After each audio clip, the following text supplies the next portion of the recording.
At no period during the armistice had the hopes of peace been so probable as to suspend for a moment the most active preparations for war. Napoleon, determined, as we have already seen, to render Dresden the center of his operations, had exerted the utmost industry in converting that beautiful capital into a species of citadel. All the trees in the neighborhood, including those which so much adorned the public gardens and walks, had been cut down and employed in the construction of a chain of redoubts and fieldworks secured by fosses and palisades, which were calculated to render the city very defensible. But besides Dresden itself, with the neighboring mountain fortresses, the French emperor possessed as strongly fortified places Torgau, Wittenberg, Magdeburg, and others on the Elbe, which secured him the possession of the rich and beautiful valley of that river. He had established an entrenched camp at the celebrated position of Pirna, and thrown a bridge of boats over the Elbe near Nigstein, for the purpose of maintaining a communication betwixt that mountain fortress and the fort of Stolpen. This showed Napoleon's apprehension of an attack from the mountains of Bohemia, behind which the Austrians had been assembling their army in this destined battleground. Napoleon assembled the young conscripts who continued to pour from the French frontier, and who, by a singularly ingenious species of combination, were learning the duties of their new condition, even while with arms in their hands, for the first time they were marching to the field of action. Distribution of the army. In the beginning of August, Napoleon had assembled about 250,000 men in Saxony and Silesia. This great force was stationed so as best to confront the enemy on the points where they had assembled their troops at Leipzig. There were collected 60,000 men under command of Oudinot at Lowenberg, Goldberg, Bantzlau, and other towns on the borders of Silesia, were 100,000 men commanded by MacDonald.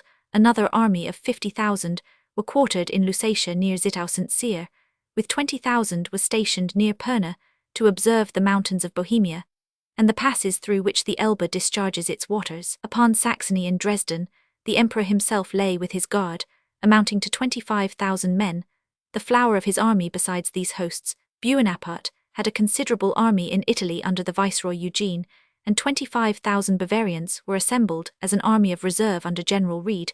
Almost all his lieutenants who had fought and won so often in his cause were summoned to attend this important war, and even Murat, who had been on indifferent terms with his relative, came anew from his beautiful capital of Naples, to enjoy the pleasure of wielding his sabre against his old friends, the Cossacks. The preparations of the Allies were upon a scale equally ample. The accession of the Austrians had placed at disposal in Bohemia 120,000 men, to whom the Allies joined 80,000 Russians and Prussians, which brought the whole force to 200,000 men. Schwarzenberg had been selected to command this, which was called the Grand Army of the Allies, a judicious choice, not only as a fitting complement to the Emperor of Austria, who had joined the Confederacy at so critical a moment, but on account of Schwarzenberg's military talents, his excellent sound sense penetration, good humor, and placidity of temper, qualities essential in every general, but especially in him upon whom reposes the delicate duty of commanding an army composed of different nations. This large host lay in and about Prague, and concealed by the chain of hills called the Erzgebirge, was ready to rush into Saxony as soon as an opportunity should offer of surprising Dresden.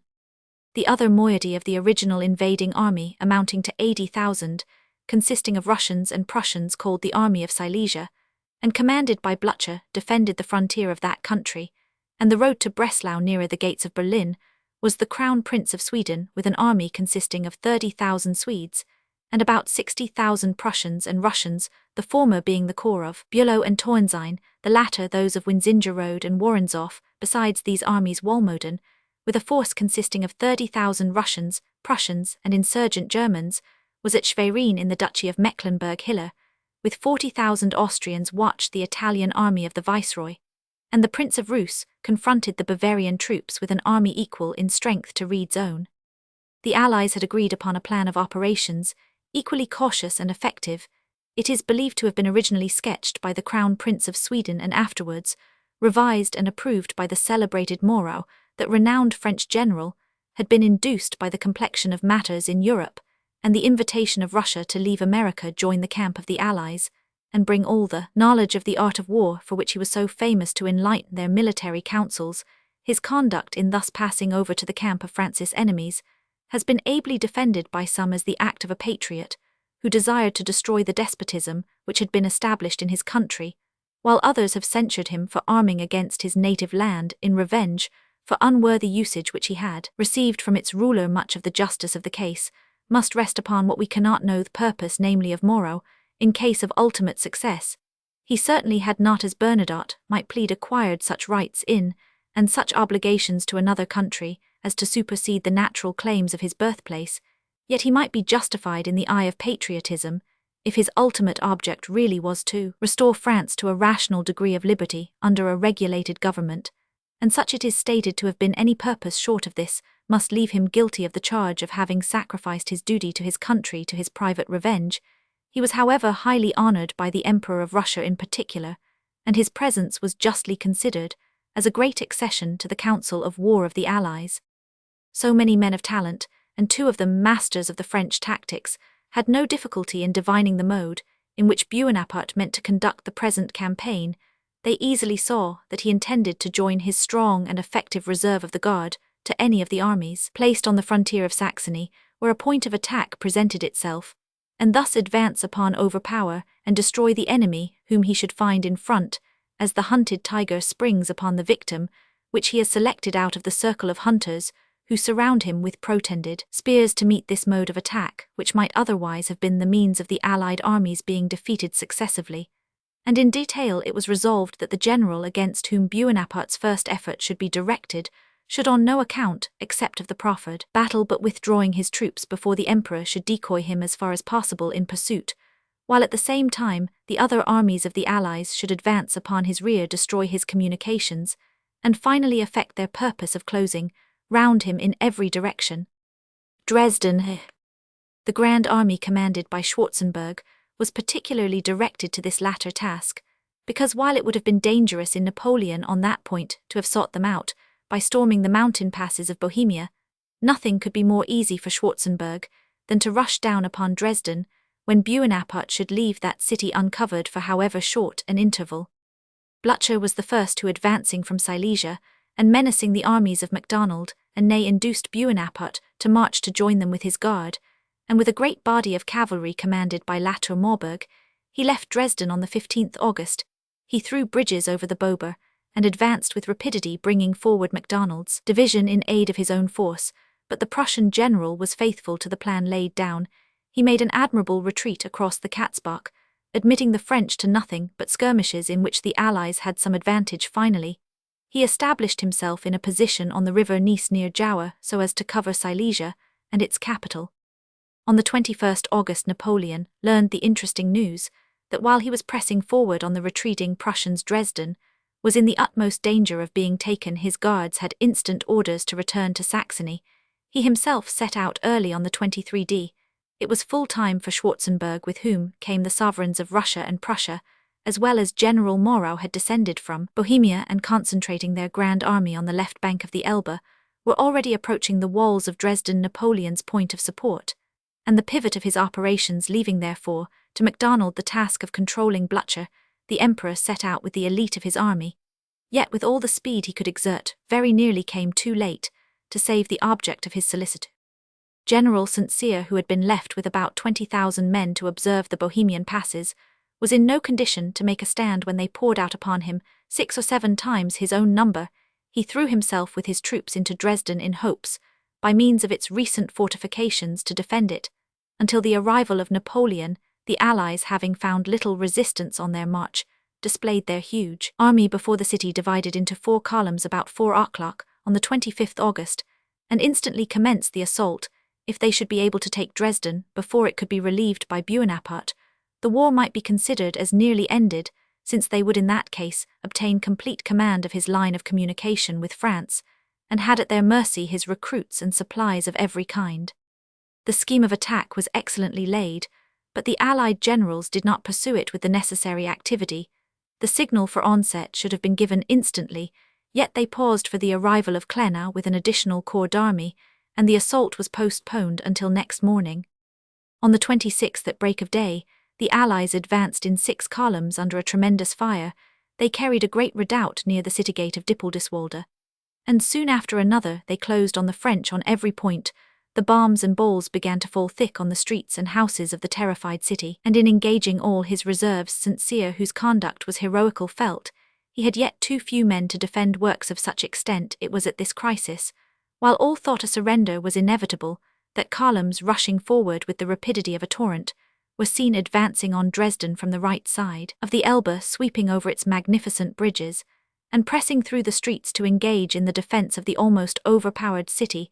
The child of destiny himself was beheld amidst his soldiers, who, far from exhibiting fatigue, notwithstanding a severe forced march from the frontiers of Silesia, demanded with loud cries to be led into immediate battle. Napoleon halted to reassure the King of Saxony, who was apprehensive of the destruction of his capital, while his troops marching through the city halted on the western side at those avenues from which it was designed they should debouch upon the enemy.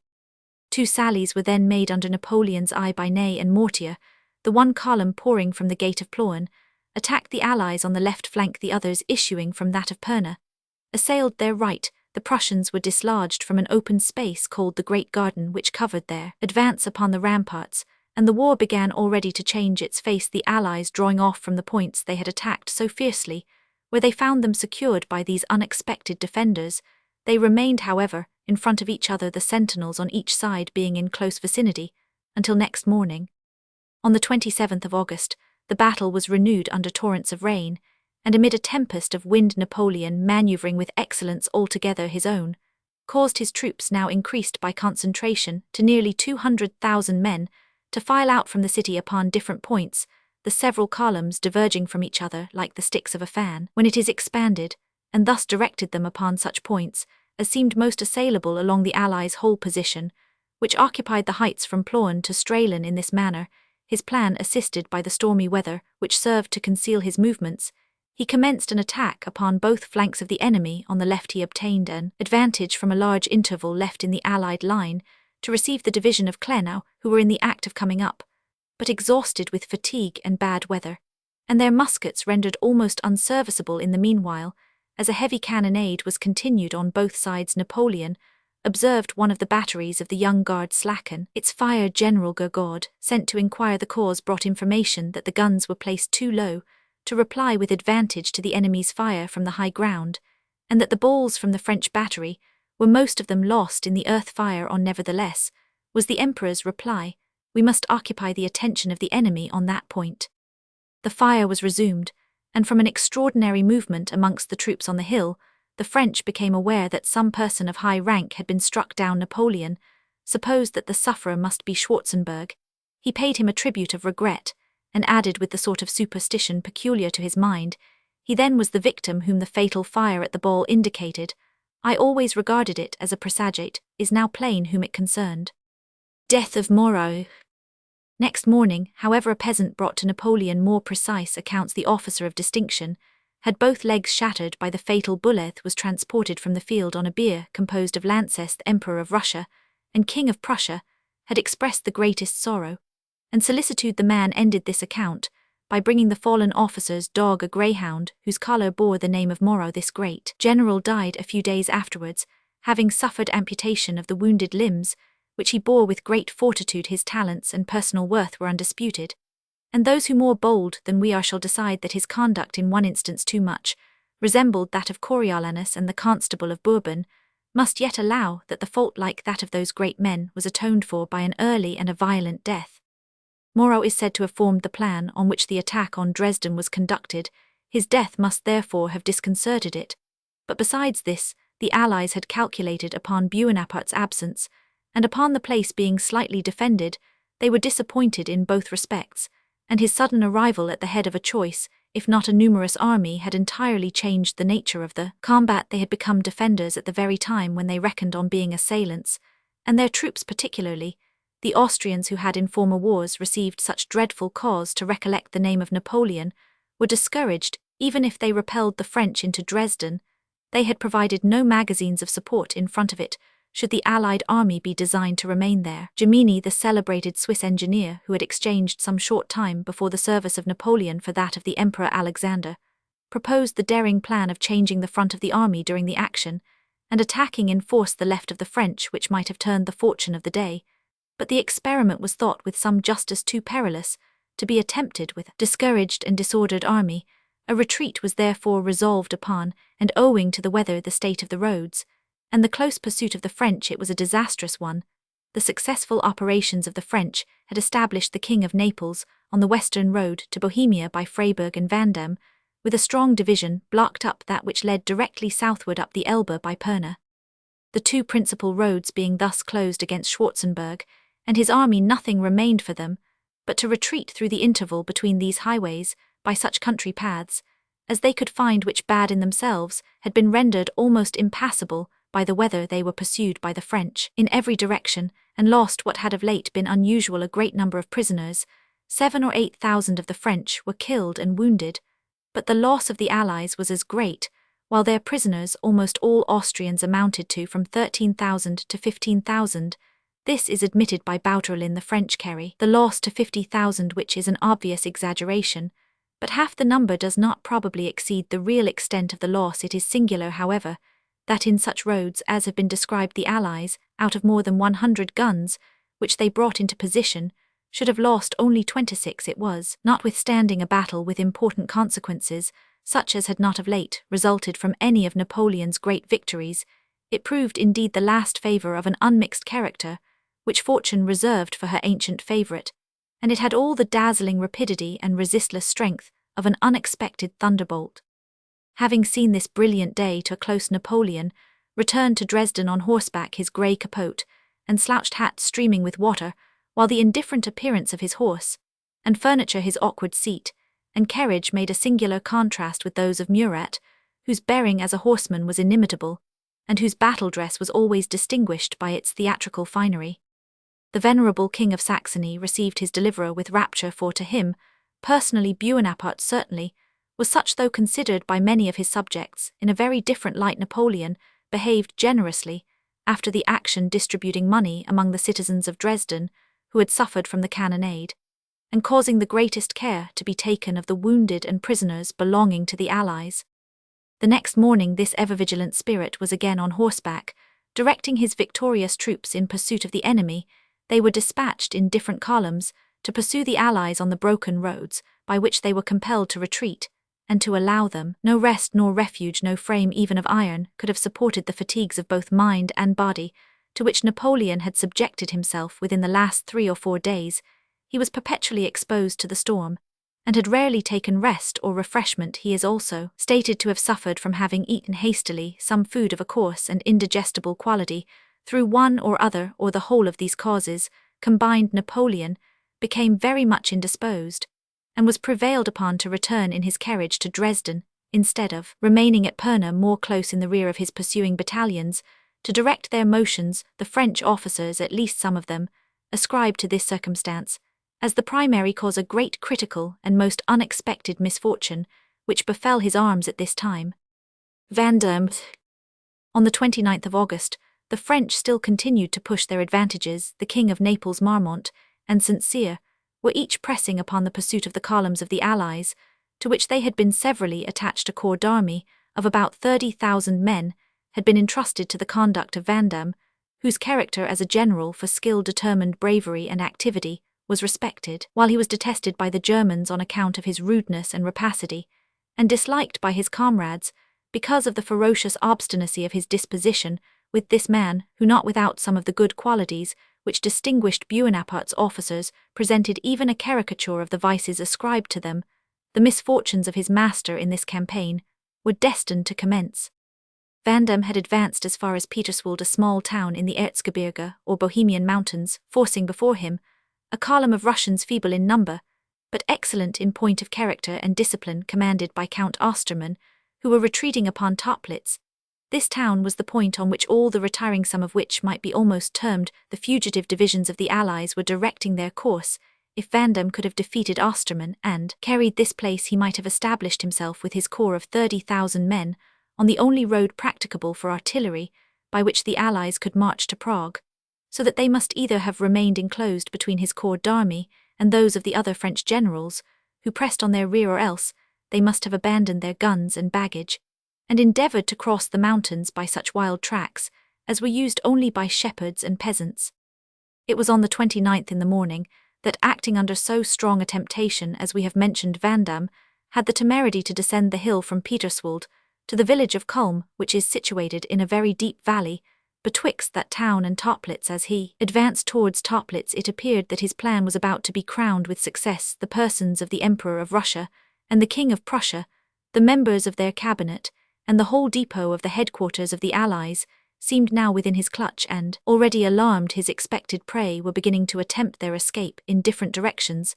Vandamme seemed within a hand's grasp of the prize, for his operation, if complete, must have totally disorganized the Allied army, and the French might perhaps have pursued them to the very gates of Prague. Nay, of Vienna, the French advanced guard was within half a league of Toplitz, when of a sudden Count Osterman, who had hitherto retreated slowly, halted like a wild boar brought to bay, and commenced the most obstinate and inflexible resistance. His troops were few, but as already said, of excellent quality, being a part of the Imperial Russian Guard, whom their commander gave to understand that the safety of their father, as the Russians affectionately term the Emperor, depended upon their maintaining their ground. Never was the saying of Frederick Roman II, that the Russians might be slain, but not routed, more completely verified.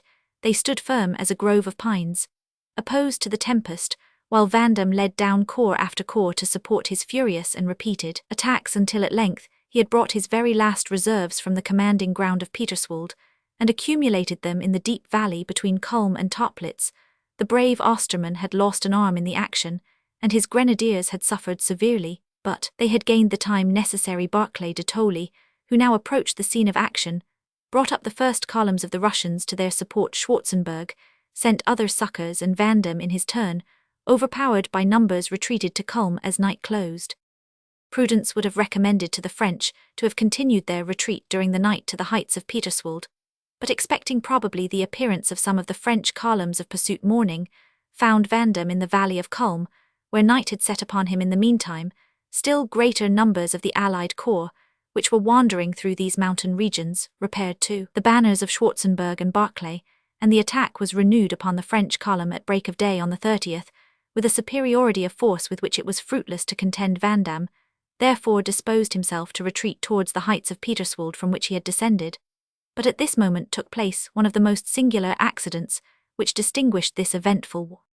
Among other corps d'armée of the Allies, which were making their way through the mountains to rally to the main body as they best could, was that of the Prussian General Clest, who had evaded the pursuit of St. Cyr by throwing himself into the wood of Skonewald, out of which he debouched on the position of Pieterswold, towards which Vandamme was making his retreat, while therefore Vandamme's retreating columns were ascending the heights. The ridge which they proposed to gain was seen suddenly occupied by the troops of Clest, in such a state of disorder as announced they were escaped from some pressing scene of danger, or hurrying on to some hasty attack.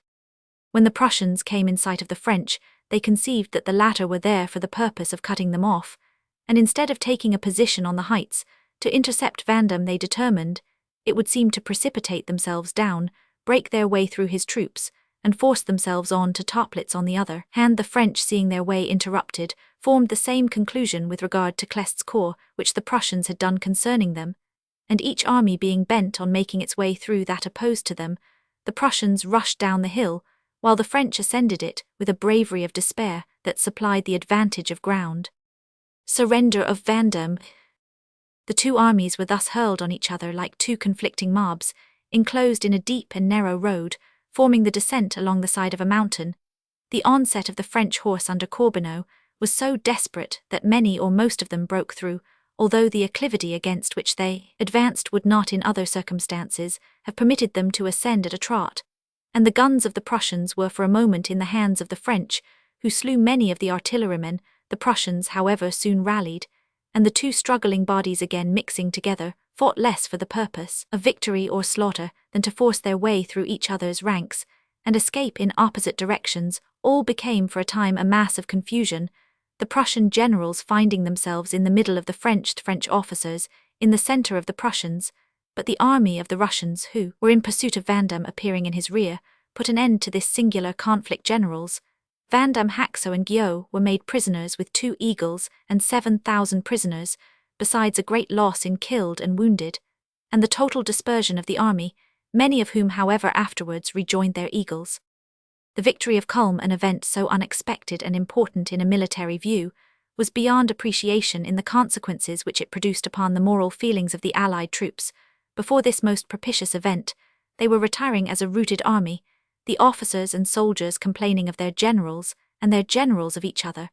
But now their note was entirely altered, and they could sing songs of triumph and appeal to the train of guns and long columns of prisoners in support of the victory which, they claimed, the spirits of all were reconciled to the eager prosecution of the war, and the hopes of liberation spread wider and wider through Germany. The other French corps d'armée, on the contrary, fearful of committing themselves, as Vandamme had done, paused on arriving at the verge of the Bohemian mountains, and followed no farther the advantages of the Battle of Dresden. The King of Naples halted at Say de Marmont at Zinwalde, and St. Cyr at Liebenau. The headquarters of the Emperor Alexander remained at Toplitz. Napoleon received the news of this calamity, however unexpected, with the imperturbable calmness, which was one of his distinguishing qualities. General Corbineau, who commanded in the singular charge of the cavalry, up the hill of Peterswald, presented himself before the Emperor in the condition in which he escaped from the field, covered with his own blood, and that of the enemy, and holding in his hand a Prussian sabre which in the thick of the melee he had exchanged for his own. Napoleon listened composedly to the details. He had to give. One should make a bridge of gold for a flying enemy, he said, where it is impossible, as in Vandamme's case, to oppose to him a bulwark of steel. He then anxiously examined the instructions to Vandamme to discover if anything had inadvertently slipped into them to encourage the false step which that general had taken, but nothing was found which could justify or authorize his advancing beyond Peterswald, although the chance of possessing himself of Toplitz must have been acknowledged as a strong temptation. This is the fate of war, said Bonaparte, turning to Murat, exalted in the morning low enough before night. There is but one step between triumph and ruin. He then fixed his eyes on the map which lay before him, took his compass, and repeated in a reverie the following verses: J'y servi command vaincu 40 ans, du monde entre mes mains j'y vous les destins, et j'y tauges conu quen chaque événement, le destin des états dependait d'un moment. Chapter Romans 69. Military proceedings in the north of Germany. Luckau submits to the Crown Prince of Sweden. Battles of Gross Biren and Katzbach. Operations of Ney upon Berlin. He is defeated at Denowitz on the 6th September. Difficult and embarrassing situation of Napoleon. He abandons all the right side of the Elbe to the Allies. Operations of the Allies in order to effect a junction. Counter-exertions of Napoleon. The French generals, averse to continuing the war in Germany. Dissensions betwixt them, and the Emperor Napoleon at length resolves to retreat upon Leipzig. The advices which arrived at Dresden from the north of Germany were no balm to the bad tidings from Bohemia. We must necessarily treat with brevity the high deeds of arms performed at a considerable distance from Napoleon's person, great as was their influence upon his fortunes. Berlin. Marshal Blücher, it will be remembered, retreated across the river Katzbach to avoid the engagement which the Emperor of France endeavoured to press upon him. The Crown Prince of Sweden, on the other hand, had his headquarters at Potsdam. Napoleon, when departing to succour Dresden on the 21st of August, left orders for Oudinot to advance on Berlin, and for MacDonald to march upon Breslau, trusting that the former had force enough to conquer the Crown Prince, the latter to defeat Blücher.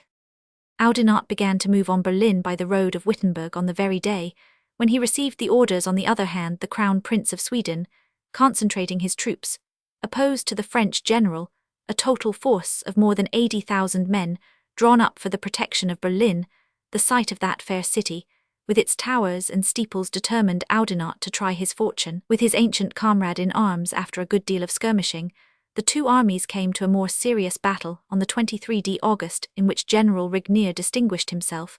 He commanded a corps which formed the centre of Oudinot's army, at the head of which he made himself master of the village of Gross Biren, which was within a short distance of the centre of the Allies. The Prussian General Bülow advanced to recover this important post, and with the assistance of Borstel, who attacked the flank of the enemy, he succeeded in pushing his columns into the village. A heavy rain having prevented the muskets from being serviceable, Gross Biren was disputed, with the bayonet. Yet towards nightfall the two French divisions of Fournier and Guilleminot again attacked the village, took it, and remained in it till the morning. But this did not re-establish the battle, for Rignier, having lost 1,500 men and 8 guns, Oudinot determined on a general retreat, which he conducted in the face of the enemy with great deliberation. The Crown Prince obtained other trophies. Luckau, with a garrison of 1,000 French, submitted to his arms on 28 August. Besides these severe checks on the Prussian frontier, General Gerard in another quarter had sustained a defeat of some consequence. He had sallied from the garrison of Magdeburg after the Battle of Gross-Biron with 5,000 or 6,000 men. He was encouraged to this movement by the removal of the blockading brigade of Hirschberg, who in obedience to orders had joined the Crown Prince to oppose the advance of Oudinot. But after the Battle of Gross-Biron, as the Prussian brigade was returning to renew the blockade of Magdeburg, they encountered Gerard and his division near Leitzkau on 27 August. The French were at first successful, but Chernyshев, having thrown himself on them with a large body of Cossacks, Gerard's troops gave way, losing 6 cannons, 1,500 prisoners, and all their baggage. During this active period, war had been no less busy on the frontiers of Silesia than on those of Bohemia and Brandenburg. Marshal MacDonald, as already mentioned, had received orders from Napoleon to attack Blücher and his Prussians, who had retired beyond the Katzbach and occupied a position near a town called Jauer. In obedience to this order, the Marshal had sent General Lauriston, who commanded his right wing, to occupy a position in front of Goldberg, with orders to dispatch a part of his division under General Puthard to march upon Jauer by the circuitous route of Skarnau. The 11th Corps, which formed the centre of MacDonald's force, crossed the Katzbach at break of day under his own command, and advanced towards Jauer up the side of a torrent, called the Wathend Roman 1e. Raging Neisse. The 3rd Corps under Sauham, destined to form the left wing, was to pass the Katzbach near Liegnitz, and then moving southward were to come upon the Marshal's left. With this left wing marched the cavalry under Sebastiani. Katzbach successes of the Allies. It chanced that on this very 26th of August, Blücher, aware that Bonaparte was engaged at Dresden by the descent of the Allies from Bohemia, thought it a good time to seek out his opponent and fight him for this purpose. He was in the act of descending the river in order to encounter MacDonald, when the Marshal on his part was ascending it, expecting to find him in his position near Jauer.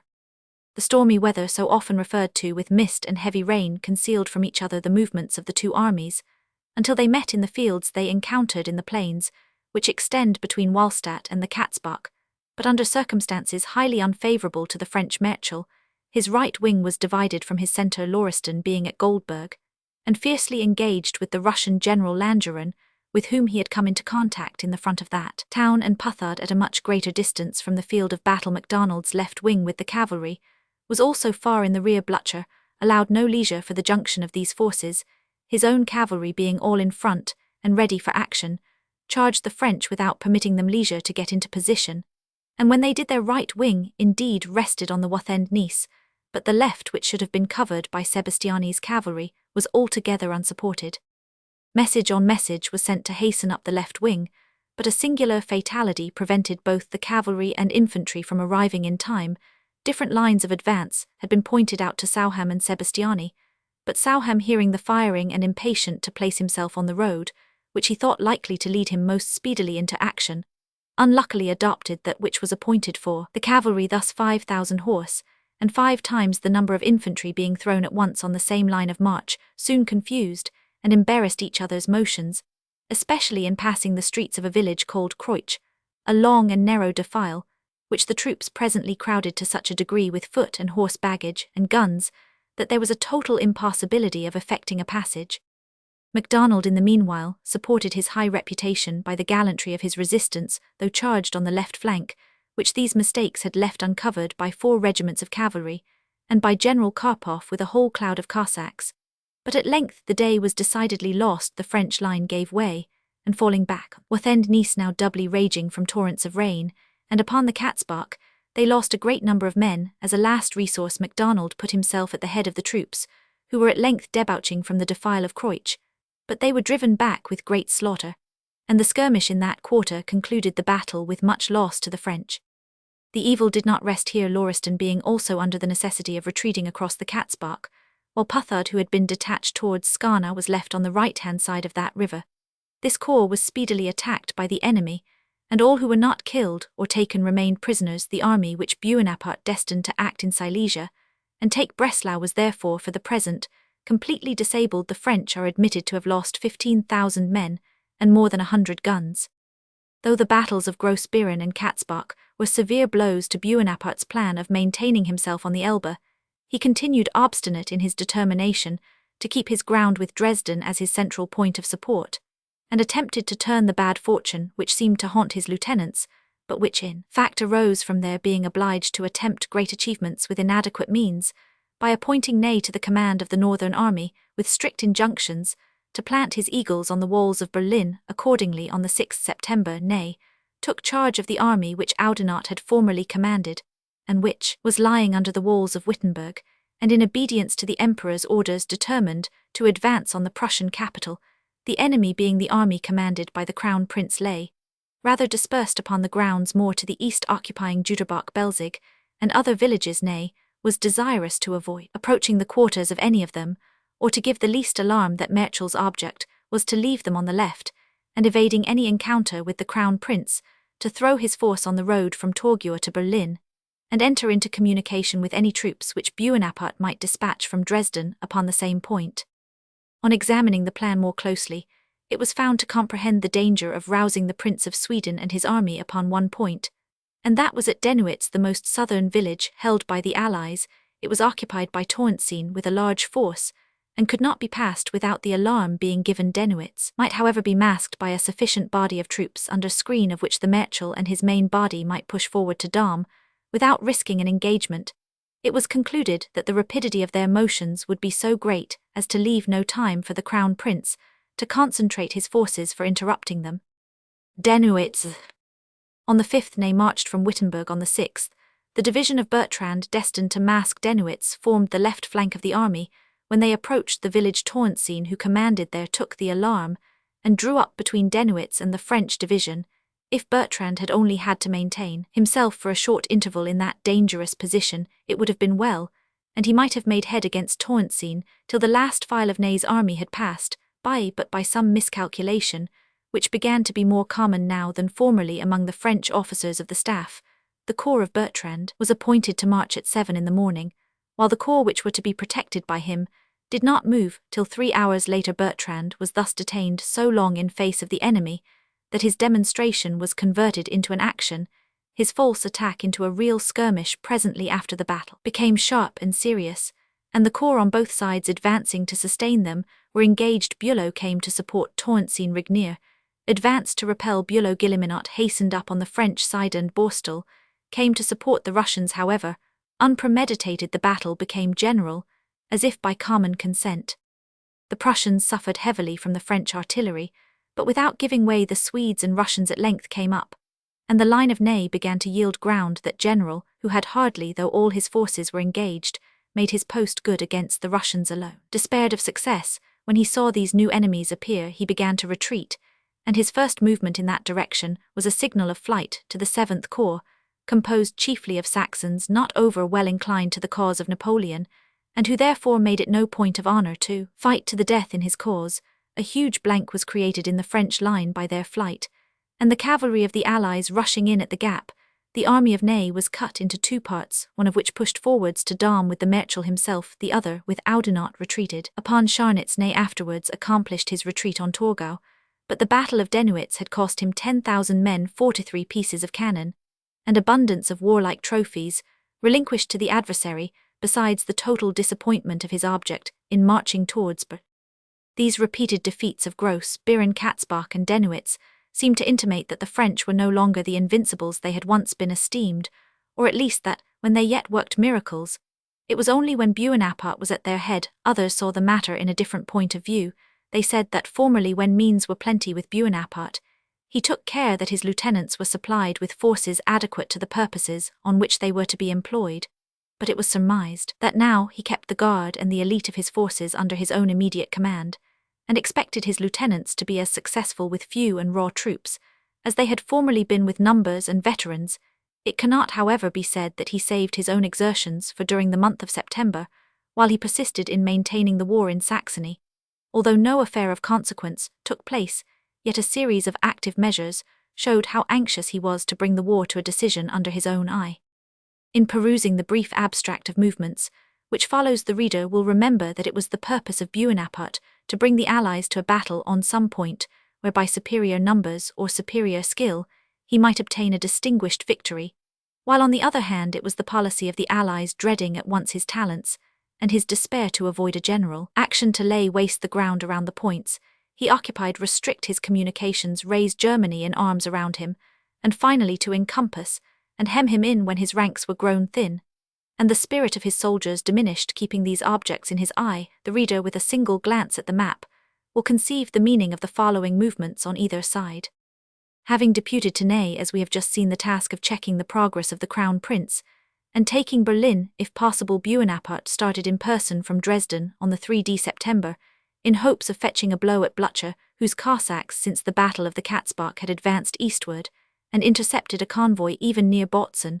But agreeably to the plan adopted at the general headquarters of the Allies, the Prussian veteran fell back, and avoided a battle. Meanwhile, Napoleon was recalled towards Dresden by the news of the defeat of Ney at Dennewitz, and the yet more pressing intelligence that the Allies were on the point of descending into Saxony and again arraying themselves under the walls of Dresden. The advanced guard of Wittgenstein had shown itself, it was said, at Pirna, and the city was a prey to new alarms. The French emperor posted back towards the Elbe, and on the 9th came in sight of Wittgenstein, but the Allied generals, afraid of one of those sudden strokes of inspiration, when Napoleon seemed almost to dictate terms to fate, had enjoined Wittgenstein to retreat in his turn. The passes of the Erzgebirge received him, and Bonaparte following him as far as Peterswald, gazed on the spot where Vanda met his unaccountable defeat, and looked across the valley of Culm to Toplitz, where his rival Alexander still held his headquarters. With the glance of an eye, the most expert in military affairs, he saw the danger of involving himself in such impracticable defiles as the valley of Culm and the roads which communicated with it, and resolved to proceed no farther. Napoleon therefore returned towards Dresden, where he arrived on the 12th September. In his retreat, a trifling skirmish occurred in which the son of Blücher was wounded and made prisoner. A victory was claimed on account of this affair in the bulletin.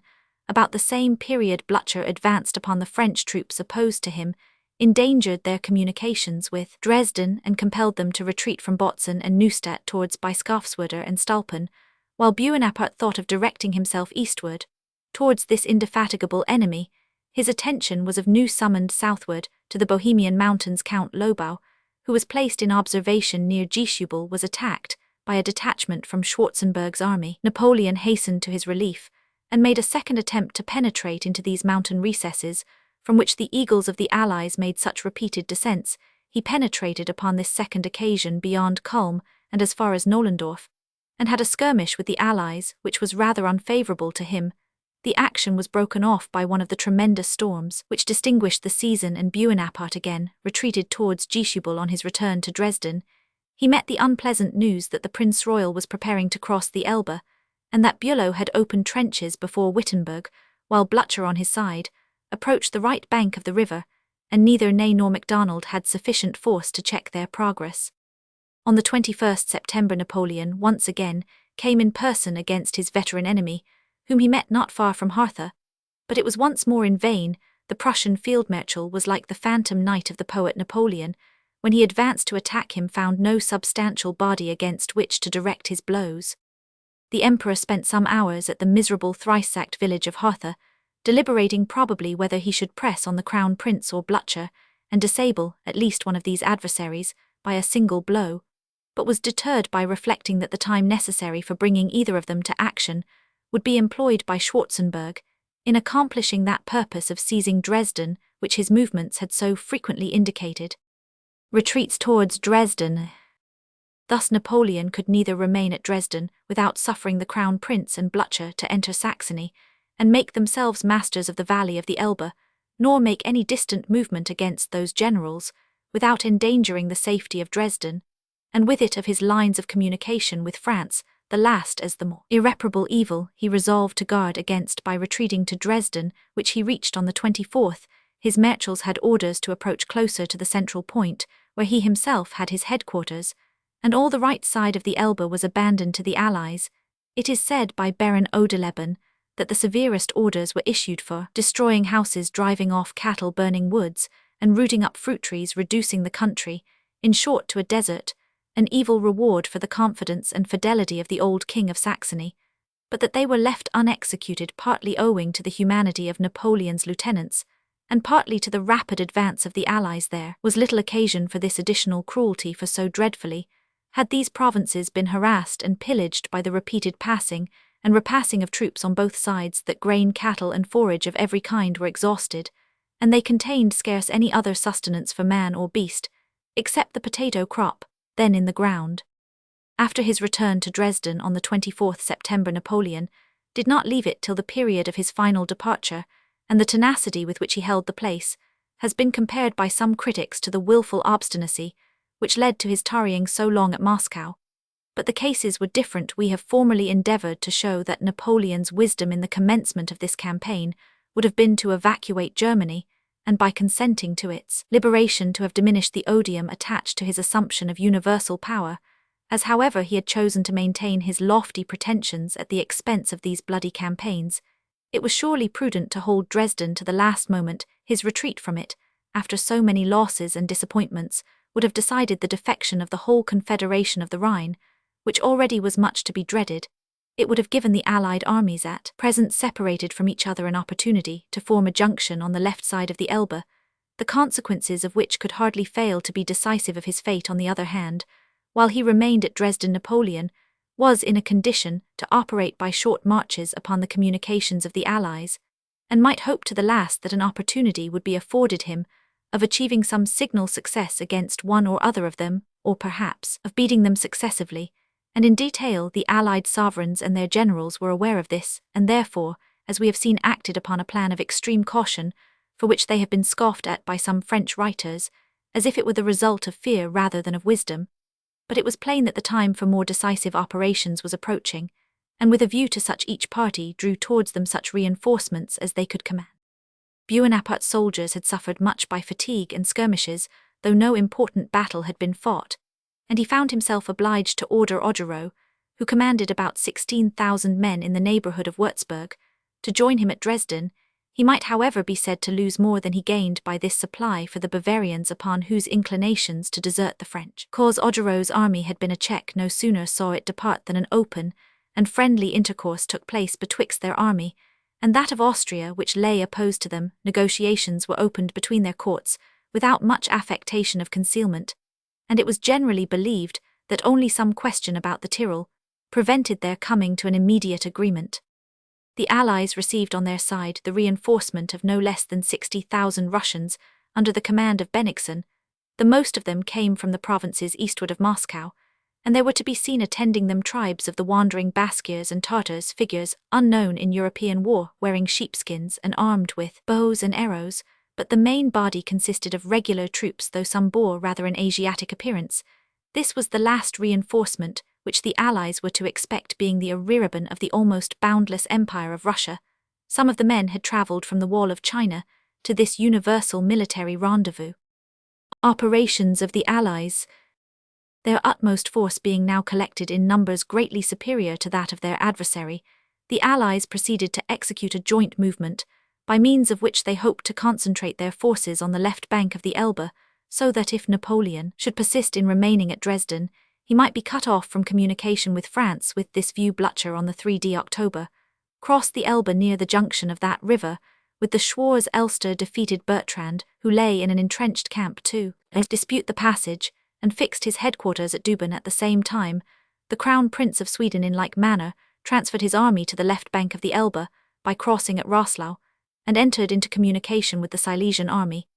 Thus these two great armies were both transferred to the left bank, excepting the division of Tauentziehen, which was left to maintain the siege of Wittenberg, Ney, who was in front of these movements, having no means to resist such a preponderating force, retreated to Leipzig. Simultaneously with the entrance of the Crown Prince and Blücher into the eastern division of Saxony from the northwest, the Grand Army of the Allies was put in motion towards the same district, advancing from the south by Sebastiansburg and Chemnitz. On the 5th October the headquarters of Prince Schwarzenberg were at Marienburg. These movements instantly showed Bonaparte the measures about to be taken by the Allies and the necessity of preventing their junction. This he proposed to accomplish by leaving Dresden with all his disposable force, attacking Blücher at Dubin, and if possible annihilating that restless enemy, or at least driving him back across the Elbe. At the same time, far from thinking he was about to leave Dresden, for ever which he had been employed to the last in fortifying, yet more strongly, he placed a garrison of upwards of 15,000 men in that city under St. Cyr. This force was to defend the city against any corps of the Allies, which left in the Bohemian mountains for that purpose, might otherwise have descended and occupied Dresden so soon as Napoleon removed from it. The King of Saxony, his queen and family, preferred accompanying Napoleon on his adventurous journey to remaining in Dresden, where a siege was to be expected, and where subsistence was already become difficult. The same alertness of movement which secured Blücher on other occasions saved him in the present case from the meditated attack on Dubin. On the 9th of October, hearing of Napoleon's approach, he crossed the Mulde and formed a junction with the army of the Crown Prince near Zoerbig, on the left bank of that river. Napoleon, once more baffled, took up his headquarters at Dubin on the 10th. Here he soon learned that the Crown Prince and Blücher, apprehensive that he might interpose betwixt them and the grand army of Schwarzenberg, had retreated upon the line of the Saale. During the night preceding the 11th, they were thus still placed on his communications, but beyond his reach, and in a situation to communicate with their own grand army. But this movement to the westward on the part of the Allies had this great inconvenience, that it left Berlin exposed or inadequately protected by the single division of Tauentzien at Dessau. This did not escape the falcon eye of Napoleon. He laid before his marshals a more daring plan of tactics than even his own gigantic imagination had, accepting in the Moscow campaign ever before conceived. He proposed to recross the Elbe to the right bank, and then resting his right wing on Dresden, and his left on Hamburg, there to maintain himself with the purpose of recrossing the Elbe, on the first appearance of obtaining a success over the enemy, dashing down on Silesia, and raising the blockade of the fortresses upon the Oder. With this purpose, he had already sent Regnier and Bertrand across the Elbe, though their ostensible mission had nothing more important than to raise the siege of Wittenberg. The councillors of the Emperor were to a man dissatisfied with this plan. It seemed to them that remaining in Germany was only clinging to the defence of what could no longer be defended.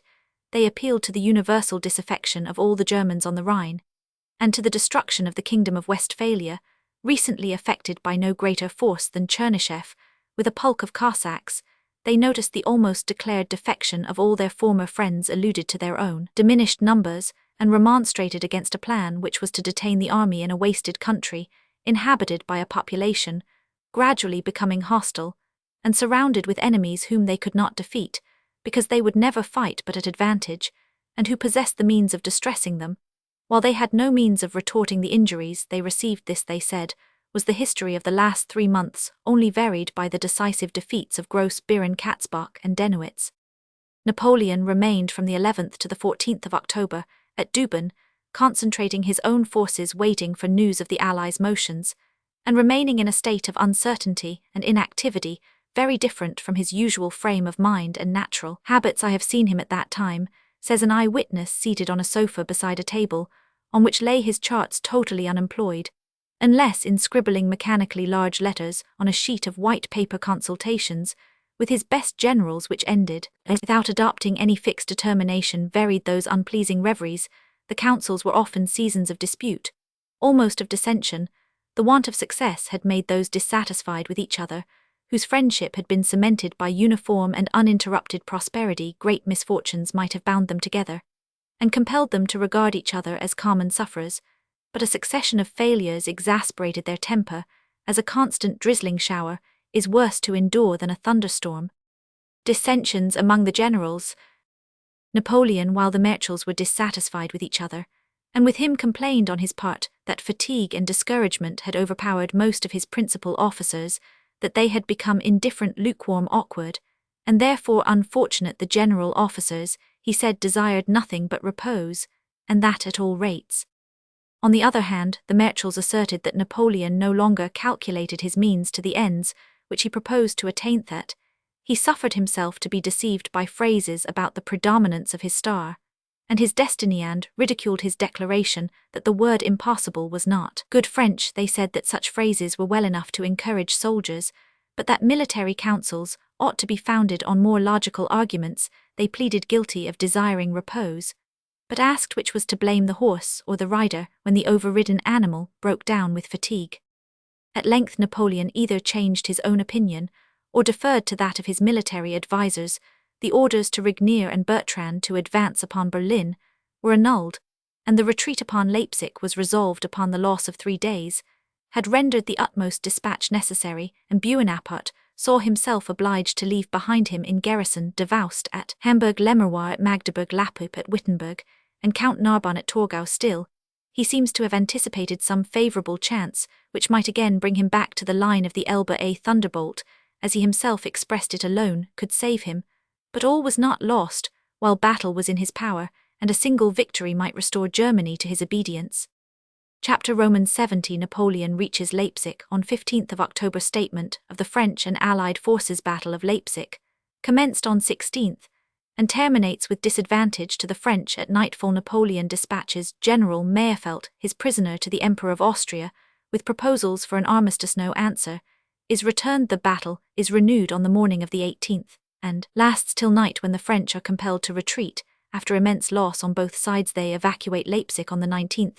The Allies, in full pursuit, blowing up of one of the bridges. Prince Poniatowski, drowned in the Elster. French are made prisoners. The Allied sovereigns meet in triumph at noon in the Great Square at Leipzig. King of Saxony sent under a guard to Berlin. Reflections. The last act of the grand drama, so far as the scene lay in Germany, was now fast approaching. During the 2 first weeks of October, the various movements of the troops had been of an indecisive character, but after the 14th, when the belligerent powers became aware of each other's plans, the corps of the Allies, as well as those of the French, streamed towards Leipzig as to a common centre. Leaving Dubin, the Emperor reached Leipzig early on the 15th of October, and received the agreeable information that his whole force would be in 24 hours under the walls, that the Grand Army of Austria was fast approaching, but that his demonstration against Berlin had alarmed Blücher, and therefore that Merschel might be longer of advancing from his anxiety to protect the Prussian capital. An opportunity of fighting the one army without the presence of the other was what Napoleon most anxiously desired.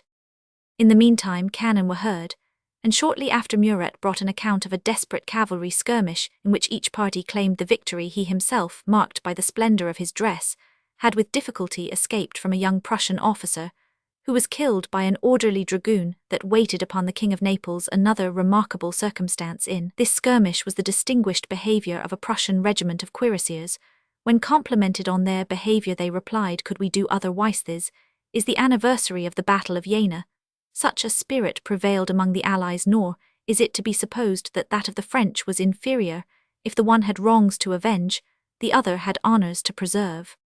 The venerable town of Leipzig forms an irregular square surrounded by an ancient Gothic wall, with a terrace planted with trees. 4 gates in the north, those of Halle, and Ranstadt; on the east the gate of Grimme, and on the south that called St. Peter's Gate, lead from the town to the suburbs, which are of great extent, secured by walls and barriers. Upon the west side of the town 2 rivers, the Pless and the Elster, wash its walls, and flowing through meadows, divide themselves into several branches, connected by marshy islands. Leipzig cannot therefore be esteemed capable of approach by an enemy in that direction, excepting by a succession of bridges, which cross those rivers and their connecting streams.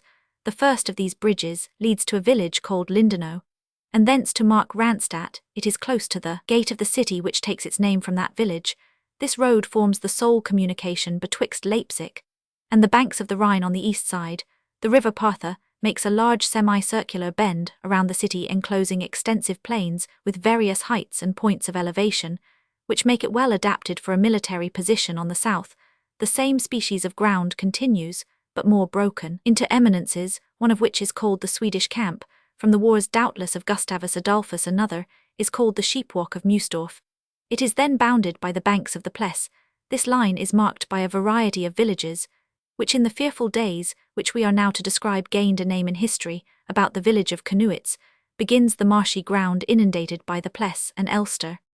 French and Allied forces.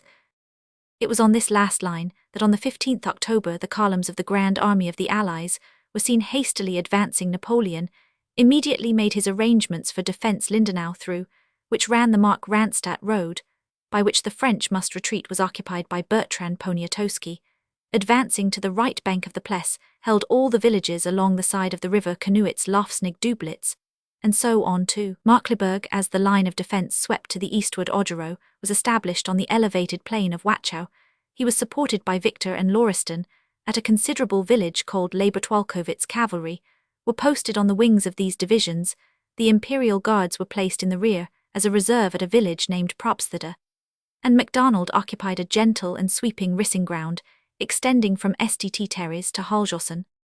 On the opposite, that is, the northern side of the city, Marmont occupied a line betwixt Mokern and Uterist. His troops were intended to make head against Blücher, whose approach from the north was momentarily to be apprehended almost all along the ground thus defended, but especially on the south front. The Allies had prepared columns of attack, and the sentinels of both armies were, when evening fell, in some places within musket-shot of each other. Neither side, however, seemed willing to begin the battle, in which the great question was to be decided, whether France should leave other nations to be guided by their own princes, or retain the unnatural supremacy with which she had been invested by the talents of one great soldier. The number of men who engaged the next morning was said to be 136,000 French, omitting the corps of Sauham, who was not engaged, and of Rignier, who was not yet come up. The Allies are by the same accounts rated at 230,000, without counting the division of the Crown Prince, or that of Bennigsen, which had not as yet joined. Almost all the statements assign a predominating force to the Allies of 80,000 or 100,000 men superior to their enemy. It thus appears that they had at last acted according to Napoleon's own idea of the art of war, which he defined as the art of assembling the greatest number upon a given point. Napoleon himself visited all the posts, gave his last orders, and took the opportunity, as he frequently did on the eve of battle, to distribute eagles to those regiments of Augereau's division, which, being new levies, had not yet received these military emblems. The ceremony, performed with warlike pomp, may remind the reader of the ancient fashion of making knights. On the eve of a battle, the soldiers were made to swear never to abandon their eagles, and the emperor concluded by saying in a loud voice, "Yonder lies the enemy, swear that you will rather die than permit France to be dishonored." "We swear," it exclaimed the battalions, "long live the emperor," and unquestionably they kept their word in the tremendous series of actions which followed. Napoleon's preparations were made chiefly upon the southern side of Leipzig. It has been supposed, though we think with small probability, that he scarce expected a serious attack upon the northern side at all. In the evening, however, of the 15th, 3 death rockets, feu de mort, displaying long brilliant trains of white light, were observed to rise high in the southerly quarter of the heavens, and they were presently answered by 4 of a red colour, which were seen in the distant north. It was concluded that these were signals of communication between the grand army of the Allies and those of the Crown Prince and Blücher. The latter, therefore, must be at no incalculable distance. Napoleon remained in the rear of his own guards behind the central position, almost opposite to a village called Garsa, which was occupied by the Allies. At break of day on the 16th October, the battle began. The French position was attacked along all the southern front, with the greatest fury on the French right. The village of Markkleeberg was fiercely assaulted by Eclipsed, while the Austrian division of Meerfeld, making their way through the marshes to the left bank of the Pleiss, threatened to force themselves across that river. Poniatowski, to whom the defence was confided, was obliged to give ground, so that the emperor was compelled to bring up the troops under Sauham, which had joined during the night and which had been designed to support Marmont on the north of Leipzig. Marshal Victor defended the village of Wachau in front of the position against Prince Eugene of Württemberg. The town of Leber-Twalkowitz was made good by Lauriston against Klenau. The Allies made 6 desperate attempts on these points, but all were unsuccessful. They were now something in the condition of wrestlers, who have exhausted themselves in vain and premature efforts, and Napoleon in turn, assuming the offensive, began to show his skill and power. Battle of Leipzig. MacDonald was ordered to attack Klenau and beat him back from Leber-Twalkowitz with the cavalry of Sebastiani, while 2 divisions descended to sustain General Lauriston. It was about noon when this general advance took place along the centre of the French. It was for some time fearfully successful. The village of Garsa, hitherto occupied by the Allies, and in the very centre of their line, was carried by the bayonet. The eminence called the Sheepwalk was also in danger of being lost, and the exertions of MacDonald put him in possession of the redoubt called the Swedish camp.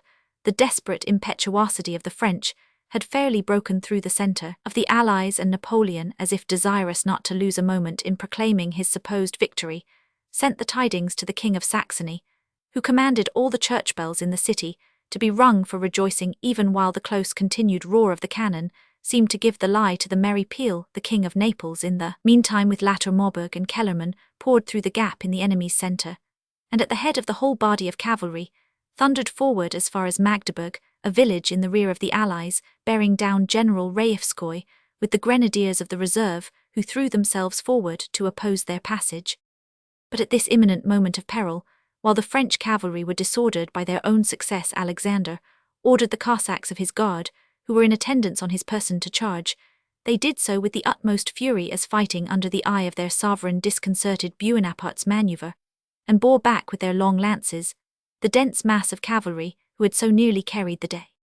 In the meantime, while the carnage was continuing on the southern side of Leipzig, a similar thunder of artillery commenced on the right, where Blücher had arrived before the city, and suddenly come into action with Marmont, with at least 3 men, for one breathless aides-de-camp, came galloping to reclaim the troops of Sauham, which for the purpose of supporting Poniatowski had been withdrawn from their original destination of assisting Marmont. They could not, however, be replaced, and Blücher obtained in consequence great and decided results. He took the village of Macern with 20 pieces of artillery and 2,000 prisoners, and when night separated, the combat had the advantage of having greatly narrowed the position of the enemy. But the issue on the south side of Leipzig continued entirely indecisive, though furiously contested. Gossa was still disputed, taken and retaken repeatedly, but at length remained in possession of the Allies on the verge of the Pless. The combat was no less dreadful. The Austrians of Bianchi's division poured on Markkleeberg close to the side of the river with the most dreadful yells. Poniatowski, with Augereau's assistance, had the utmost difficulty in keeping his ground. From the left side of the Pless, Schwarzenberg maneuvered to push a body of horse across the swampy river to take the French in the rear of the position, but such of the cavalry as got through a very bad ford were instantly charged and driven back, and their leader, General Meerfeld, fell into the hands of the French. An Austrian division, that of Gillet, maneuvered on the left bank of the Pless as far down as Lindenau, and the succession of bridges which we have said forms on the western side the sole exit from Leipzig towards the Rhine. This was the only pass which remained for retreat to the French.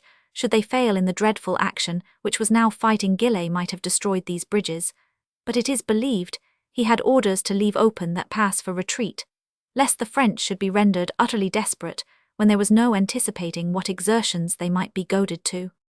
The battle, thus fiercely contested, continued to rage till nightfall, when the bloody work ceased, as if by mutual consent. 3 cannon shot, fired as a signal to the more distant points, intimated that the conflict was ended for the time, and the armies on the southern line retired to rest in each other's presence in the very positions which they had occupied the night before. The French had lost the ground which at one period they had gained, but they had not relinquished 1 foot of their original position, though so fiercely attacked during the whole day by greatly superior numbers on the north.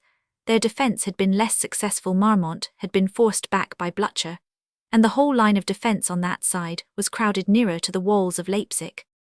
Napoleon, in the meantime, had the melancholy task of arranging his soldiers for a defence sure to be honourable, and yet at length to be unavailing. Retreat became inevitable, yet how to accomplish it through the narrow streets of a crowded city, how to pass more than 100,000 men over a single bridge, while double that number were pressing on their rear, was a problem which even Bonaparte could not solve. In this perplexity he thought of appealing to the sentiments of affection which the Emperor of Austria must necessarily be supposed to entertain for his daughter and grandchild. The capture of General Meerfeld served opportunely to afford the means of communication with the better grace, as after the Battle of Austerlitz, this was the individual who, on the part of the Emperor of Germany, had solicited a personal interview and favourable terms from Napoleon. In a private interview with this officer, Napoleon received the confirmation of what he had long apprehended: the defection of the King of Bavaria, the union of his army with that of Austria, and their determination to intercept him on his return to the Rhine. This fatal intelligence increased his desire of peace, and he requested, yet in terms of becoming dignity, the intercession of his father-in-law. He was now willing to adopt the terms proposed at Prague. He offered to renounce Poland and Illyria. He would consent to the independence of Holland, the Hanse Towns, and Spain, but he wished this last to be delayed till a general peace. Italy, he proposed, should be considered as independent and preserved in its integrity. Lastly, as the price of the armistice to be immediately concluded, he was willing to evacuate Germany and retreat towards the Rhine. These terms contained what at an early part of the campaign and voluntarily tendered would have been gladly accepted by the Allies, but Bonaparte's own character for ability and pertinacity, the general impression that if he relinquished his views for a time, it was only to recur to them in a more favourable season, and his terrible power of making successful exertions for that purpose, hardened the hearts of the Allied sovereigns against what from another could any other save Bonaparte be supposed in his situation would in the like circumstances have been favourably received ado General Mayerfelt, said Napoleon dismissing his prisoner. When on my part you name the word armistice to the two emperors, I doubt not that the voice which then strikes their ears will awaken many recollections words affecting by their simplicity, and which coming from so proud a heart, and one who was reduced to ask the generosity which he had formerly extended, cannot be recorded without strong sympathy. General Mayerfelt went out like the messenger from the ark, and long and anxiously did Bonaparte expect his return. But he was the raven envoy, and brought back no olive-branch. Napoleon did not receive an answer until his troops had recrossed the Rhine. The Allies had engaged themselves solemnly to each other that they would enter into no treaty with him, while an individual of the French army remained in Germany. Preparations for retreat. Bonaparte was now engaged in preparations for retreat, yet he made them with less expedition than the necessities of the time required. Morning came, and the enemy did not renew the attack, waiting for Bennigsen and the Prince Royal of Sweden in the meanwhile, casks and materials of all kinds being plenty and labourers to be collected to any extent. It seems that by some of the various modes known to military engineers temporary bridges might have been thrown over the Elster and the Pless, which are tranquil still rivers, and the marshes betwixt them rendered sufficiently passable. Under far more disadvantageous circumstances Napoleon had bridged the Beresina within the space of 12 hours. This censure is confirmed by a most competent Judge the General of Engineers Rogniat, who affirms that there was time enough to have completed 6 bridges. Had it been employed with activity, the answer that he himself as chief of the engineer department at the time ought to have ordered and prepared these means of retreat seems totally insufficient. Napoleon did not permit his generals to anticipate his commands on such important occasions. It is said, indeed, that the emperor had given orders for 3 bridges, but that in the confusion of this dreadful period that was seldom completely accomplished, which Napoleon could not look after with his own eyes, nothing of the kind was actually attempted, except at a place called the Judge's Garden, and that besides having its access like the stone bridge through the town of Leipzig, was constructed of 2 slight materials. Perhaps Napoleon trusted to the effect of Mayerfelt's mission, perhaps he had still latent hopes that his retreat might be unnecessary, perhaps he abhorred the thought of that manoeuvre so much as to lead him entirely to confide the necessary preparations to another, but certain it is the exertion was not made in a manner suitable to the occasion. The village of Lindenau on the left side of the rivers was nevertheless secured. The 17th, as we have said, was spent in preparations on both sides, without any actual hostilities, excepting when a distant cannonade like the growling of some huge monster showed that war was only slumbering, and that but lightly. At 8 o'clock on the 18th of October, the battle was renewed with tenfold fury. Napoleon had considerably contracted his circuit of defence on the external range of heights and villages, which had been so desperately defended on the 16th. The Allies now found no opposition, but that of outposts. The French were posted in an interior line nearer to Leipzig, of which Probschadia was the central point. Napoleon himself, stationed on an eminence called Thornberg, commanded a prospect of the whole field.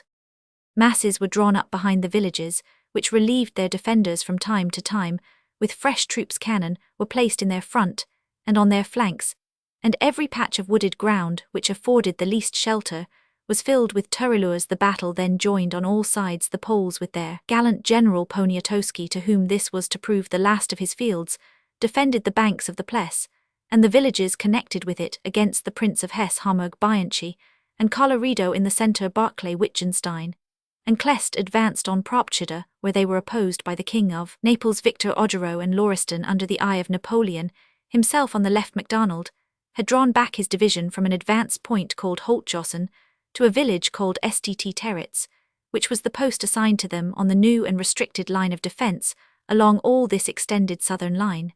The fire continued furious on both sides, nor could the terrified spectators from the walls and steeples of Leipzig perceive that it either advanced or recalled. The French had the advantage of situation, and cover the Allies that of greatly superior numbers both were commanded by the first generals of their country and age.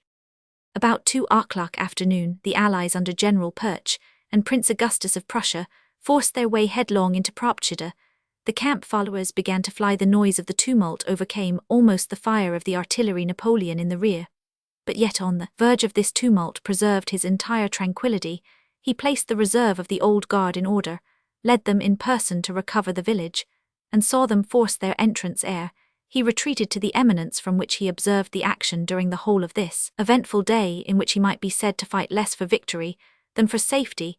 This wonderful man continued calm, decided, collected, and supported his diminished and broken squadrons in their valiant defense, with a presence of mind and courage as determined as he had so often exhibited in directing the tide of onward victory. Perhaps his military talents were more to be admired, when thus contending at once against fortune and the superiority of numbers, than in the most distinguished of his victories, when the fickle goddess fought upon his side. The allies, notwithstanding their gallantry and their numbers, felt themselves obliged to desist from the murderous attacks upon the villages, which cost them such immense loss, and drawing back their troops, as they brought forward their guns and howitzers, contented themselves with maintaining a dreadful fire on the French masses as they showed themselves, and throwing shells into the villages. The French replied with great spirit, but they had fewer guns in position, and besides their ammunition was falling short still. However, Napoleon completely maintained the day on the south of Leipzig, where he was present in person.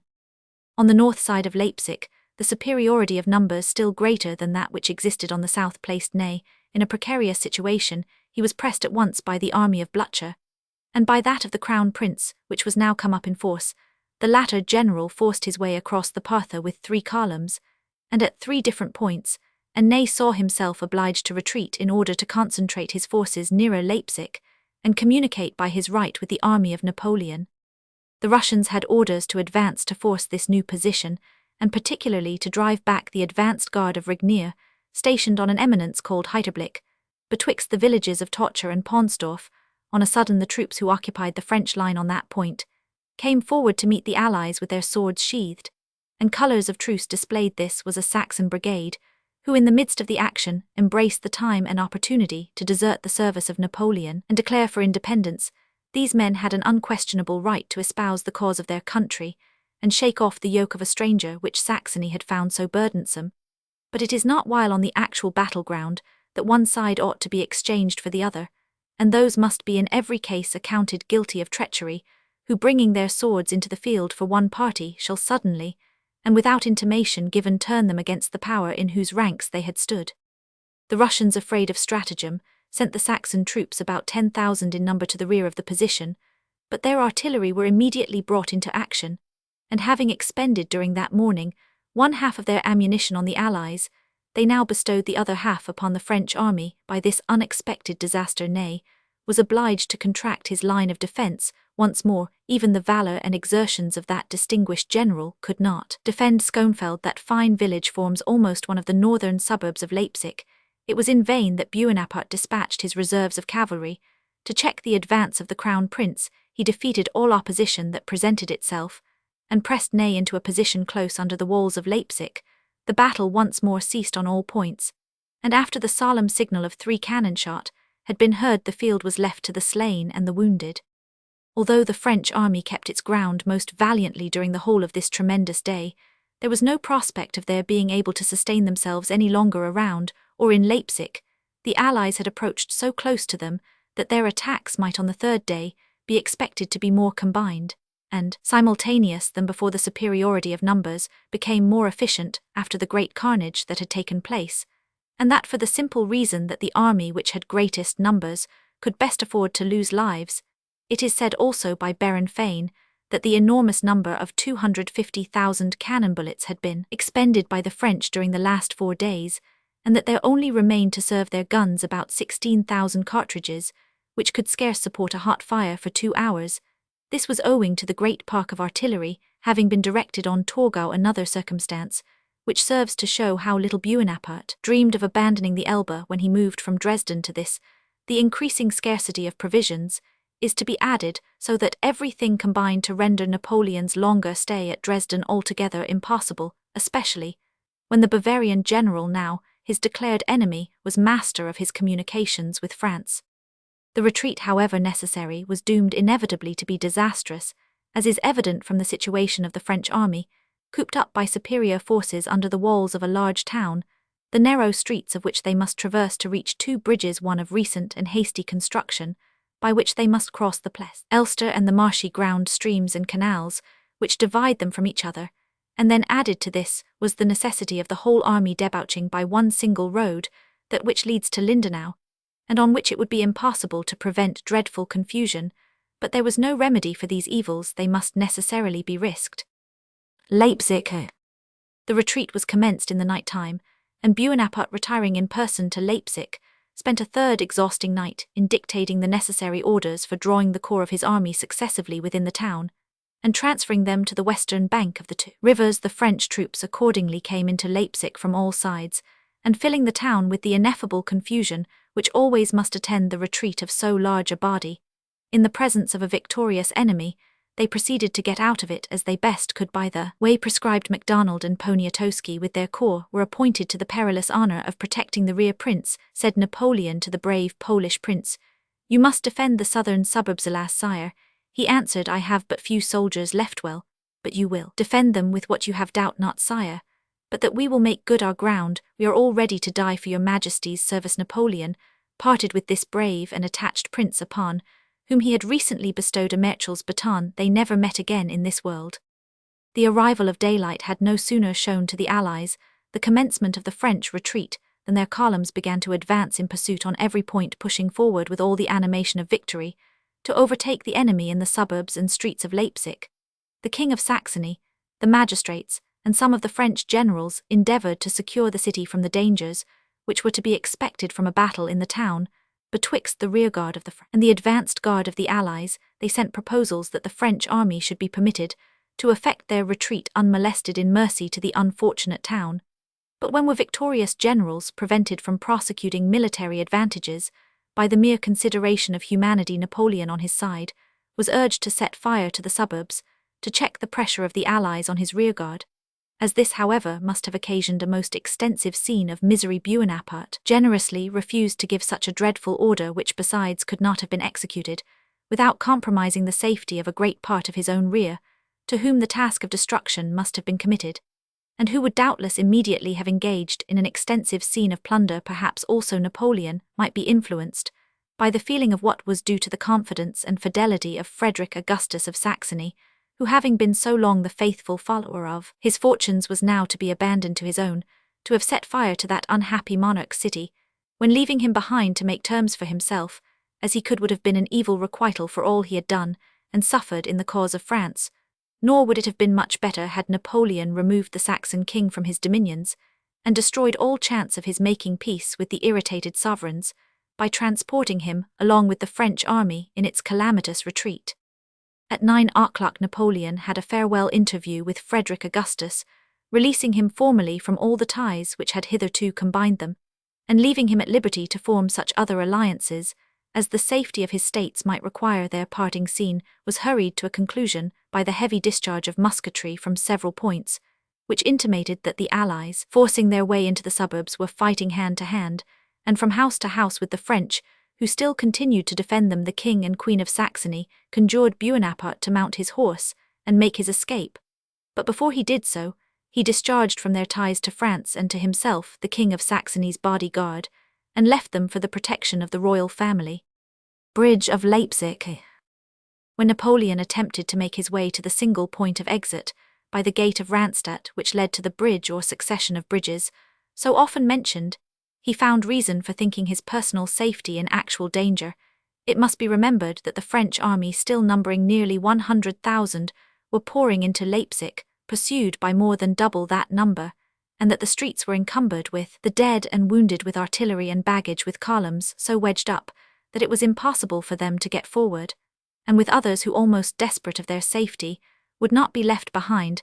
To fight his way through this confusion was impossible, even for Napoleon.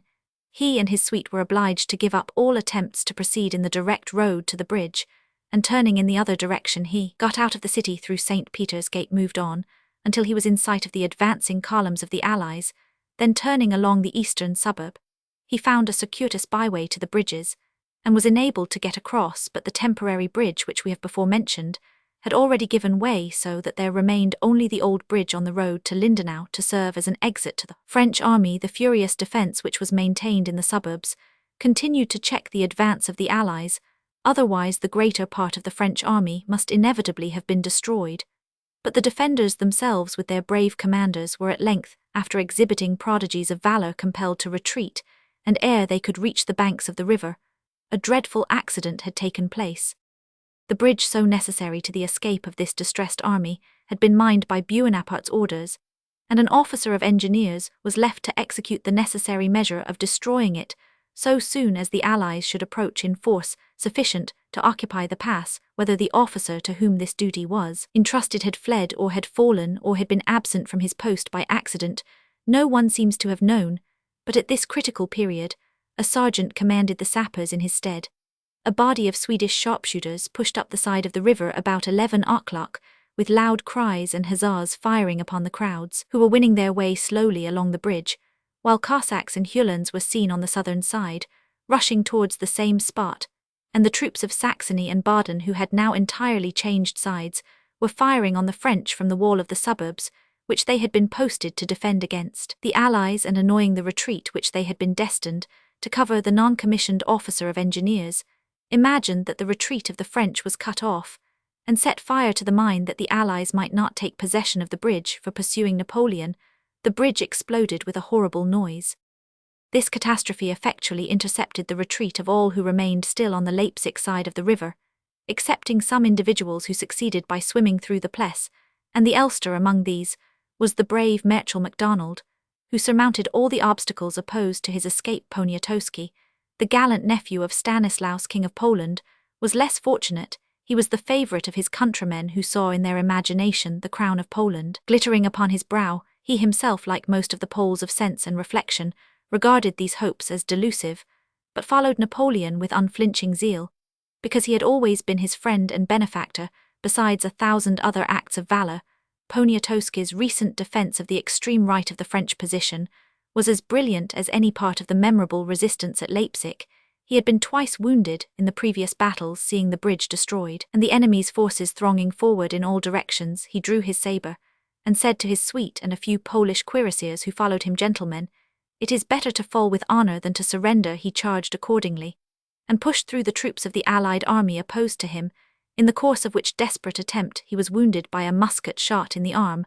Other enemies appeared. He threw himself upon them, with the same success, making his way amongst them also. After receiving a wound through the cross of his decoration, he then plunged into the Pless, and with the assistance of his staff officers got across that river, in which his horse was lost. Though much exhausted, he mounted another horse, and seeing that the enemy were already occupying the banks of the Elster with riflemen, he plunged into that deep and marshy river to rise no more. Thus bravely died a prince who in one sense may be termed the last of the Poles.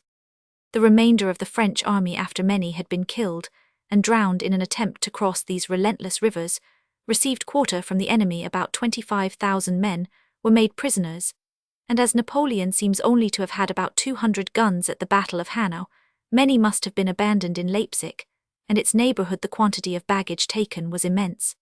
The triumph of the Allied monarchs was complete. Advancing at the head of their victorious forces, each upon his own side, the Emperor of Russia, the King of Prussia, and the Crown Prince of Sweden met and greeted each other in the great square of the city, where they were soon joined by the Emperor of Austria. General Bertrand, the French commandant of the city, surrendered his sword to these illustrious personages.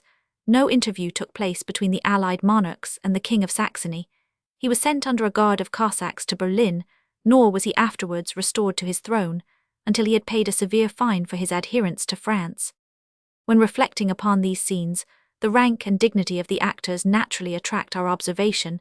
It seems as if the example of Bonaparte in placing himself at the head of his armies had in some respects changed the condition of sovereigns from the reserved and retired dignity in which most had remained estranged from the actual toils of government and dangers of war, into the less abstracted condition of sharing the risk of battle and the labours of negotiation. Such scenes as those which passed at Leipzig on this memorable day, whether we look at the parting of Napoleon from Frederick Augustus, amid the fire and shouting of hostile armies, or the triumphant meeting of the Allied sovereigns in the great square of Leipzig, had been for centuries only to be paralleled in romance. But considering how important it is to the people that sovereigns should not be prompt to foster a love of war, there is great room for question whether the encouragement of this warlike propensity be upon the whole a subject for Europe to congratulate itself upon. Policy and the science of war alike dictated a rapid and close pursuit after the routed French, but the Allied army had been too much exhausted by the efforts required to gain the battle to admit of its deriving the full advantage from success. There was a great scarcity of provisions around Leipzig, and the stores of the city exhausted by the French afforded no relief.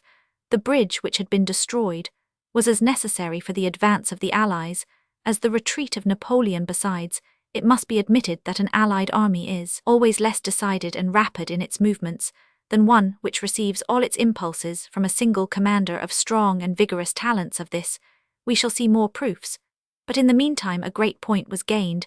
The liberation of Germany was complete even if Napoleon should escape the united armies of Austria and Bavaria, which still lay betwixt him and the banks of the Rhine. And indeed the battles which he fought for conquest terminated at Leipzig. Those which he afterwards waged were for his own life and the sceptre of France. Chapter Romans 71, Retreat of the French from Germany. General defection of Napoleon's partisans. Battle of Hanau, fought on 30th and 31st October. Napoleon arrives at Paris on 9th November. State in which he finds the public mind in the capital. Fate of the French garrisons left in Germany. Arrival of the Allied armies on the banks of the Rhine. General view of Napoleon's political relations. Italy-Spain restoration of Ferdinand. Liberation of the Pope, who returns to Rome. Emancipation of Holland. Retreat from Germany. Napoleon was now on his retreat, and it proved a final one from Germany towards France. It was performed with disorder enough, and great loss, though far less than that which had attended the famous departure from Moscow. The troops, according to Baron de Oederleben, soured by misfortune, marched with a fierce and menacing air, and the Guards in particular indulged in every excess. In this disordered condition, Napoleon passed through Lutzen, late the scene of his brilliant success, now witness to his disastrous losses. His own courage was unabated. He seemed indeed pensive, but was calm and composed, indulging in no vain regrets, still less in useless censures and recriminations. Harassed, as he passed the defiles of Eckartsburg, by the light troops of the Allies, he pushed on to Erfurt, where he hoped to be able to make some pause and restore order to his disorganized followers. On the 23rd of October, he reached that city, which was rendered by its strong citadel a convenient rallying point, and upon collecting the report of his losses, had the misfortune to find them much greater than he had apprehended. Almost all the German troops of his army were now withdrawn from it. The Saxons and the troops of Baden he had dismissed with a good grace. Other contingents, which saw their sovereigns on the point of being freed from Napoleon's supremacy, withdrew of themselves, and in most cases joined the Allies. A great many of those Frenchmen who arrived at Erfurt were in a miserable condition, and without arms. Their wretched appearance extorted from Bonaparte the peevish observation, "They are a set of scoundrels who are going to the devil. In this way I shall lose 80,000 men before I can get to the Rhine." The spirit of defection extended even to those who were nearest to the Emperor. Murat, discouraged and rendered impatient by the incessant misfortunes of his brother-in-law, took leave under pretense, it was said, of bringing forces up from the French frontier, but in reality to return to his own dominions, without further allying his fortunes to those of Napoleon. Bonaparte, as if influenced by some secret presentiment that they should never again meet, embraced his old companion in arms repeatedly ere they parted. The Poles who remained in Napoleon's army showed a very generous spirit. He found himself obliged to appeal to their own honor whether they chose to remain in his service or to desert him at this crisis. A part had served so long under his banners that they had become soldiers of fortune, to whom the French camp served for a native country, but many others were men who had assumed arms in the Russian campaign with the intention of freeing Poland from the foreign yoke under which it had so long grown. The manner in which Napoleon had disappointed their hopes could not be forgotten by them, but they had too much generosity to revenge at this crisis the injustice with which they had been treated, and agreed unanimously that they would not quit Napoleon's service until they had escorted him safely beyond the Rhine, reserving their right then to leave his standard, of which a great many accordingly availed themselves.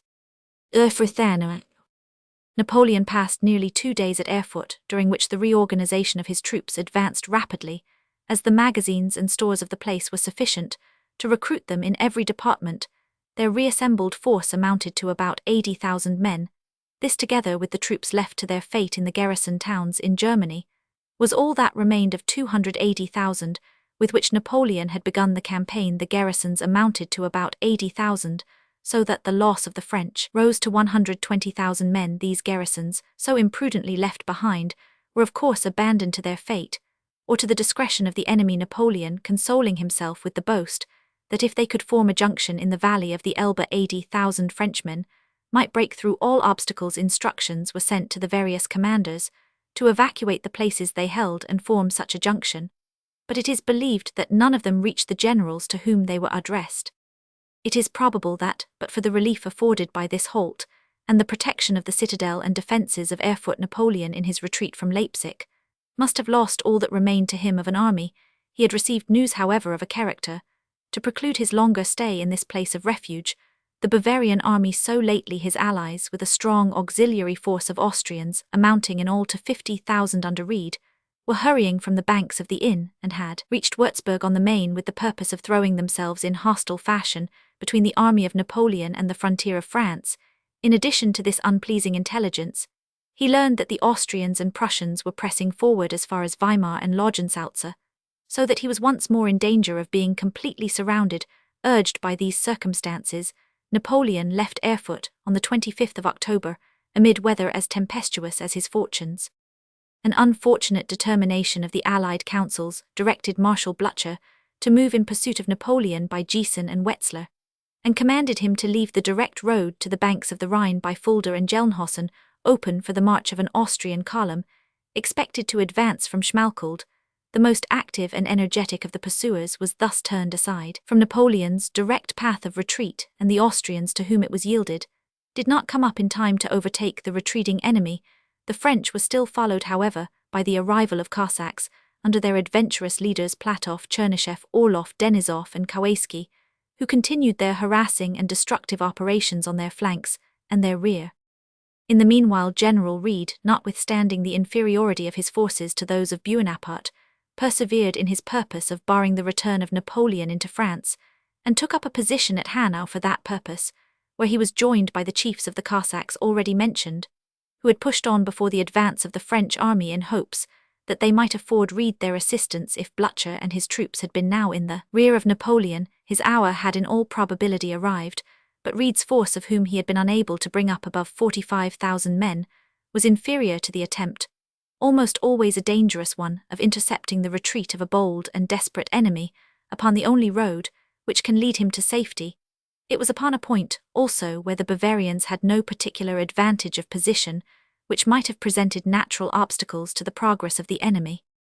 Upon the 30th, the Bavarians had occupied the large wood of Lamboy, and were disposed in line on the right bank of a small river, called the Kinzig, near a village named Neuhof, where there is a bridge. The French threw a body of light troops into the wood, which was disputed from tree to tree. The close fire of the sharpshooters on both sides, resembling that of a general chasse such as is practiced on the continent, the combat was sustained for several hours without decided success, until Bonaparte commanded an attack in force on the left of the Bavarians. 2 battalions of the Guards under General Curial were sent into the wood to support the French tirailleurs, and the Bavarians, at the sight of their grenadier caps, imagined themselves attacked by the of that celebrated body, and gave way. A successful charge of cavalry was at the same time made on Reed's left, which made it necessary for him to retreat behind the Kinzig. The Austro-Bavarian army continued to hold Hanau, but as the main road to Frankfurt does not lead directly through that town, but passes on the south side of it, the desired line of retreat was left open to Napoleon, whose business it was to push forward to the Rhine and avoid farther combat. But the rearguard of the French army, consisting of 18,000 men under command of Mortier, was still at Gelnhausen, and Marmont was left with 3 corps of infantry to secure their retreat, while Bonaparte with the advance pushed on to Williamstadt, and from thence to Hochstadt in the direction of Frankfurt. On the morning of the 31st, Marmont made a double attack upon the town of Hanau, and the position of Reed of the first he possessed himself by a bombardment. The other attack took place near the bridge of Neuhof. The Bavarians had at first the advantage, and pushed a body of 1,000 or 1,200 men across the Kinzig, but the instant attack and destruction of these by the bayonet impressed their general with greater caution. Reed himself was at this moment dangerously wounded, and the Prince of Oettingen, his son-in-law, killed on the spot. General Fresnel, who succeeded Reed in the command, acted with more reserve. He drew off from the combat, and the French, more intent on prosecuting their march to the Rhine than on improving their advantages over the Bavarians, followed the Emperor's line of retreat in the direction of Frankfurt. An instance of rustic loyalty and sagacity was displayed during the action by a German miller, which may serve to vary the recurring detail of military movements. This man, observing the fate of the battle, and seeing a body of Bavarian infantry hard pressed by a large force of French cavalry, had the presence of mind to admit the water into his mill stream when the Bavarians had passed its channel, and thus suddenly interposed an obstacle between them and the pursuers, which enabled the infantry to halt and resume their ranks. The sagacious peasant was rewarded with a pension by the King of Bavaria. Losses of the French. The loss of the French in this sharp action was supposed to reach to about 6,000 men. That of the Austro-Bavarians exceeded 10,000. Escaped from this additional danger, Napoleon arrived at Frankfurt upon the 30th October, and left upon the 1st November a town which was soon destined to receive other guests on the next day. He arrived at Mayence, which he left upon the 7th November, and arriving on the 9th at Paris, concluded his second unsuccessful campaign. The emperor had speedy information that the temper of the public was by no means tranquil. The victory of Hanau, though followed by no other effect than that of getting clear of the enemy who had presumed to check the retreat of the emperor, alone shed a lustre on the arms of Napoleon, which they greatly needed, for his late successive misfortunes had awakened both critics and murmurers. The rupture of the armistice seemed to be the date of his declension, as, indeed, the junction of the Austrians enabled the Allies to bear him down by resistless numbers. 9 battles had been fought since that period, including the action at Culm, which in its results is well entitled to the name of these. Bonaparte only gained 2/3 of Dresden and Hanau, that at Wacha was indecisive, while at Gross Biren, at Jauer on the Katzbach, at Culm, at Denowitz, at Markern, and at Leipzig, the Allies obtained decisive and important victories. The French had been still more unfortunate in the number of bloody skirmishes, which were fought almost everywhere through the scene of war. They were outnumbered in cavalry, and especially in light cavalry. They were outnumbered too in light corps of infantry and sharpshooters, for the Germans, who had entered into the war with general enthusiasm, furnished numerous reinforcements of this description to the regular armies of the Allies. These disasters, however they might be glossed over, had not escaped the notice of the French, nor was it the sight of a few banners and a column of 4,000 Bavarian prisoners ostentatiously paraded that prevented their asking what was become of upwards of 200,000 soldiers. What charm had dissolved the confederation of the Rhineland? Why, they heard rumours of Russians, Austrians, Prussians, Germans on the east, and of English, Spanish, and Portuguese on the south, approaching the inviolable frontiers of the great nation during the bright sunshine of prosperity. A nation may be too much dazzled with victory, but the gloomy horizon obscured by adversity shows objects in their real colours. The fate of the garrisons in Germany, which Bonaparte had so imprudently omitted to evacuate, was not such as to cure this incipient disaffection. The emperor had never another opportunity during this war to collect the veteran troops, thus unhappily left behind under his banner, though often missing them at his greatest need. The dates of their respective surrender, referring to a set of detached facts, which have no influence upon the general current of history, may be as well succinctly recited in this place. St. Cyr at Dresden, finding himself completely abandoned to his own slender resources, made on the 11th of November a capitulation to evacuate the place with his garrison of 35,000 men, of whom very many were however invalids, who were to have safe conduct to France under engagement not to serve against the Allies for 6 months. Schwarzenberg refused to ratify the capitulation, as being much too favourable to the besieged. He offered St. Cyr, who had already left Dresden, to replace him there in the same condition of defence which he enjoyed when the agreement was entered into. This was contrary to the rules of war, for how was it possible for the French commandant to be in the same situation as before the capitulation, when the enemy had become completely acquainted with his means of defence and resources? But the French general conceived it more expedient to submit with his army to become prisoners of war, reserving his right to complain of breach of capitulation. Stettin surrendered on the 21st of November after an 8 months blockade. 8,000 French remained prisoners of war. Here the Prussians regained no less than 350 pieces of artillery. On the 29th of November, the important city of Danzig surrendered after trenches had been opened before it for 40 days as, in the case of Dresden, the sovereigns refused to ratify the stipulation which provided for the return of the garrison to France, but made the commandant rap the same proposal which had been offered to the Marshal St. Cyr, which rap in like manner declined. About 9,000 French were therefore sent prisoners into Russia, but the Bavarians, Westphalians, and Poles belonging to the garrison were permitted to return to their homes. Many of them took service with the Allies. The detention of this garrison must also be recorded against the Allies as a breach of faith which the temptation of diminishing the enemy's forces cannot justify. After the Battle of Leipzig-Tauentziehen had been detached to blockade Wittenberg and besiege Torgau, the latter place was yielded on the 26th December, with a garrison of 10,000 wretches, amongst whom a pestilential fever was raging. Zamość in the Duchy of Warsaw capitulated on the 22d, and Modlin on the 25th of December. At the conclusion of the year 1813, only the following places situated in the rear of the Allies remained in the hands of the French: Hamburg, Magdeburg, Wittenberg, Kustrin, Glogau, with the citadels of Erfurt and of Würzburg, the French having in the last two instances evacuated the towns. French garrisons in Germany. Two circumstances are remarkable concerning the capture of the surrendered fortresses. The first is the dismal state of the garrisons. The men who had survived the Russian campaign, and who had been distributed into these cities and fortresses by Murat, were almost all from the hardships they had endured, and perhaps from their being too suddenly accommodated with more genial food, subject to diseases which speedily became infectious and spread from the military to the inhabitants. When the severities of a blockade were added to this general tendency to illness, the deaths became numerous, and the case of the survivors made them envious of those who died. So virulent was the contagion at Torgau that the Prussians, to whom the place was rendered on the 26th December, did not venture to take possession of it till a fortnight afterwards, when the ravage of the pestilence began to decline. Thus widely extended, and thus late prolonged, were the fatal effects of the Russian expedition. The other point worth notice is that the surrender of each fortress rendered disposable a blockading army of the Allies, proportioned to the strength of the garrisons, which ought according to the rules of war to be at least 2-1. Thus, while thousands after thousands of the French were marched to distant prisons in Austria, and Russia an addition was regularly made to the armies of the Allies equal, at least to double the number of those that were withdrawn from the French army. While these successes were in the act of being obtained, in their rear the Allied sovereigns of Russia and Prussia advanced upon the Rhine, the left bank of which was almost entirely liberated from the enemy.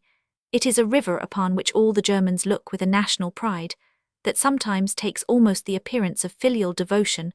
When the advanced guard of the army of the Allies first came in sight of its broad majesty of flood, they hailed the Father River with such reiterated shouts that those who were behind stood to their arms and pressed forward, supposing that an action was about to take place. The proud and exulting feeling of recovered independence was not confined to those brave men who had achieved the liberation of their country, but extended everywhere, and animated the whole mass of the population of Germany.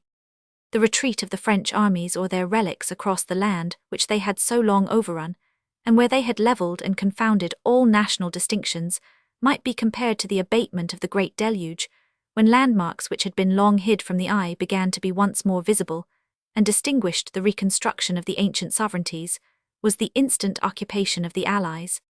From the very field of battle at Leipzig, the Electoral Prince of Hesse departed to assume, amid the acclamations of the inhabitants, the sovereignty of the territories of his fathers. The Allies on 2 November took possession of Hanover and its dependencies in name of the King of England, the gallant Duke of Brunswick, whose courage as well as his ardent animosity against Bonaparte we have already had occasion to commemorate, returned at the same time into the possession of his hereditary estates, and the ephemeral kingdom of Westphalia, the appanage of Jerome Bonaparte, composed out of the spoils of these principalities, vanished into air like the palace of Aladdin in the Arabian tale.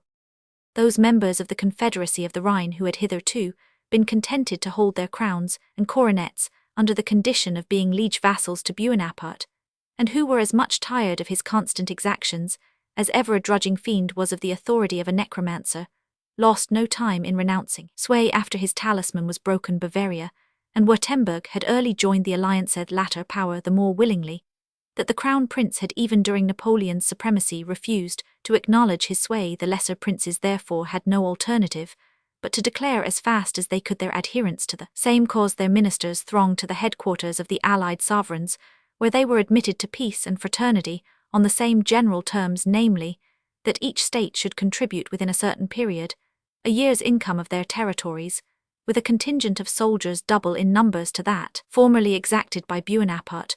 For maintaining the good cause of the alliance they consented willingly, for though the demand might be heavy in the meantime, yet with the downfall of the French emperor, there was room to hope for that lasting peace, which all men now believed to be inconsistent with a continuance of his power. Waiting until their reinforcements should come from the interior of Germany, and until the subordinate princes should bring forward their respective contingents of troops, and desirous, also, to give Napoleon another opportunity of treating the allied sovereigns, halted on the banks of the Rhine, and cantoned their army along the banks of that river. This afforded a space to discover whether the lofty mind of Napoleon could be yet induced to bend to such a peace as might consist with the material change, in the circumstances of Europe, effected in the two last campaigns. Such a pacification was particularly the object of Austria, and the greater hope was entertained of its being practicable, that the same train of misfortunes which had driven Napoleon beyond the Rhine had darkened his political horizon in other quarters. Spain. Italy, so long the scene of his triumphs, was now undergoing the same fate as his other conquests, and rapidly melting away from his grasp. At the beginning of the campaign, the Viceroy Eugene, with about 45,000 men, had defended the north of Italy, with great skill and valor against the Austrian General Hiller, who confronted him with superior forces. The frontiers of Illyria were the chief scene of their military operations. The French maintained themselves there, until the defection of the Bavarians opened the passes of the Tyrol to the Austrian army, after which Eugene was obliged to retire behind the Adige. The warlike Croatians, declaring in favour of their ancient sovereigns of Austria, mutinied, and rose in arms on several points. The important seaport of Trieste was taken by the Austrians on the 21st of October. General Nugent had entered the mouth of the Po with an English squadron, with a force sufficient to occupy Ferrara and Ravenna, and organize a general insurrection against the French. It was known also that Murat, who had begun to fear lest he should be involved in the approaching fall of Napoleon, and who remembered with more feeling the affronts which Napoleon had put upon him from time to time than the greatness to which he had been elevated by him, was treating with the Allies, and endeavouring to make a peace which should secure his own authority under their sanction. Thus there was no point of view in which Italy could be regarded as a source of assistance to Bonaparte. On the contrary, that fair country, the subject of his pride and his favour, was in the greatest danger of being totally lost to him. The Spanish peninsula afforded a still more alarming prospect. The Battle of Vittoria had entirely destroyed the usurped authority of Joseph Bonaparte, and Napoleon himself had become desirous to see the war ended at the price of totally ceding the kingdom on which he had seized so unjustifiably, and which he had in his fatal obstinacy continued to grasp like a furious madman holding a hot iron, until it has scorched him to the After that decisive battle, there was no obstacle in front to prevent the Duke of Wellington from entering France, but he chose first to reduce the strong frontier fortresses of Saint Sebastian and Pampeluna. The first capitulated finally on the 9th September, and notwithstanding the skill and bravery of Soult which were exerted to the uttermost, he could not relieve Pampeluna. The English army, at least its left wing, passed the Bidassoa upon the 7th October, and Pampeluna surrendered on the 31st of the same month. Thus was the most persevering and the most hated of Bonaparte's enemies placed in arms upon the French soil under the command of a general who had been so uniformly successful that he seemed to move hand in hand with victory. It was but a slender consolation in this state of matters that Suchet, the Duke of Albufera, still maintained himself in Catalonia, his headquarters being at Barcelona. In fact, it would have been of infinitely more importance to Bonaparte had the Marshal and those troops who had not yet been discouraged by defeat been on the north side of the Pyrenees, and ready to cooperate in defence of the frontiers of France. Restoration of Ferdinand. To parry this pressing danger, Napoleon had recourse to a plan which, had it been practised the year before, might have placed the affairs of Spain on a very different footing. He resolved, as we have hinted, to desist from the vain undertaking which had cost himself so much blood and treasure, to undo his own favourite work, to resign the claims of his brother to the crown of Spain, and by restoring the legitimate sovereign to the throne endeavour to form such an alliance with him as might take Spain out of the list of his enemies, and perhaps add her to that of his friends. Had he had recourse to this expedient in the previous year, Ferdinand's appearance in Spain might have had a very important effect in embroiling the councils of the Cortes. It is well known that the unfortunate distinctions of royalists and liberalists were already broken out among the Spaniards, and from the colours in which his present Majesty of Spain has since shown himself, there is great room to doubt whether he had either temper, wisdom, or virtue sufficient to act as a mediator betwixt the two classes of his subjects, of which both were inclined to carry their opposite opinions into extremes, it is more than probable that a civil war might even then have taken place between the king desirous of regaining the plenitude of authority conferred on him by the ancient constitution, and the Cortes anxious to maintain the liberties which they had recently recovered and carried by their new constitution to the extent of republican license. If such a war had arisen, King Ferdinand would probably have fallen into the snare prepared for him by Bonaparte, and called in his late jailer in the capacity of his ally against the Cortes, and perhaps also against the English, who, though not approving of the theoretical extravagances of the system of government which had divided the patriots into two civil factions, must nevertheless have considered that assembly as the representatives of the Spanish people, and the allies with whom the British had formed their Ligue Tolerante, is said to have recommended the liberation of Ferdinand at a much earlier period. He called the measure an a la podrida for Spain. But Napoleon's present concession came too late, and was too evidently wrung from him by the most pressing necessity to permit Ferdinand, however desirous of his liberty, to accept of it on the terms offered. The reader may indeed be curious to know in what language Napoleon could address the prince whose person he had seized and imprisoned like a kidnapper, and on whose throne he had so long and so pertinaciously endeavoured to support a usurper. Perhaps, when writing the following letter, Bonaparte was himself sensible that his conduct admitted of no glossing over. He therefore came to the point, it will be observed at once, trusting probably that the hope of being restored to his liberty and kingdom would be so agreeable in itself that the captive monarch would not be disposed strictly to criticize the circumstances which had occasioned so pleasing an offer, or the expressions in which it was conveyed. My cousin, the state of my empire and of my political situation lead me to put a final adjustment to the affairs of Spain. The English are exciting anarchy and Jacobinism. They endeavour to overthrow the crown and the nobility in order to establish a republic. I cannot, without being deeply affected, think on the destruction of a nation which interests me both by its neighbourhood and its common interest concerning maritime commerce. I wish to re-establish the relations of friendship and good neighbourhood which have so long been established betwixt France and Spain. You will therefore listen to what the Count de la Forest will propose in my name. Roman 100. Considering the terms of this letter, and contrasting them with the manner in which the friendly relations alluded to had been broken off, and that in which the interest taken by Napoleon in the kingdom of Spain had been displayed, the hypocritical professions of the writer were too obviously dictated by necessity to impose upon the meanest understanding. The answer of Ferdinand was not without dignity. He declined to treat, without having an opportunity of consulting with the Regency of Spain, and required permission to hear a deputation of his subjects, who might at once inform him of the actual state of affairs in Spain, and point out a remedy for the evils under which the kingdom suffered.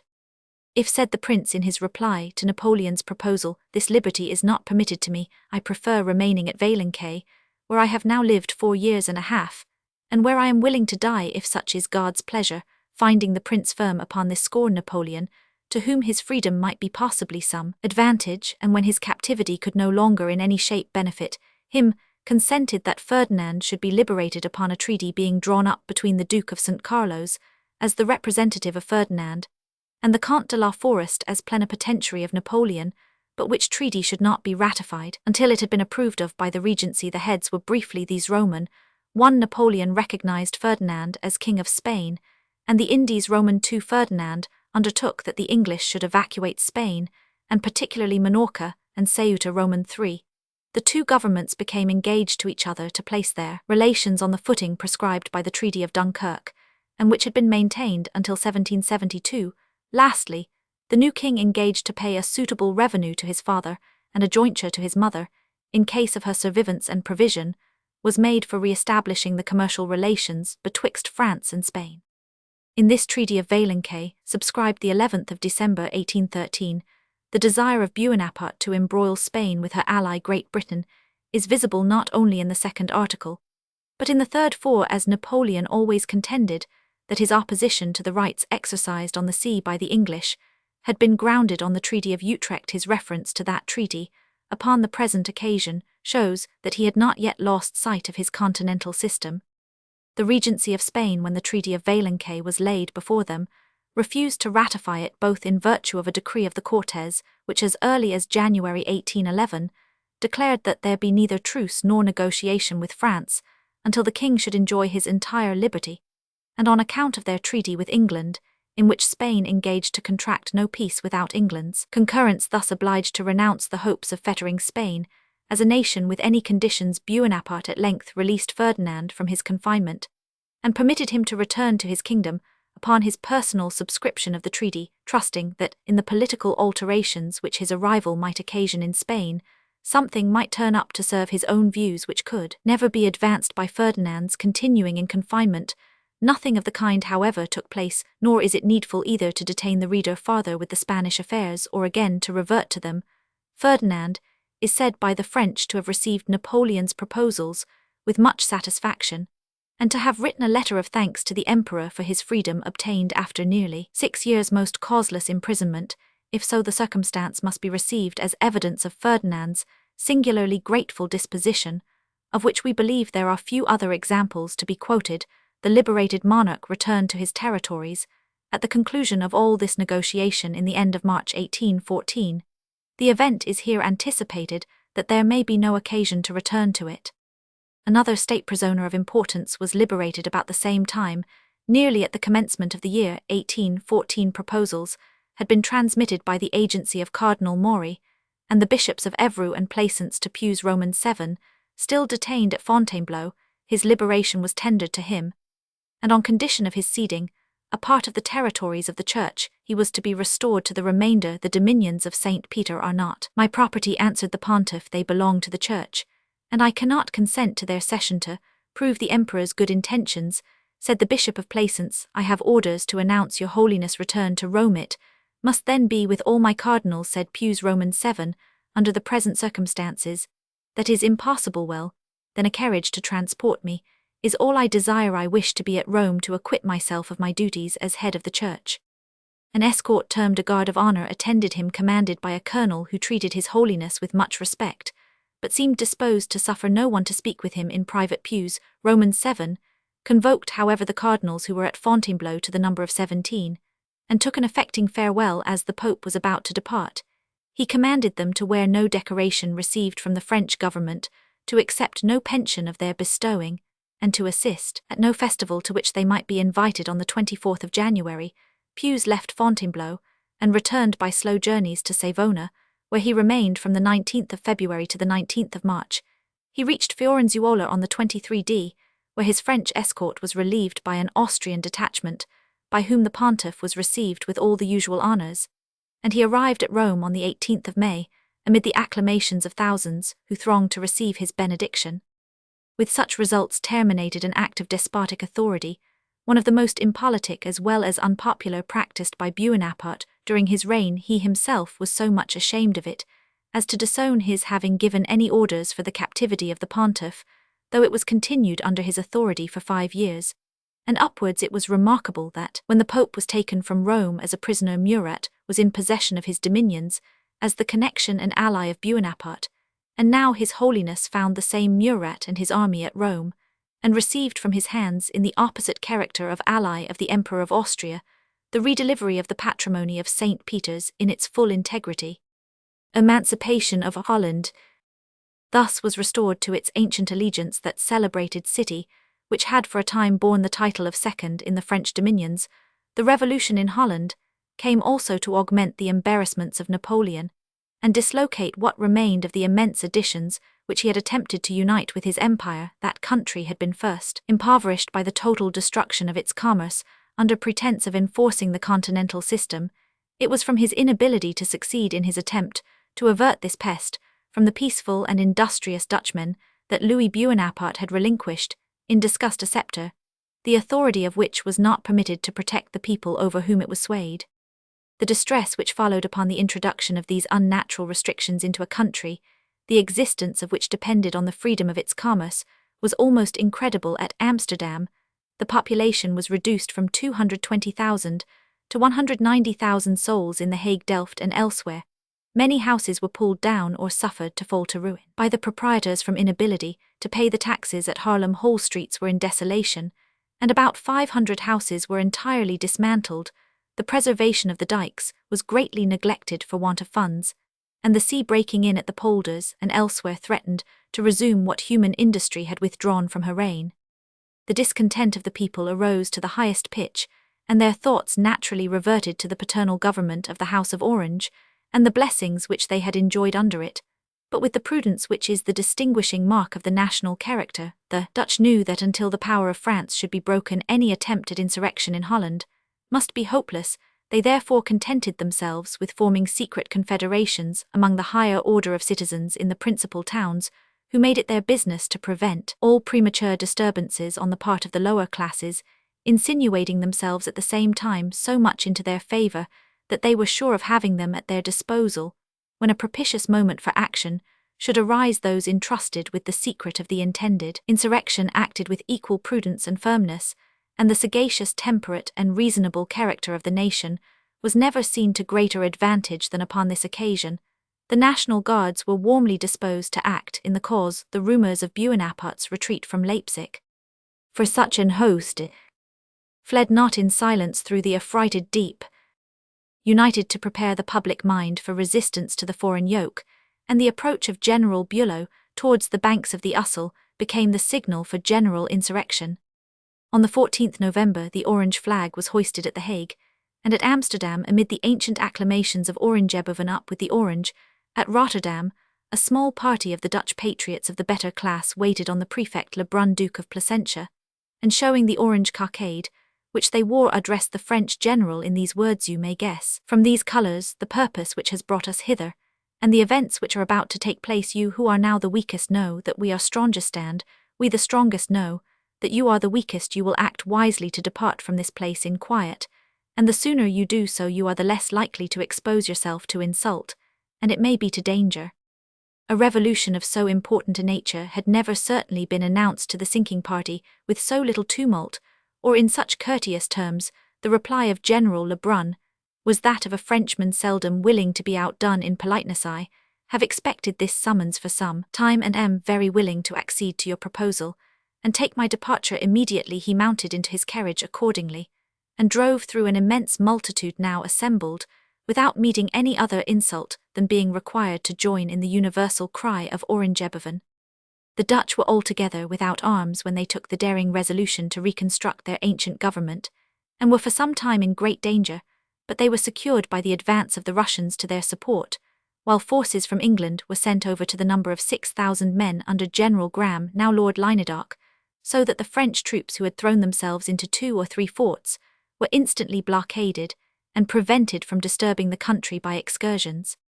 No event during the war made a more general and deep impression on the mind of the British nation than the liberation of Holland, which is well entitled by a recent author one of the most fortunate events which could at that moment have taken place. The rapidity with which the Dutch, from being obstacles to the invasion of France, became the instruments by which that undertaking was most facilitated, could only have been brought about through the detestable system of government which Bonaparte had pursued with them. Thus victory, having changed her course like some powerful springtide, had now, in the end of the year 1813, receded at every point from the dominions which its strong and rapid onward course had so totally overwhelmed. Chapter Romans 72, Preparations of Napoleon against the invasion of France. Terms of peace, offered by the Allies. Congress, held at Mannheim. Lord Castlereagh. Manifesto of the Allies. Bonaparte's reply. State of parties. In France. The population of France, in general, wearied of the war and desirous of the deposition of Bonaparte, his unsuccessful attempts to arouse the National Spirit. Council of State extraordinary held Nov. 11th, when new taxes are imposed, and a new conscription of 300,000 men decreed. Gloom of the Council and violence of Bonaparte. Report of the state of the nation, presented to Napoleon by the legislative body. The legislative body is prorogued. Unceasing activity of the Emperor. National Guard called out. Napoleon presenting to them his Empress and child takes leave of the people. He leaves Paris for the armies. While these scenes were passing in the vicinity of France, the Emperor was using every effort to bring forward in defence of her territory a force in some degree corresponding to the ideas which he desired men should entertain of the great nation. He distributed the 70 or 80,000 men whom he had brought back with him along the line of the Rhine, unmoved by the opinions of those who deemed them insufficient in number to defend so wide a stretch of frontier, allowing the truth of their reasoning he denied its efficacy in the present instance policy, now demanded. He said that there should be no voluntary abatement of the lofty pretensions to which France laid claim. The Austrians and Prussians still remembered the campaigns of the Revolution and dreaded to encounter France once more in the character of an armed nation. This apprehension was to be kept up as long as possible, and almost at all risks to concentrate his forces, would be to acknowledge his weakness, to confess that he was devoid of means to supply the exhausted battalions, and what might be still more imprudent, it was making the nation itself sensible of the same melancholy truth, so that according to this reasoning, it was necessary to keep up appearances, however ill seconded by realities. The Allied sovereigns, on the other hand, were gradually approaching to the right bank of the Rhine. Their immense masses, which including the reserves, did not perhaps amount to less than 500,000 of men. The scruples of the Emperor of Austria, joined to the respect entertained for the courage of the French, and the talents of their leader by the coalition at large, influenced their counsels at this period. And before resuming a train of hostilities, which must involve some extreme conclusion, they resolved once more to offer terms of peace to the Emperor of France. The agent selected on this occasion was the Baron de Saint-Aignan, a French diplomatist of reputation, residing at one of the German courts, who, falling into the hands of the Allies, was set at liberty, with a commission to assure the French Emperor of their willingness to enter into a treaty on equal terms. The English government also publicly announced their readiness to negotiate for a peace, and that they would make considerable concessions to obtain so great a blessing. Napoleon therefore had another opportunity for negotiating upon such terms as must indeed deprive him of the unjust supremacy among European councils, which he had attempted to secure, but would have left him a high and honourable seat among the sovereigns of Europe. But the pertinacity of Napoleon's disposition qualified him ill for a negotiator unless, when he had the full power in his own hand, to dictate the terms. His determined firmness of purpose, in many cases a great advantage, proved now the very reverse, as it prevented him from anticipating absolute necessity by sacrificing for the sake of peace something which it was actually in his power to give or retain. This tenacity was a peculiar feature of his character. He might indeed be brought to give up his claims to kingdoms and provinces, which were already put beyond his power to recover. But when the question regarded the cession of anything which was still in his possession, the grasp of the lion itself could scarce be more unrelaxing. Hence, as his misfortunes accumulated, the negotiations between him and the Allies came to resemble the bargain driven with the King of Rome. According to ancient history, for the books of the Sibyls, the price of peace, like that of those mysterious volumes, was raised against him upon every renewal of the conferences. This cannot surprise anyone who considers that in proportion to the number of defeats sustained and power diminished, the demands of the party gaining the advantage must naturally be heightened. This will appear from a retrospect to former negotiations before the war with Russia. Napoleon might have made peace upon nearly his own terms, providing they had been accompanied with a disavowal of that species of superior authority which, by the display of his armies on the frontiers of Poland, he seemed disposed to exercise over an independent and powerful empire. There was nothing left to be disputed between the two emperors, excepting the point of equality which it was impossible for Alexander to yield up in justice to himself and to his subjects. Congress at Prague. The Congress at Prague was of a different complexion. The fate of war, or rather the consequence of Napoleon's own rashness, had lost him an immense army, and had delivered from his predominant influence both Prussia and Austria, and these powers, united in alliance with Russia and England, had a title to demand, as they had the means of enforcing such treaty as should secure Prussia from again descending into a state which may be compared to that of Helots or Gibeonites, and Austria from one less directly dependent, but by the continuance of which she was stripped of many fair provinces, and exposed along her frontier to suffer turmoil from all the wars which the too well-known ambition of the French Empire might awaken in Germany. Yet even then the terms proposed by Prince Metternich stipulated only the liberation of Germany from French influence, with the restoration of the Illyrian provinces. The fate of Holland and that of Spain were remitted, till a general peace to which England should be a party. But Bonaparte, though Poland and Illyria might be considered as lost and the line of the Elbe and Oder as indefensible against the assembled armies of the Allies, refused to accept these terms, unless clogged with the condition that the Hanse towns should remain under French influence, and did not even transmit this qualified acquiescence to a treaty until the truce appointed for the purpose of the Congress had expired. After gaining 6 battles, and after the Allies had redeemed their pledge that they would not hear of farther negotiation while there was a French soldier in Germany, except as a prisoner or as belonging to the garrison of a blockaded fortress, it was natural that the demands of the confederated sovereigns should rise more especially as England, at whose expense the war had been in a great measure carried on, was become a party to the conferences, and her particular objects must now be attended to in their turn. The terms therefore proposed to Napoleon on which peace and the guarantee of his dynasty might be obtained had risen in proportion to the success of his enemies. The Earl of Aberdeen, well known for his literature and talents, attended on the part of Great Britain the negotiations held with the Baron St. Ainan. The basis of the treaty proposed by the Allies were that France, divesting herself of all the unnatural additions with which the conquests of Bonaparte had invested her, should return to her natural limits, the Rhine, the Alps, and the Pyrenees, which of course left her in possession of the rich provinces of Belgium, the independence of Italy, Germany, and Holland, were absolutely stipulated. Spain, whom the power of Great Britain, seconded by her own efforts, had nearly freed of the French yoke, was to be in like manner restored to independence under Ferdinand. Such were the outlines of the terms proposed, but it is generally admitted that if Bonaparte had shown a candid wish to close with them, the stipulations might have been modified so as to be more agreeable to him than they sounded in the abstract. There were ministers in the cabinet of the Allied sovereigns who advised an acquiescence in Eugene Beauharnois, of whom a very favourable opinion was entertained, being received as king of the upper part of Italy, while Murat retained the southern half of that peninsula. The same councillors would not have objected to holding Holland as sufficiently independent if the conscientious Louis Bonaparte were placed at its head. As for Spain, its destinies were now beyond the influence of Napoleon, even in his own opinion, since he was himself treating with his captive at Valencay for re-establishing him on the throne. A treaty, therefore, might possibly have been achieved by help of skillful management, which, while it affirmed the nominal independence of Italy and Holland, would have left Napoleon in actual possession of all the real influence which so powerful a mind could have exercised over brother, a stepson, and a brother-in-law, all indebted to him for their rise to the rank. They held his power might have been thus consolidated in the most formidable manner, and his empire placed in such security that he could fear no aggression on any quarter, and had only to testify pacific intentions towards other nations to ensure the perfect tranquillity of France and of the world. But it did not suit the high-soaring ambition of Napoleon to be contented with such a degree of power as was to be obtained by negotiation.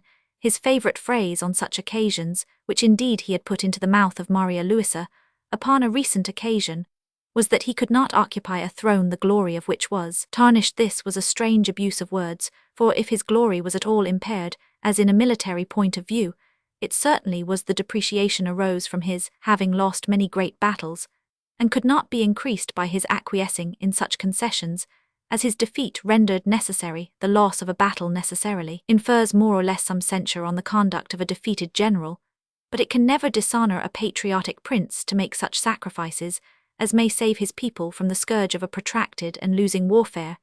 Yet let us do justice to the memory of a man so distinguished, if a merited confidence in the zeal and bravery of his troops or in his own transcendent abilities as a general could justify him in committing a great political error, in neglecting the opportunity of securing peace on honourable terms.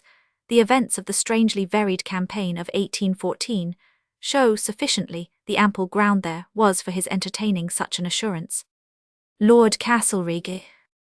At this period Marat, Duke of Bassano, invited the Allies to hold a congress at Mannheim for considering the preliminaries of peace, and on the part of Great Britain Lord Castlereagh, a cabinet minister, was sent over to represent her on this important occasion. Faction, which in countries where free discussion is permitted, often attaches its censure to the best and worthiest of those to whose political opinions it is opposed, has calumniated this statesman during his life, and even after his death. This is one of the evils at the expense of which freedom is purchased, and it is purchased the more cheaply that the hour of confutation fails not to come now, when his power can attract no flattery and excite no odium. Impartial history must write on the tomb of Castlereagh that his undaunted courage, manly steadiness, and deep political sagacity had the principal share in infusing that spirit of continued exertion and unabated perseverance into the councils of the Allies, which supported them through many intervals of doubt and indecision, and finally conducted them to the triumphant conclusion of the most eventful contest which Europe ever saw. In the meanwhile, both parties proclaimed their anxiety for peace, well aware of the advantageous opinion which the French public in particular could not fail to entertain of that party, which seemed most disposed to afford the world the blessings of that state of rest and tranquillity which was now universally sighed for.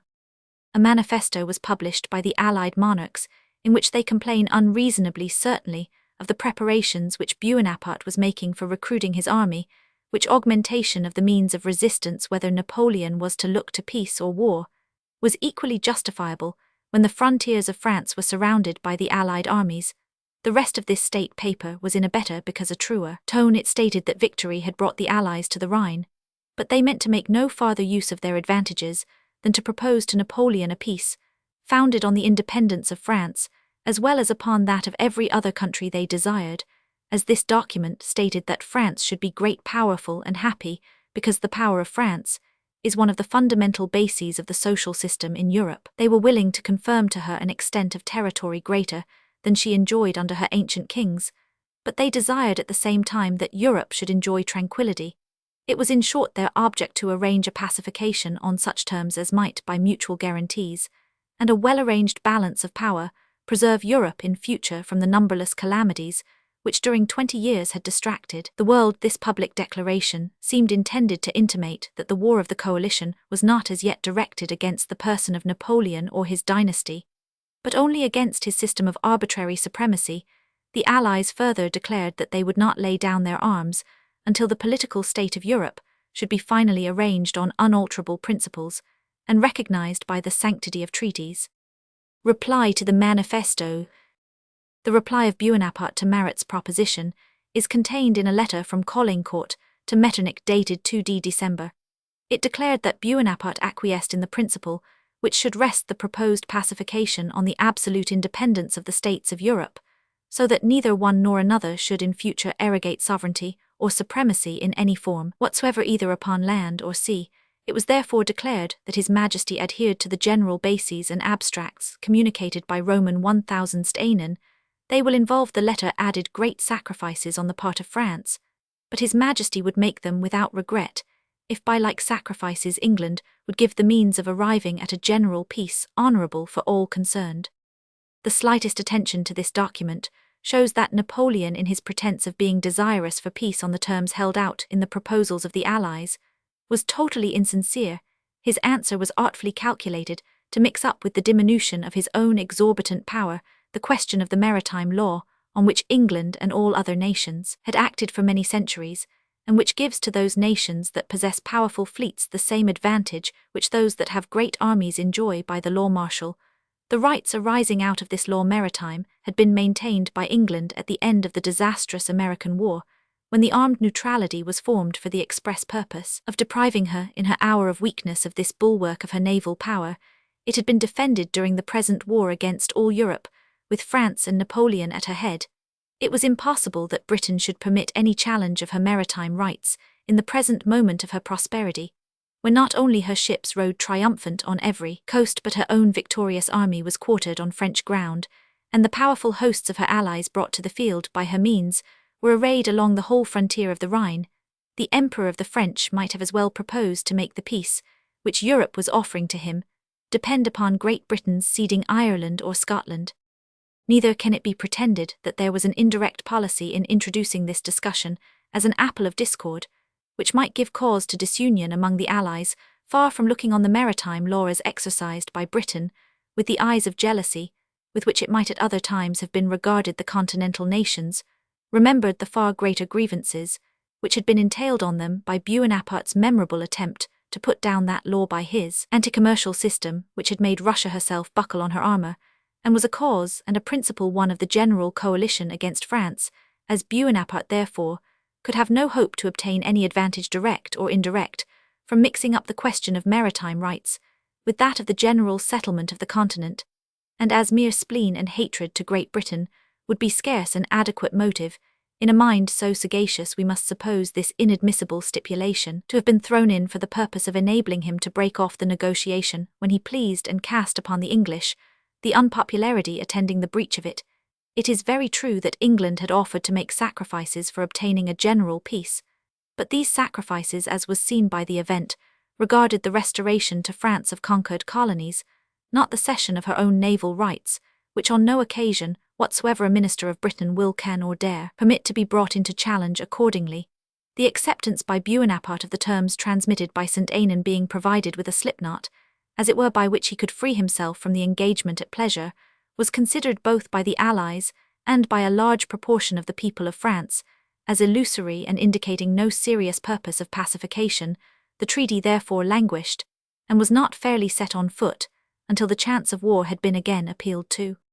In the meanwhile, the Allies were bringing up their reserves as fast as possible, and Bonaparte on his side was doing all he could to recruit his forces. His measures for this purpose had been adopted long before the present emergency. As far back as the 9th October, the Empress Maria Louisa, in the character of regent, presided in a meeting of the Senate held for the purpose of calling for fresh recruits to the armies.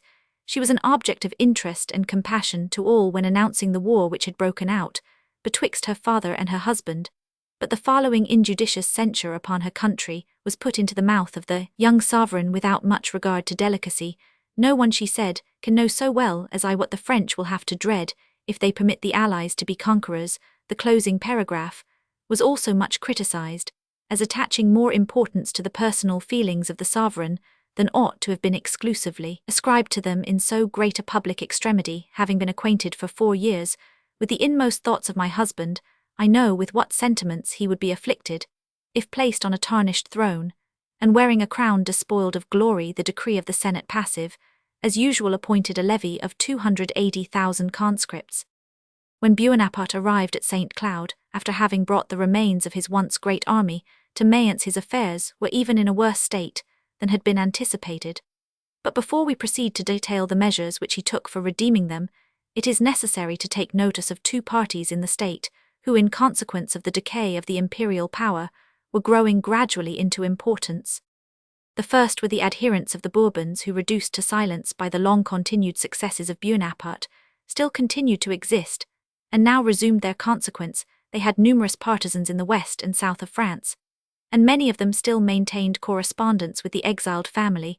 The old noblesse, amongst whom such as did not attach themselves to the court and person of Napoleon continued to be staunch royalists, had acquired, or rather regained, a considerable influence in Parisian society. The superior elegance of their manners, the seclusion and almost mystery of their meetings, their courage and their misfortunes, gave an interest to these relics of the history of France, which was increased by the historical remembrances connected with ancient names and high descent.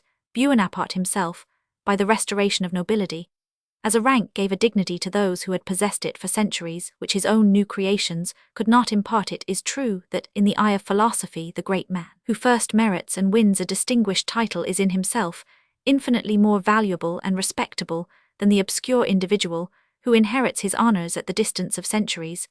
But then he is valued for his personal qualities, not for his noblesse. No one thought of paying those marshals, whose names and actions shook the world, a greater degree of respect. When Napoleon gave them titles, on the contrary, they will live in history, and be familiar to the imagination by their own names rather than those rising from their peerages. But the science of heraldry, when admitted as an arbitrary rule of society, reverses the rule of philosophy and ranks nobility like medals, not according to the intrinsic value of the metal, but in proportion to its antiquity.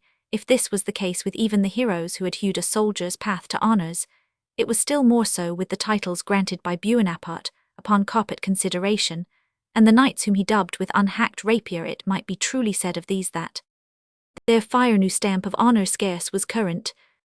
When therefore the republican fury died away, and Bonaparte directed the respect of the people at large towards title and nobility, a distinct and superior influence was acquired by those who possessed such honors by hereditary descent. Napoleon knew this and courted, and in some degree feared, the remainder of the old noblesse, who, unless he could decidedly attach them to his own interest, were exposed to surveillance and imprisonment on circumstances of slight suspicion. They became, however, so circumspect and cautious that it was impossible to introduce the spies of the police into their salons and private parties. Still, Napoleon was sensible of the existence of this party, and of the danger which might attend upon it, even while his followers had forgot perhaps that the Bourbons continued to live. I thought him mad, said Ney, whose head, according to Fouché, could not embrace 2 political ideas. When taking leave of the army at Smorgoni, he used the expression, "The Bourbons will make their own of this." state of partis the Royalists. This party began now to be active, and a royalist confederation organized itself in the centre of France. As early as the month of March 1813, the most distinguished members are said to have been the Dukes of Duras Tremoille and Fitzjames Messrs de Polignac, Ferrand Audrien de Montmorency, Sarthin de la Rochefoucauld Sir Mason, and La Rochejacqueline. Royalist commanders had been nominated in different quarters. Count Suzannet, in the Lower Poitou-Duras in Orleans and Tours, and the Marquis de Rivière in the province of Berry-Bordeaux, was full of royalists, most of them of the mercantile class, who were ruined by the restrictions of the continental system, and all waited anxiously a signal for action. Another internal faction, no ways desirous of the return of the Bourbons, yet equally inimical to the power of Napoleon, consisted of the old republican statesmen and leaders with the more zealous part of their followers. These could not behold with indifference the whole fruits of the revolution for which so much misery had been endured, so much blood spilled, so many crimes committed swept away by the rude hand of a despotic soldier. They saw with a mixture of shame and mortification that the issue of all their toils and all their systems had been the monstrous concoction of a military despotism, with which every other government in Europe might be declared liberal, except perhaps that of Turkey during the monarchy so long represented as a system of slavery. Public opinion had in the parliaments zealous advocates and an opportunity of making itself known, but in imperial France all was mute except the voice of hired functionaries, mere trumpets of the government who breathed not a sound, but what was suggested to them, a sense of this degraded condition, united in secret all those who desired to see a free government in France, and especially such as had been active in the commencement of the Revolution. This class of politicians could not desire the return of the family, in whose exile they had been active, and had therefore cause to fear the reaction with which such an event might be attended, but they wished to get rid of Napoleon, whose government seemed to be alike inconsistent with peace and with liberty. The idea of a regency suggested itself to Fouche and others as a plausible mode of attaining their purpose. Austria, they thought, might be propitiated by giving Maria Louisa the precedence in the council of regency as guardian of her son, who should succeed to the crown when he came to the age of majority. This expedient, it was thought, would give an opportunity in the meanwhile to introduce free principles into the constitution. But while it does not appear how these theorists intended to dispose of Napoleon, it is certain that nothing but his death captivity or perpetual exile would have prevented such a man from obtaining the full management of a regency in which his wife was to preside in the name of his son. General discontent. New taxes imposed. A great part of the population of France, without having any distinct views as to its future government, were discontented with that of Bonaparte, which, after having drained the country of men and wealth, seemed about to terminate by subjecting it to the revenge of incensed Europe. When these were told that Bonaparte could not bear to sit upon a tarnished throne or wear a crown of which the glory was diminished, they were apt to consider how often it was necessary that the best blood of France should be expended in washing the one and restoring the brilliancy of the other. They saw in Napoleon a bold and obstinate man, conscious of having overcome so many obstacles that he could not endure to admit the existence of any which might be insurmountable. They beheld him obstinately determined to retain everything, defend everything, venture everything, without making the least sacrifice to circumstances, as if he were in his own person independent of the laws of destiny, to which the whole universe is subjected. These men felt the oppression of the new taxes, the terrors of the new conscription, and, without forming a wish as to the mode in which he was to be succeeded, devoutly desired the emperor's deposition. But when an end is warmly desired, the means of attaining it soon come to occupy the imagination, and thus many of those who were at first a sort of general malcontents came to attach themselves to the more decided faction, either of the royalists or liberalists. These feelings, varying between absolute hostility to Napoleon and indifference to his fate, threw a general chillness over the disposition to resist the invasion of the strangers, which Bonaparte had reckoned on as certain to render the war national amongst so high-spirited a people. As the French, no effort was spared to dispel this apathy and excite them to resistance. The presses of the capital and the provinces all adopted the tone suggested by the government and called forth everyone to rise in mass for defense of the country. But although in some places the peasants were induced to take arms, the nation at large showed a coldness which can only be accounted for by the general idea which prevailed that the emperor had an honorable peace within his power, whenever he should be disposed to accept of it. In the meantime, new burdens were necessary to pay the expenses of the approaching campaign and recruit the diminished ranks of the army. Napoleon, indeed, supplied from his own hoards a sum of 30 millions of francs, but at the same time, the public taxes of the subject were increased by 1 moiety without any appeal to or consultation with the legislative body, who indeed were not sitting at the time, in a council of state extraordinary, held on the 11th November, 2 days after his return to Paris. Napoleon vindicated the infliction of this heavy augmentation on a discontented and distressed country in ordinary times. He said the contributions were calculated at 1/5 of the income of the individual, but according to the urgency of events, there was no reason why it should not rise to 1/4, 1/3, or 1/2 of the whole income. In fact, he concluded the contribution had no bounds, and if there were any laws intimating the contrary, they were ill-considered laws and undeserving of attention. Report State of the Nation.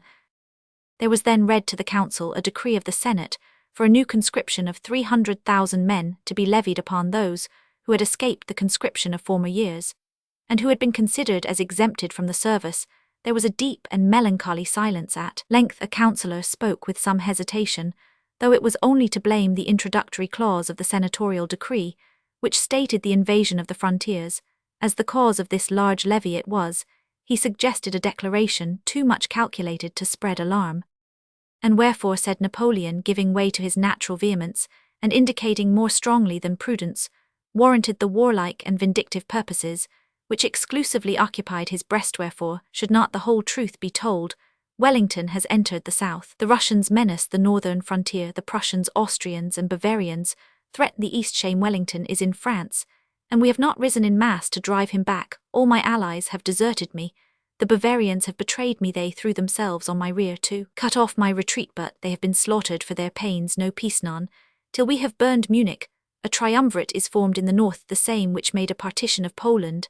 I demand of France 300,000 men. I will form a camp of 100,000 at Bordeaux, another at Metz, another at Lyon, with the present levy, and what remains of the last I will have 1,000,000 of men. But I must have grown men out these boy conscripts to encumber the hospitals and die of fatigue upon the highways. I can reckon on no soldiers now save those of France itself. Our sire, said one of the assentators, glad to throw in a suggestion, which he supposed would suit the mood of the time, that ancient France must remain to us inviolate. And Holland, answered Napoleon, fiercely abandon Holland sooner, yield it back to the sea councillors. There must be an impulse given, all must march you, our fathers of families, the heads of the nation. It is for you to set the example. They speak of peace, I hear of nothing but peace, when all around should echo to the cry of war. This was one of the occasions on which Bonaparte's constitutional vehemence overcame his political prudence.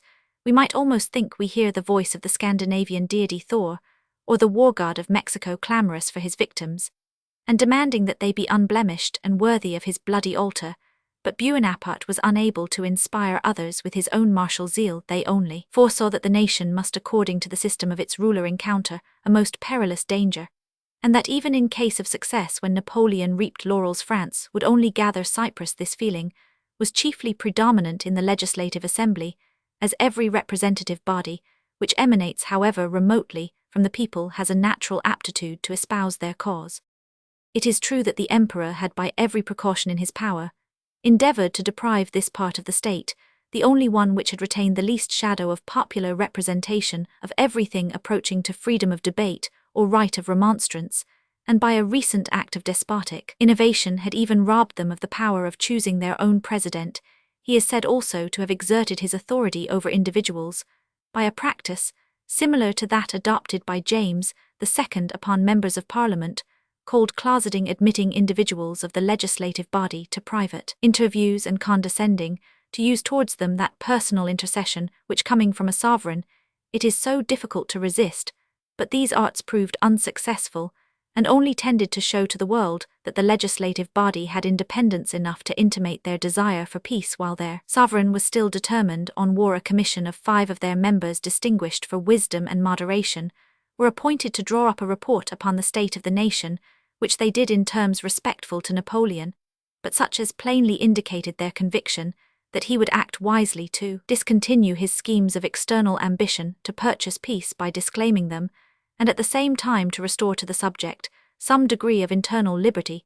They suggested that in order to silence the complaints of the allied monarchs, which accused France of aiming at general sovereignty. The emperor should make a solemn and specific declaration, abjuring all such purposes. They reminded him that when Louis Roman XIV desired to restore energy to the nation, he acquainted them with the efforts he had made to obtain peace, and the effect answered his wishes. They recommended the example to Napoleon. It was only necessary, they said, that the nation should be assured that the war was to be continued for the sole object of the independence of the French people and territory, to reanimate public spirit, and induce all to concur in the general defense, after other arguments tending to enforce the same advice. The report concluded with recommending that His Majesty should be supplicated to maintain the active and constant execution of the laws, which preserve to Frenchmen the rights of liberty and security, both of person and property, and to the nation the free exercise of its political privileges. Like the mute prince who recovered his speech when his father's life was endangered, the extremity of the national distress thus gave the power of remonstrance to a public body, which had hitherto been only the passive agents of the will of a despotic sovereign. Yet comparing the nature of the remonstrance with the period of extremity at which it was made, Napoleon must have felt somewhat in the situation of the patriarch of us, the friends of whose former prosperity came in the moment of his greatest distresses with reproaches instead of assistance. The legislative body had been at least silent and acquiescent during the wonderful period of Bonaparte's success, and they now chose that of his adversity to give him unpalatable advice, instead of aiding in this emergency, to inspire the nation with confidence. A philosophical monarch would nevertheless have regarded the quality of the course recommended more than the irritating circumstances of time and manner in which it was given, and would have endeavored by frank confidence and concessions to reconcile himself with the legislative body. An artful and Machiavellian despot would have temporized with the deputies, and yielded for the time with the purpose of afterwards recovering at a fitting period whatever point he might at present be obliged to cede. But Napoleon, too impetuous for either policy or philosophy, gave way to the full vehemence of a resentment, which, though unreasonable and imprudent, was certainly, considering those to whom it was addressed, by no means unnatural. He determined instantly to prorogue the assembly which had indicated such symptoms of opposition. Their hall was therefore shut against them, and guarded with soldiers, while the deputies summoned before the throne of the emperor received the following singular admonition: I have prohibited the printing of your address, because it is seditious. 11 parts of you are good citizens, but the 12th consists of rebels, and your commissioners are of the number Lane, corresponds with the Prince Regent of England. The others are hot-headed fools desirous of anarchy, like the Girondists whom such opinions led to the scaffold. Is it when the enemy are on the frontiers that you demand an alteration of the constitution? Rather follow the example of Alsace and Franche-Comté, where the inhabitants ask for leaders and arms to drive the invaders back. You are not the representatives of the people, you are only the representatives of the individual departments, yet you seek in your address to draw a distinction betwixt the sovereign and the people. I am the only real representative of the people. Which of you could support such a burden? The throne is merely a piece of wood covered with velvet. I alone hold the place of the people. If France desires another species of constitution, which does not suit me, I will tell her to seek another monarch. It is at me the enemies aim more than at France. But are we therefore to sacrifice a part of France? Do I not sacrifice my self-love and my feelings of superiority to obtain peace? Think you I speak proudly? If I do, I am proud because I have courage, and because France owes her grandeur to me. Yes, your address is unworthy of the legislative body, and of me. Begone to your homes. I will cause your address to be published in the Monitor with such notes as I shall furnish. Even if I had done wrong, you ought not to have reproached me with it. Thus publicly people do not wash their dirty linen before the world to conclude France has more need of me than I have of France. Legislative body prorogued. With this philippic, which we have but slightly compressed, he spurned the members of the legislative body from his presence. It displays in a remarkable degree his natural vehemence of temper, his view of the Constitution as a drama in which he filled up every part, and performed at once the part of the prince and of the people. His consciousness of his own extraordinary powers, which he boldly weighed in the balance against all France, and the coarse and mean taste of some of his expressions, the suspension of the legislative body, the only part, we repeat, of the imperial constitution, which had the least pretence to a popular origin, was not qualified to increase the confidence of the public, who now saw want of unity between the emperor and the popular representatives, added to the other threatening circumstances of the time, and became yet more distracted in their opinions and unwilling to exert themselves for the common defense. To give a more favorable impulse to the mind of the nation, Napoleon had recourse to an expedient which in the time of the Republic had been attended with universal effect. He sent special commissioners, 27 in number, into the different departments to arouse the dormant energies of the inhabitants and induce them to take up arms, but the senators and councillors chosen for this purpose were altogether void of the terrible energies of the Republican proconsuls, and though endowed like them with the most arbitrary powers, they had neither the furious zeal nor the contempt of all the prejudices of humanity, which had been displayed by those ferocious demagogues. Their mission therefore produced but little effect. The conscription too failed to be the ready source of levies, which it had so often proved. The lancet had been so often used that the blood no longer followed it so readily. His unceasing exertions, the unceasing activity of Napoleon, laboured to supply these deficiencies by day. He was incessantly engaged in actively reviewing troops, inspecting stores, and all the preparations for a desperate resistance. By night the lights were seen to glimmer late and long in the windows of his private apartment in the upper story of the Tuileries. He succeeded in levying 12 fresh regiments, and prepared to augment his veteran force by withdrawing Suchet from Catalonia, and making drafts from Soult's army on the frontiers, which he designed to supply by fresh levies. The Moniteur and the other newspapers magnified the success of the Emperor's exertions, described armies in reserve which had no existence, and dilated upon the beau désespoir, which was driving all France to arms, while in fact most of the provinces waited with apathy the events of the war. One of the strongest symptoms of Napoleon's own consciousness of approaching danger was his calling out and arming the National Guard of Paris, a force to which he would not have appealed save in the case of the last necessity, but to which he now felt himself obliged to have recourse, aware, however, that to mark any want of confidence in the armed citizens at this moment would be to give occasion to the disaffection which he dreaded. He solemnized his departure to the frontier by convoking a meeting of the officers of the National Guard at the Tuileries. He appeared among them with his Empress and his infant child, and in a tone which penetrated every bosom announced that, being about to place himself at the head of his army, he committed to the faith of the citizens of Paris the security of his capital, his wife and his child. Whatever complaints might be justly entertained against Napoleon's political conduct, none were so ungenerous as to remember them at that moment. Many of the officers shared in the emotion which he testified, and some mingled their tears with those of the alarmed and sorrowing Empress. This scene took place on the 23rd of January. On the 25th Napoleon left that abode of royalty to which he was doomed not to return, until he had undergone strange changes of fortune. His mind was agitated with unusual apprehensions and anticipations of misfortune, feeling also, what was unsuspected by many, that the real danger of his situation arose from the probability of the nations wishing to recall the Bourbons. He had even, according to his own account, resolved to arrest the person of a man of great influence whom he supposed most likely to promote this design.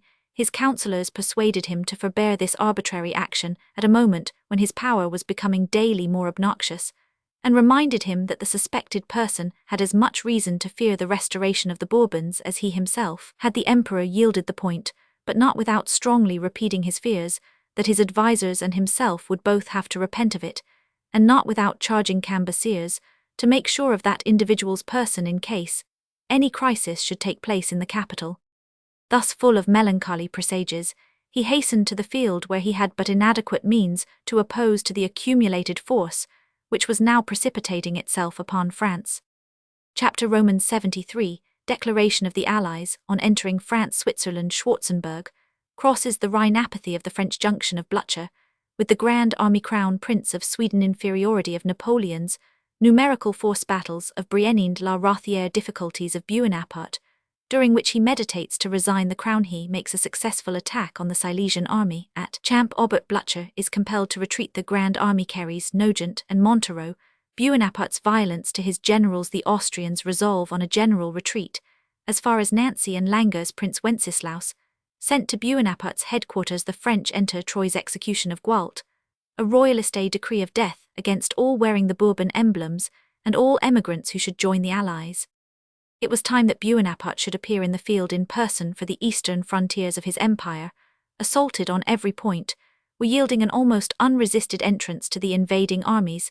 The Allied sovereigns had commenced their operations upon a system as moderate and prudent in a political point of view, as it was bold and decisive considered under a military aspect. They had not been too much elated by the successes of the late campaign. These had been bought at a high price, and events had shown that if Napoleon could be resisted, and defeated it could only be by outnumbering his veteran armies and accumulating such force against him as even his skill and talents should find irresistible. They recollected also the desperate efforts of which France and Frenchmen were capable, and were prudently desirous to express the moderation of their purpose in such a form as should have no chance of being mistaken. Their manifestos disclaimed the intention of dictating to France any particular form of government. They only desired that she should remain within the limits of her ancient territory, a peaceful member of the European Commonwealth, allowing to other states, as well as claiming for herself, the full immunities of freedom and independence. The Allied sovereigns desired that there should be an end put to the system, which decided the fate of kingdoms, not according to the better right, but the longest sword. They wished a total suppression of all domination of the powerful, over the weak of all pretext of usurpation founded on alleged natural boundaries, or in other words on the claim of a powerful state to rend from a weak one, whatever suited its convenience to possess. In a word, they aimed at the restoration of the balance of power, which had been long the political object of the wisest statesmen in Europe. It is singular that the three nations who were now united to oppose the aggressions of Bonaparte had themselves been the first to set the example of violent and unprincipled spoliation in the partition of Poland, and that they had reaped an abundant punishment in the measure of retribution dealt to them by the instrumentality of the very man whose lawless outrages they in their turn were now combined to chastise. With respect to the nature of the changes which might take place in the internal arrangements of France, in order to bring about the restoration of the balance of power, the Allied monarchs professed themselves indifferent if Napoleon should reconcile himself to the general pacification. They proposed they did not pretend any right to state objections to his remaining in authority. It was the military system of usurpation, not the person of Bonaparte, against which they made war. If, on the other hand, France could not return to a state of peace without a change of her ruler, it was for France herself to consider what that change should be. The Allied sovereigns were determined she should no longer work her uncontrolled will upon other states, but they left her at full liberty to adopt what government and what sovereign she pleased within her own territories. The Allies in Switzerland, at the same time having limited the purpose of their armament to such a just and moderate object, the Allies resolved to put such activity in their measures as to satisfy the French that they had the power of enforcing their demands, and for that purpose they determined to enter the frontier from Bâle to Mentz, from Mentz to the mouth of the Waal. The frontier of France and Belgium is defended by the Rhine, a strong natural boundary in itself, and covered by a triple row of 140 fortresses, some of them of the very first class. Above Bâle, where the Rhine divides France from Switzerland, the frontier is more accessible, but then this upper line could not be acted upon without violating the neutrality which Switzerland had asserted, which Bonaparte had admitted as affording protection for the weakest part of the threatened frontier, and which, upon their own principle of respecting the rights of neutrals, the Allies were under a sort of necessity of acknowledging. Nevertheless, the extreme facility of entering France on this side led Austria and Prussia to form the wish to set aside scruples and disregard the neutrality of Switzerland. These two powers remembered how little respect Napoleon had shown to neutral rights in the campaign of Ulm, when he marched without hesitation through the Prussian territories of Anspach and Berath, in order to accomplish the demolition of the Austrian army, nor did they fail to quote his forcible interference in the affairs of the cantons of Switzerland. At an earlier period of his history, Russia did not for some time acquiesce in this reasoning, but when some plausible grounds were alleged of breach of neutrality on the part of the Swiss, the scruples of Alexander were removed, and it was resolved that the Austrian Grand Army should traverse the Swiss territory for the purpose of entering France. They halted before Geneva and took possession of the town, or rather it was yielded to them by the citizens. The canton of Bern also, which resented some alterations made by Napoleon to the prejudice of their feudal claims upon the Pays de Vaud, received the Austrians not as intruders, but as friends. Bonaparte, in his manifestos, insisted vehemently upon the injustice of this aggression upon the territories of the Swiss. Undoubtedly, the transaction was of a questionable character, but it was inconsistent in Napoleon to declaim against it, since in the case of the arrest of the Duc d'Enghien, he had laid it down as national law that the violation of the territory of Baden was an offence pleadable by no other than the sovereign of that territory on his own doctrine. Therefore, it was incompetent in any other nation to resent on behalf of the Swiss that which the Swiss did not resent for themselves. Upon the 21st December, Marshal Prince Schwarzenberg crossed the Rhine with the Austrian army at 4 points, and advanced upon Langers, as had been previously agreed, moving with the extreme slowness and precision which characterize Austrian manoeuvres, paying always the same respect to fortresses without garrisons and passes without guards. As if they had been in a posture of defence, the Austrians, instead of reaching Langers on 27th December, did not arrive till the 17th January 1,814,321. A serious intention had been for some time manifested to defend the place, and it was even garrisoned by a detachment of Bonaparte's old guard. The approach of the numerous Austrian reinforcements, however, rendered the preparations for defence of the town unavailing, and Langers was evacuated by all the French troops, saving about 300 men, who surrendered to General Giolet on the 17th. A division of the Austrians was immediately advanced to Dijon. The apathy of the French at this period may be estimated from the following circumstance. Dijon, summoned by a flying party of cavalry, returned for answer that a town containing 30,000 inhabitants could not with honour surrender to 15 hussars, but that if a respectable force appeared before its walls, they were ready to give up the keys of their city. This reasonable request was complied with, and Dijon surrendered on 19th January. The city of Lyon, the second in the empire, had itself nearly fallen into the hands of the Austrians, but the inhabitants showed a disposition to defend the town, and being reinforced with troops sent to secure a place of such importance, the Austrian General Bubna retired from under its walls. It is allowed that more activity on the part of the Allies might have saved this repulse, which was of considerable importance. It was the only one which they had yet sustained. While the Grand Army under Schwarzenberg was thus advancing into France, the Army of Silesia, which was the name given to that commanded by the veteran Blücher, consisting as formerly of Prussians and Russians, had made equal progress, though against greater resistance and more difficulties. His army advanced in 4 columns or grand divisions, blockading the strong frontier fortresses of Metz, Sarre-Louis, Thionville, Luxembourg, and others passing the defiles of the Vosges, and pushing forward to Joinville, Vitry, and Saint-Dizier. The Army of Silesia was thus placed in communication with the Grand Army, the advanced divisions of which had penetrated as far into France as Bar-sur-Aube, Bernadotte, Holland. There was yet a third army of the Allies, called that of the north of Europe. It was originally commanded by the Prince Royal of Sweden, and consisted of Swedes, Russians, and Germans, but the Crown Prince, whose assistance had been of such material consequence during the campaign of 1813, did not, it appears, take an active share in that of 1814.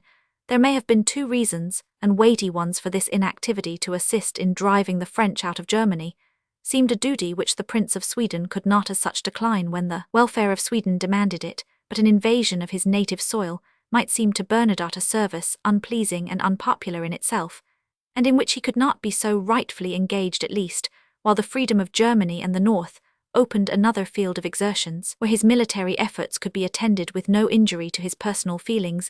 Denmark was still in arms, and Davoust still held out at Hamburg, and the presence of the Swedish army and its leader was necessary to subdue the one and clear the north from the other. It must also be remembered that Sweden, a poor kingdom, was not in a condition to sustain a war at a great distance from its frontier, and arising out of causes in which it was more remotely concerned, her armies could not be recruited with the same ease as those of the greater powers, and Bernadotte therefore rather chose to incur the censure of being supposed cold in the cause of his confederates than the risk of losing the only body of troops which Sweden had been able to fit out, and upon preserving which his throne probably depended. The Allied sovereigns, however, directed that while the Crown Prince remained in the north, a part of the Russian and Prussian corps who were placed under his command should be ordered to march towards France for the purpose of augmenting the force which they already possessed in Holland and Belgium.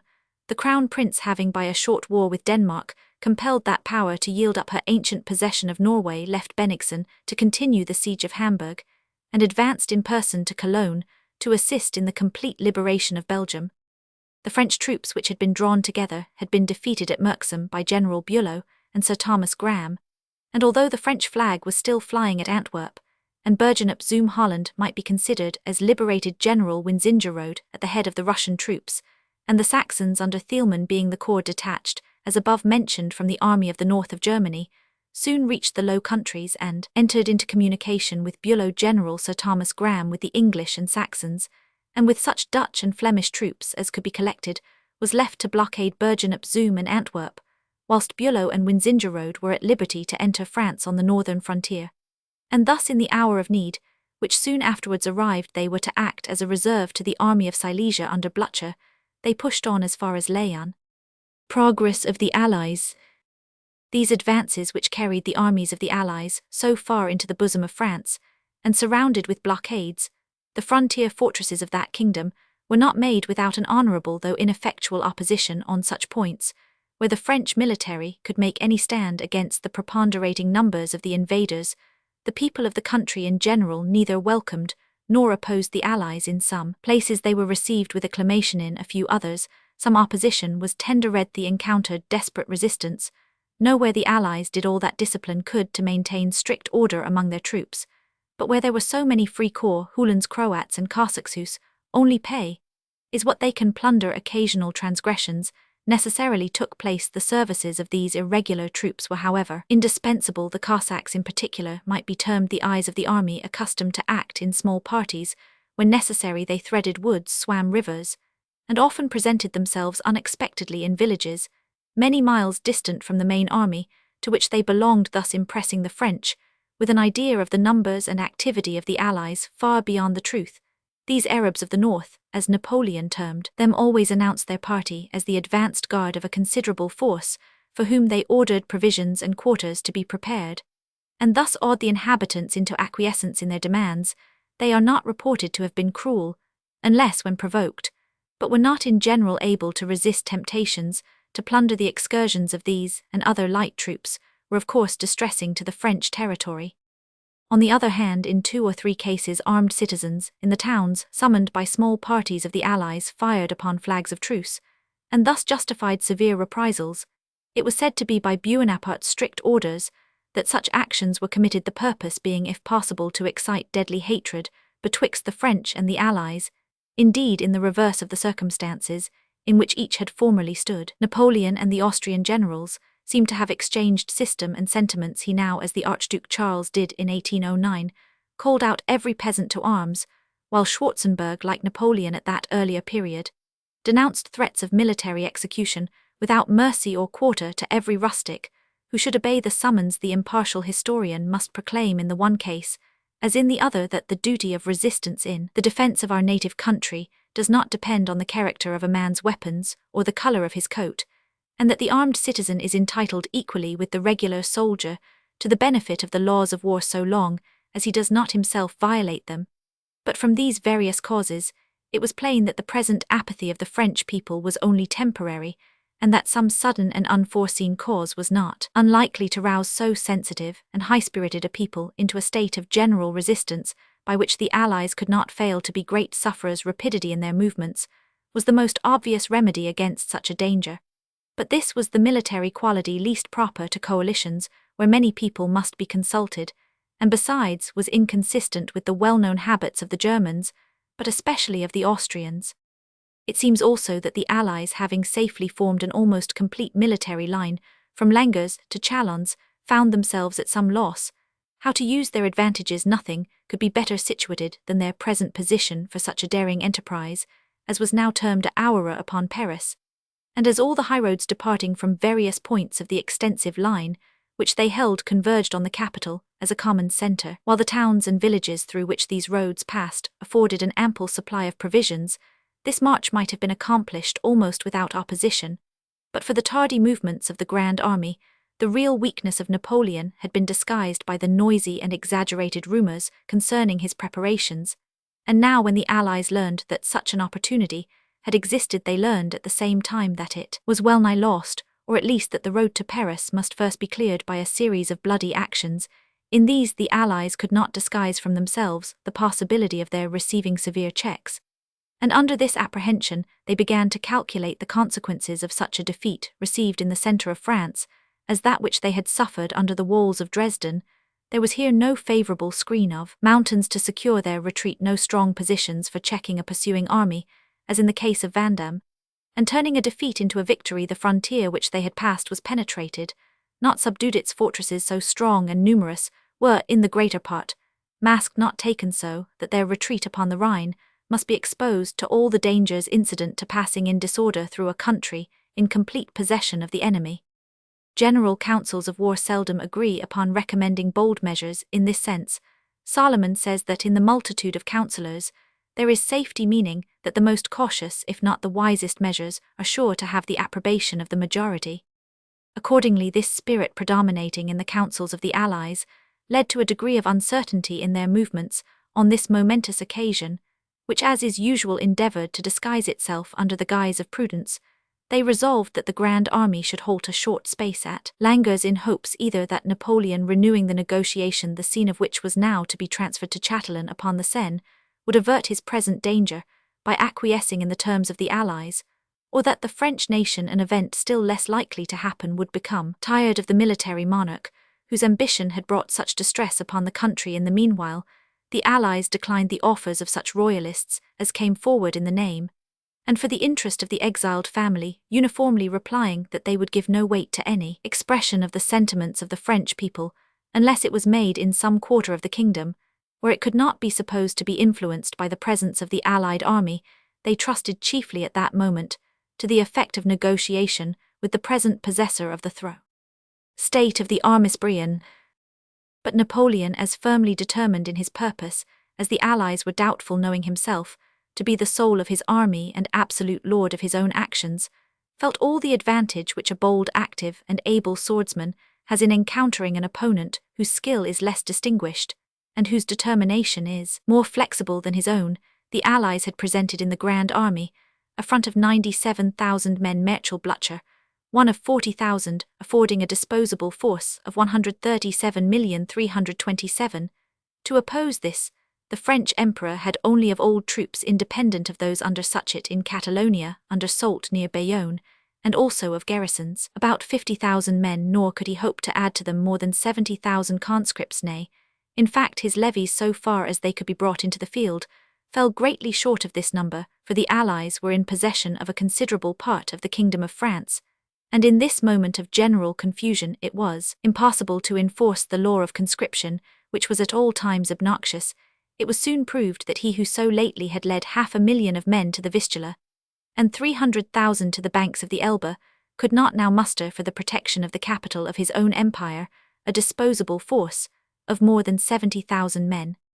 The defensive war had no doubt considerable advantages to one who knew so well how to use them. The highways by which the Allies must advance formed a half or quarter circle of rays, converging as already mentioned on Paris as a centre. A much smaller army might therefore oppose a large one, because lying between Paris and the enemy, they must occupy the same roads by a much shorter line of communication than the invaders who were farther from the centre, where the roads diverged to a greater distance from each other, with this advantage of collocation, to balance a great inferiority in numerical force. Bonaparte advanced to play for the most momentous stake ever disputed with a degree of military skill which has never been matched. Arrived at Chalons on the 26th January, Bonaparte took the command of such an army as he had been able to assemble by the concentration of the troops under the marshals Victor Marmont MacDonald, and nay all of whom had retreated from the frontier. So much were the French corps d'army reduced that these great and distinguished generals, who in former times would have commanded 60,000 or 70,000 men, each had under them all, when concentrated, but a total of 52,000, to which Napoleon was only able to add about 20,000 brought from Paris. But no one ever understood better than Bonaparte the great military doctrine that victory does not depend on the comparative result of numerical superiority in general, but on the art of obtaining such a superiority on the field of action itself. Blucher was as usual the foremost in advance, and Napoleon resolved to bestow on this active and inveterate enemy the terrible honour of his first attack, hoping to surprise the Silesian corps d'army before it could receive succour from the army of Schwarzenberg. The Marshal was apprised of the Emperor's purpose, and lost no time in concentrating his forces at Brienne on the Aube, 14 miles below Bar. This is a small village, seated on the ascent of a hill. The place has but two streets, one of which ascends to the chateau, occupied formerly as a royal academy for young persons designed for the army, the other conducts to Arsicher Aube. The chateau is partly surrounded by a park or chase.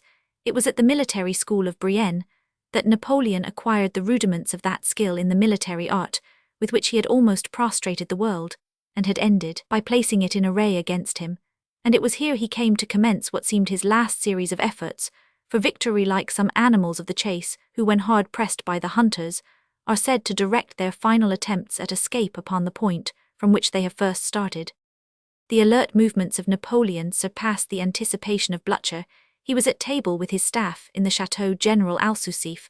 A Russian occupied the town of Brienne, and General Sacken's corps was drawn up in columns on the road from Brienne to La Rothière. At once a horrible tumult was heard. The Russian cavalry, 2,000 in number, were completely driven in by those of Napoleon, and at the same moment Ney attacked the town, while a body of French grenadiers, who, favoured by the wooded and broken character of the ground, had been enabled to get into the park, threatened to make prisoners all who were in the Chateau. Blücher, with his officers, had barely time to reach a postern where they were under the necessity of leading their horses down a stair, and in that way made their escape with difficulty.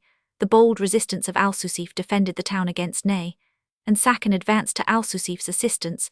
The Cossacks also fell on the rear of the French in the park, and Buonaparte's own safety was compromised. In the melee, men were killed by his side, and he was obliged to draw his sword in his own defence. At the very moment of attack, his attention was engaged by the sight of a tree, which he recollected to be the same under which, during the hours of recreation at Brienne, he used when a schoolboy to peruse the Jerusalem delivered of Tasso. If the curtain of fate had risen before the obscure youth, and discovered to him in the same spot his own image as Emperor of France, contending against the Scythians of the desert for life and power, how wonderful would have seemed the presage when the mere concurrence of circumstances strikes the mind of those who look back upon it with awful veneration for the hidden ways of Providence. Lefebvre Desnouettes fell dangerously wounded in charging at the head of the guards.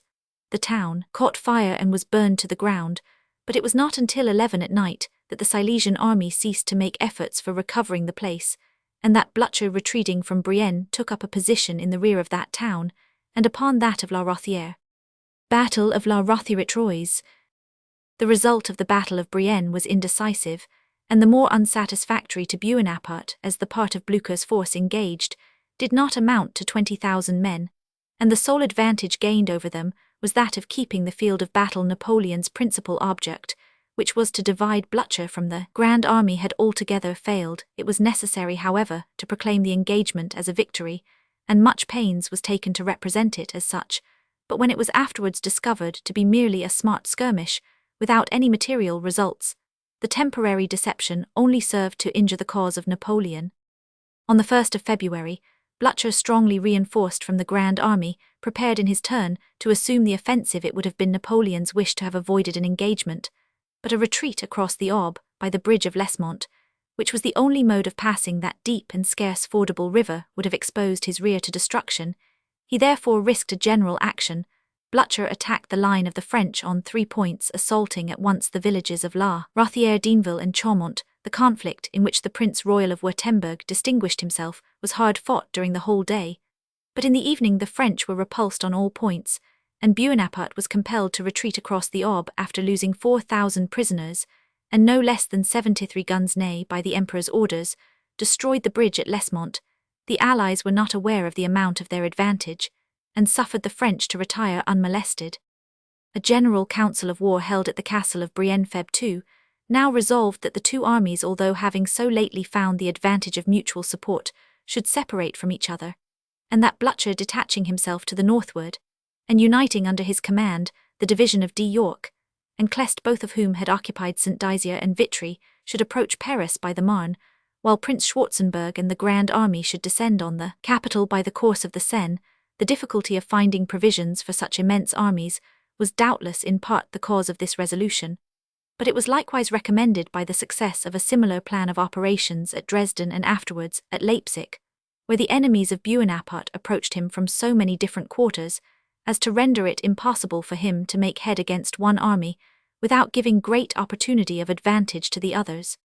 Buonaparte reached Troyes, on which he retreated after crossing the Aube in a disastrous condition, but his junction with his old guard, whose appearance and high state of appointments restored courage to the dejected troops who had been beaten at La Rothière, gave a new impulse to the feelings of his army, and restored the young levies to confidence. He resolved taking advantage of the division of the two armies of the Allies to march upon that of Blücher.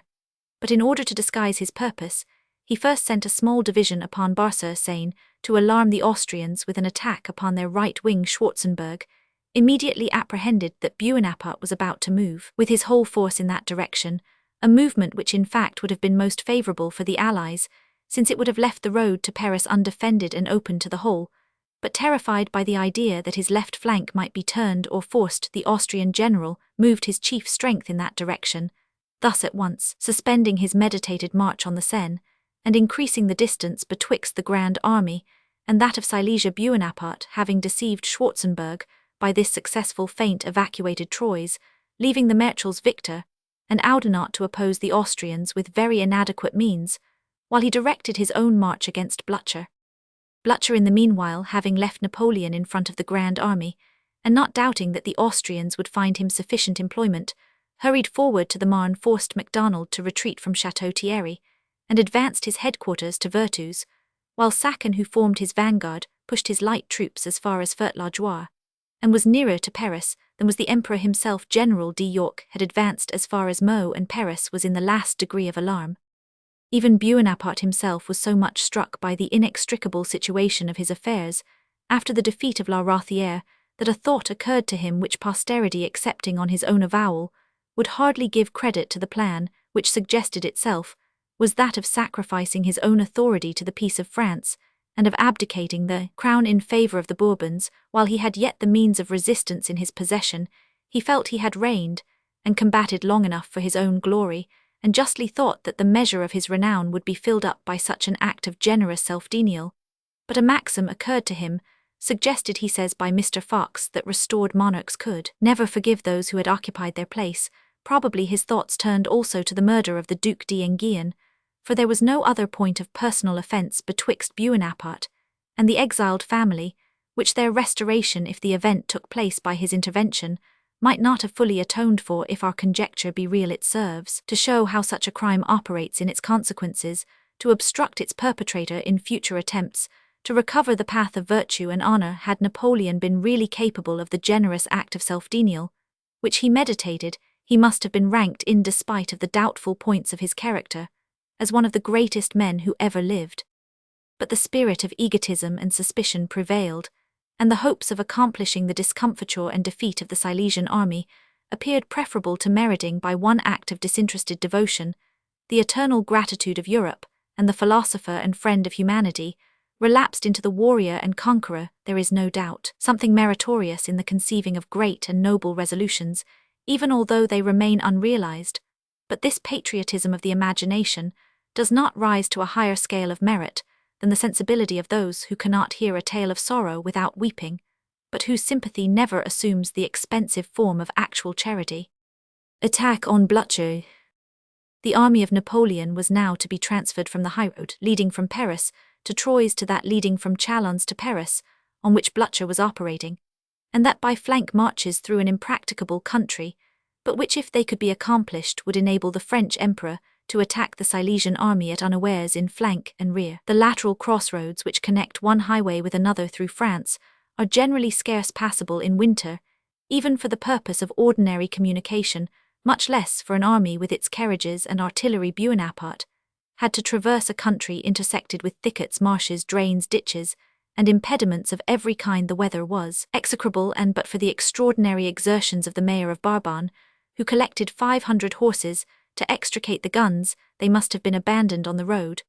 But by dint of perseverance, Bonaparte accomplished this forced march on 10th of February, and the flank of the Silesian army was in consequence placed at his mercy. They were moving on without the least suspicion of such an attack. Sacon led the advance, the Russian general Alsusi followed, and Blücher himself brought up the rear with the main body.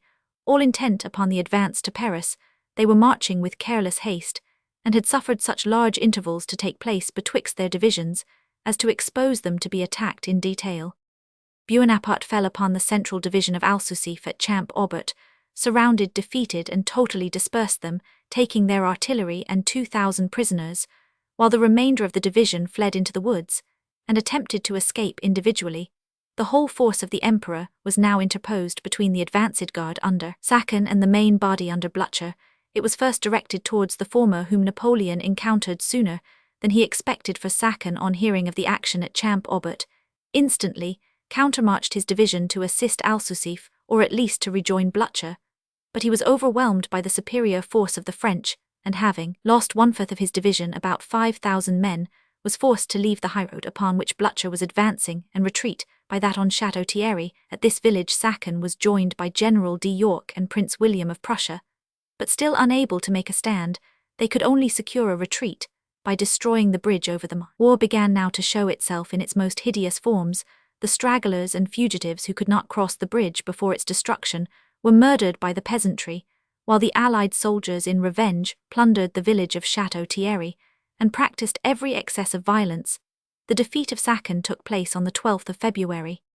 Blücher, in the meanwhile, ignorant of the extent of the force by which his vanguard had been attacked, pressed forward to their support, and in a wide and unenclosed country, suddenly found himself in the front of the whole army of Napoleon, flushed with the double victory which they had already gained, and so numerous as to make a retreat indispensable on the part of the Prussians. Blücher, if surprised, remained undismayed. Having only 3 regiments of cavalry, he had to trust for safety to the steadiness of his infantry. He formed them into squares protected by artillery, and thus commenced his retreat by alternate divisions, those battalions which were in motion to the rear being protected by the fire of the others, then standing fast and covering them with theirs, while they retired in turn. The French cavalry, though so strong as to operate at once on the flanks and rear, failed in being able to break a single square, after the Prussians had retired several leagues in this manner, fighting every foot of their way. They were nearly intercepted by a huge column of French horse, which, having made a circuit so as to pass them, had drawn up on the causeway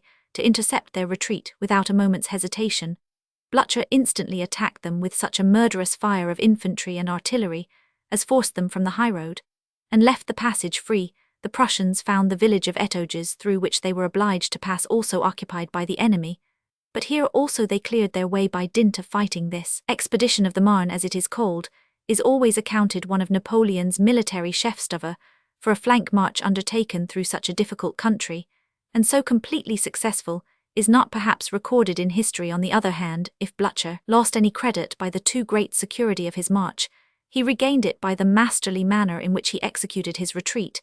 Had the army which he commanded in person shared the fate of his vanguard, it is probable there would have been no campaign of Paris. The Parisians in the meantime saw at length actual proofs that Napoleon had been victorious. Long columns of prisoners moved through their streets, banners were displayed, the cannon thundered, the press replied, and the pulpit joined in extolling and magnifying the dangers which the citizens had escaped, and the merits of their preserver, Montereau. In the midst of the joy natural on such an occasion, the Parisians suddenly learned that the town of Fontainebleau was occupied by Hungarian hussars, and that not Cossacks only but Tartars, Baskirs, and Kalmucks, tribes of a wild and savage aspect, a kind of Asiatic ogres to whom popular credulity imputed a taste for the flesh of children, had appeared in the neighbourhood of Nangies.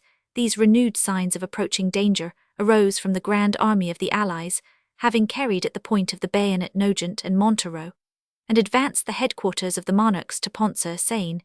This alarm to Paris was accompanied by another. Schwarzenberg, learning the disasters on the Marne, not only pushed forward from 3 directions on the capital, but dispatched forces from his right towards Provins to threaten Napoleon's rear, and communications. Leaving the pursuit of Blücher, the emperor countermarched on Meaux, and marching from thence to Guines, he joined the army of Oudinot and Victor, who were retreating before Schwarzenberg.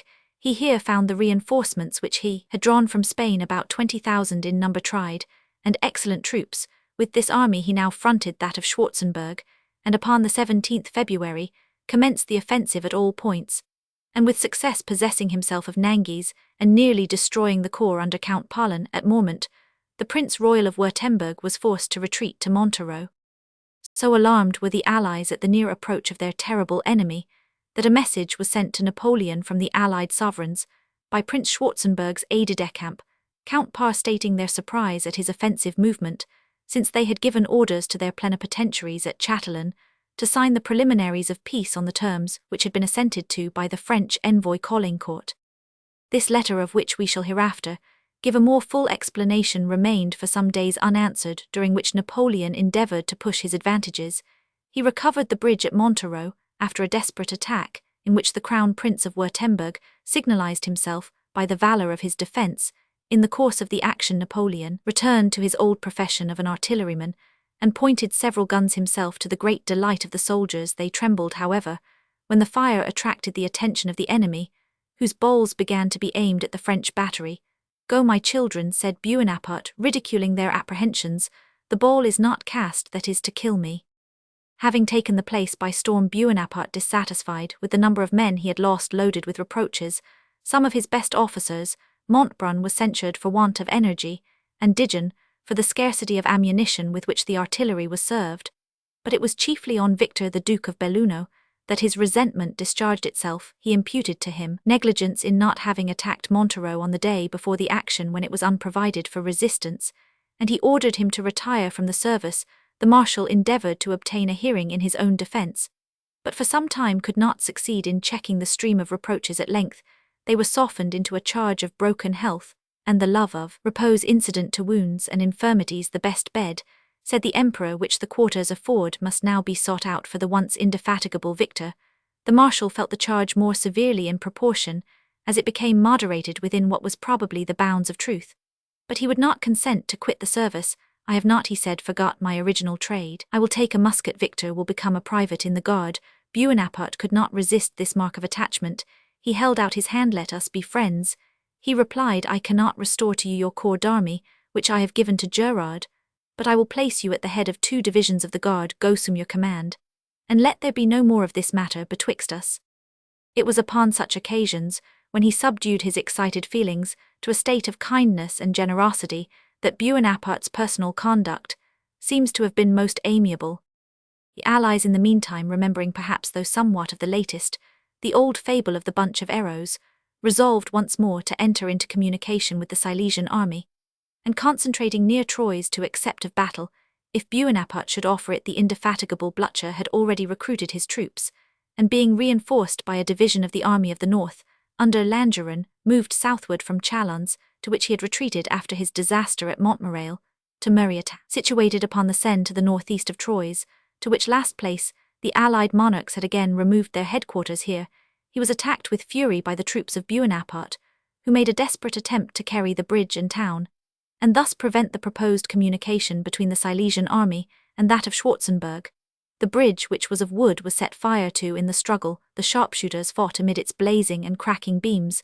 The Prussians, however, kept possession of Muri. Retreat of the Austrians. A council of war was now held by the Allies. Blücher urged the fulfillment of their original purpose of hazarding an action with Napoleon, but the Austrians had again altered their mind and determined on a general retreat, as far as the line between Nancy and Langres, the very position on which the Allies had paused when they first entered France. The principal cause alleged for this retrograde movement, by which they must cede half the ground they had gained since their entering France, was that Augereau, who had hitherto contented himself with his successful defence of Lyon, had been recruited by considerable bodies of troops from the army of Suchet, which had been employed in Catalonia. Thus reinforced, the French marshal was now about to assume the offensive against the Austrian forces at Dijon, act upon their communications with Switzerland, and raise in a mass the warlike peasantry of the departments of the Doubs, the Saône, and the mountains of the Vosges. To prevent such consequences, Schwarzenberg sent General Bianchi to the rear, with a large division of his forces to support the Austrians at Dijon, and conceived his army too much weakened by this detachment to retain his purpose of risking a general action. It was therefore resolved that if the headquarters of the Grand Army were removed to Langres, those of Blücher should be once more established on the Marne, where, strengthened by the arrival of the Northern Army, which was now approaching from Flanders, he might resume his demonstration upon Paris in case Bonaparte should engage himself in the pursuit of the Grand Army of the Allies. This retrograde movement gave much disgust to the Austrian soldiers, who considered it as the preface to a final abandonment of the invasion.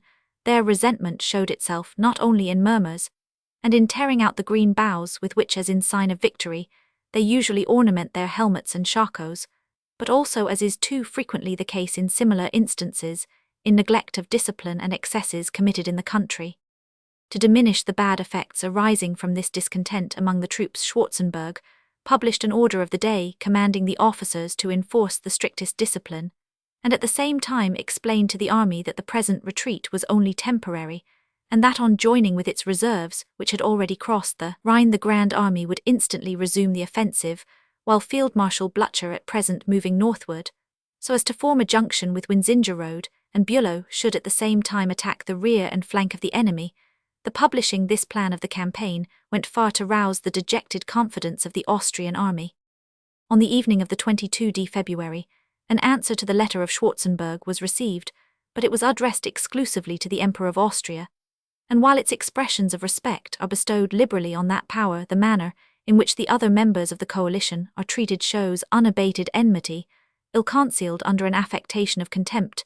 The Emperor of France expressed himself willing to treat upon the basis of the Frankfurt Declaration, but exclaimed against the terms which his own envoy Caulaincourt had proposed to the plenipotentiaries of the other powers. In short, the whole letter indicated not that Napoleon desired a general peace with the Allies, but that it was his anxious wish to break up the coalition by making a separate peace with Austria. This counteracted in spirit and letter the purpose of the Confederates distinctly expressed in their communication to Napoleon. The Emperor Francis and his ministers were resolved not to listen to any proposals which went to separate the Austrian cause from that of their allies. It was therefore at first resolved that no answer should be sent to the letter, but the desire of gaining time for bringing up the reserves of the Grand Army, who were approaching the Swiss frontier under the direction of the Prince of Hesse-Homburg, as also for the union of the Army of the North under Bülow, and Wintzingerode with that of Silesia, determined them to accept the offer of a suspension of hostilities. Under these considerations, Prince Wenceslaus of Liechtenstein was sent to the headquarters of Napoleon to treat concerning an armistice. The Emperor seemed to be in a state of high hope, and called upon the Austrians not to sacrifice themselves to the selfish views of Russia and the miserable policy of England. He appointed Count Flahault his commissioner to negotiate for a line of demarcation, and directed him to meet with the envoy from the Allies at Lusigny on 24 February. On the night of the 23d, the French bombarded Troyes, which the Allied troops evacuated according to their latest plan of the campaign. The French entered the town on the 24th when the sick and wounded left behind by the Allies were dragged out to grace Napoleon's triumph, and a scene not less deplorable, but of another description, was performed at the same time. Execution of Guault. Amid the high hopes which the entrance of the Allies into France had suggested to the enemies of Bonaparte's government, 5 persons, the chief of whom were the Marquis de Vidranges and the Chevalier de Guault, had displayed the white cockade and other emblems of loyalty to the exiled family. They had received little encouragement to take so decided a step, either from the Crown Prince of Württemberg or from the Emperor Alexander, both of whom, although approving the principles on which these gentlemen acted, refused to sanction the step they had taken, or to warrant them against the consequences. It does not appear that their declaration had excited any corresponding enthusiasm in the people of Troyes or the neighbourhood, and it would have been wiser in Napoleon to have overlooked such a trifling movement, which he might have represented as arising from the dotage of loyalty, rather than, at this critical period, called the public attention to the Bourbons by denouncing and executing vengeance upon their partisans. Nevertheless, Napoleon had scarce entered Troyes when the Chevalier Guault, the other royalists having fortunately escaped, was seized upon, tried by a military commission, condemned, and immediately shot. He died with the utmost firmness, exclaiming, "Vive le roi!" A violent and ill-timed decree promulgated the penalty of death against all who should wear the decorations of the Bourbons, and on all emigrants who should join the Allies. The severity of the measure, so contrary to Napoleon's general conduct of late years towards the Bourbons and their followers, whom he had for a long period scarce even alluded to, made the world ascribe his unusual ferocity to an uncommon state of apprehension, and thus it gave farther encouragement to those into whom it was intended to strike terror. At this period of the retreat of Schwarzenberg from Troyes and the movement of Blücher towards the Marne, we must leave the armies which were contending in the interior of France, in order to retrace those movements upon the frontiers, which, though operating at a distance, tended at once to reinforce the invading armies and to cripple Napoleon's means of defence. It is difficult for the inhabitants of a peaceful territory to picture to themselves the miseries sustained by the country which formed the theatre of this sanguinary contest, while Bonaparte, like a tiger hemmed in by hounds and hunters, now menaced one of his foes, now sprung furiously upon another, and while, although his rapid movements disconcerted and dismayed them, he still remained unable to destroy the individuals whom he had assailed, lest while aiming to do so he should afford fatal advantage to those who were disengaged. The scene of this desultory warfare was laid waste in the most merciless manner, the soldiers on both parts driven to desperation by rapid marches through roads blocked with snow or trodden into swamps, became reckless and pitiless, and straggling from their columns in all directions, committed every species of excess upon the inhabitants. These evils are mentioned in the bulletins of Napoleon, as well as in the general orders of Schwarzenberg. The peasants with their wives and children fled to caves, quarries, and woods, where the latter were starved to death by the inclemency of the season and want of sustenance, and the former, collecting into small bodies, increased the terrors of war by pillaging the convoys of both armies, attacking small parties of all nations, and cutting off the sick, the wounded, and the stragglers. The repeated advance and retreat of the different contending parties exasperated these evils. Every fresh band of plunderers which arrived was savagely eager after spoil in proportion as the gleanings became scarce. In the words of Scripture, what the locust left was devoured by the pommerworm. What escaped the Baskirs and Kyrgyz and Croats of the Wolga and Caspian and Turkish frontier was seized by the half-clad and half-starved conscripts of Napoleon, whom want, hardship, and an embittered spirit rendered as careless of the ties of country and language as the others were indifferent to the general claims of humanity.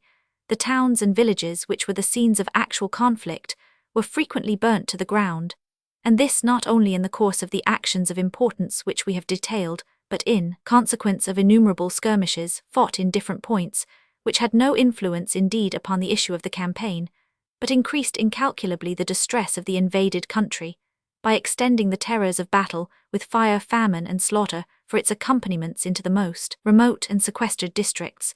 The woods afforded no concealment, the churches no sanctuary, even the grave itself gave no cover to the relics of mortality.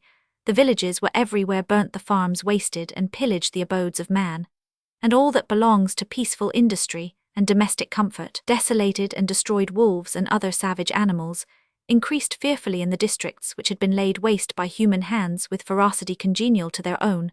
Thus were the evils which France had unsparingly inflicted upon Spain, Prussia, Russia, and almost every European nation terribly retaliated within a few leagues of her own metropolis, and such were the consequences of a system which, assuming military force for its sole principle and law, taught the United Nations of Europe to repel its aggressions by means yet more formidable in extent than those which had been used in supporting them.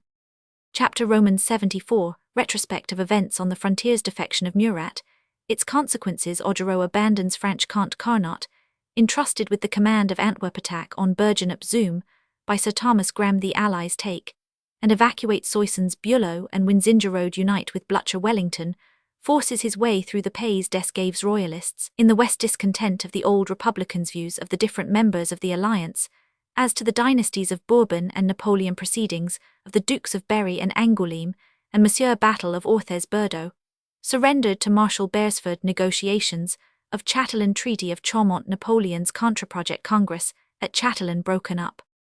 While Napoleon was struggling in the campaign of Paris for his very existence as a monarch, events were taking place on the frontiers, by all of which his fate was more or less influenced, and in almost all of them unfavorably. Of these events, we must give a brief detail, mentioning at the same time the influence which they individually produced upon the results of the war. Defection of Murat. The defense of Italy had been committed to Prince Eugene Beauharnois, the viceroy of that kingdom. He was entirely worthy of the trust, but was deprived of any means that remained to him of accomplishing his task.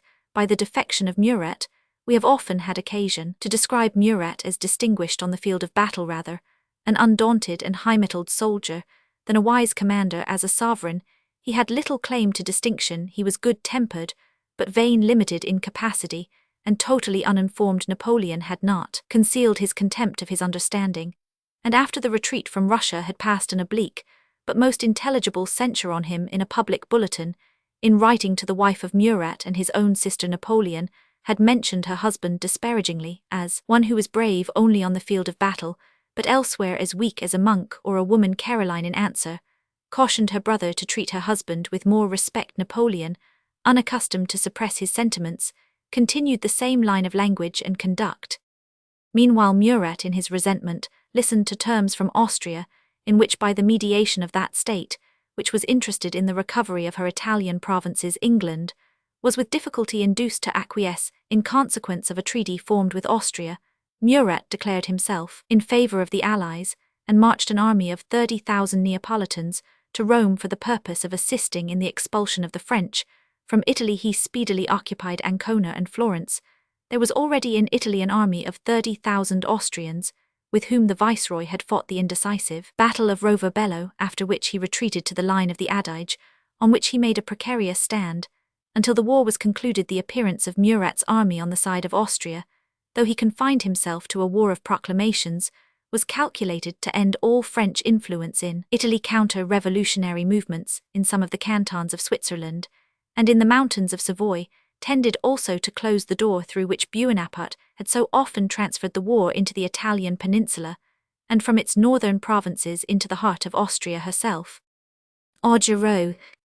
The defection of Murat had the further effect of disconcerting the measures which Napoleon had meditated for recovery of the southeastern frontier of France. Augereau had received orders to advance from Lyon and received the reinforcements which Eugene was to have dispatched from Italy across the Alps. These it was calculated would have given the French marshal a decisive superiority, which might have enabled him to ascend towards the sources of the Saône call to arms the hardy peasantry of the Vosgian mountains, interrupt the communications of the Austrian army, and excite a national and guerrilla warfare in the rear of the Allies.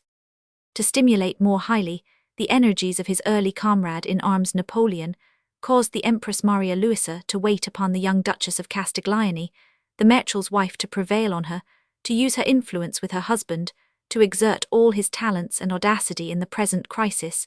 It was a singular feature of the declension of power, when it was thought that the command of the emperor, imposed upon one of his marshals, might require being enforced by the interposition of a lady, or rather, it implied that Napoleon was sensible that he was requiring of his officer something which no ordinary exertions could enable him to perform. He wrote, however, to Augereau himself, conjuring him to remember his early victories, and to forget that he was upwards of 50 years old.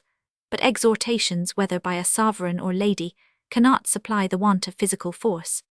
Augereau was unable to execute the task imposed upon him from not receiving the Italian reinforcements, which, as matters stood in Italy, Eugene could not possibly spare detachments from such. Its Spanish veterans did indeed join the marshal at Lyon, and enabled him to advance on General Bubna, whom he compelled to retreat to Geneva, but the arrival of General Bianchi, with a strong reinforcement which Schwarzenberg had dispatched for that purpose, restored the ascendancy of the Allied armies on that frontier, especially as the Prince of Hesse-Homburg also approached from Switzerland at the head of the Austrian reserves. The last general had no difficulty in securing the passes of Saône. Augereau, in consequence, was compelled to abandon the country of Gex and Franche-Comté, and again to return under the walls of Lyon. Napoleon was not more complacent to his old comrade and tutor than he had been to the other marshals in this campaign, who had not accomplished tasks which they had not the means to achieve. Augereau was publicly censured as being inactive and unenterprising.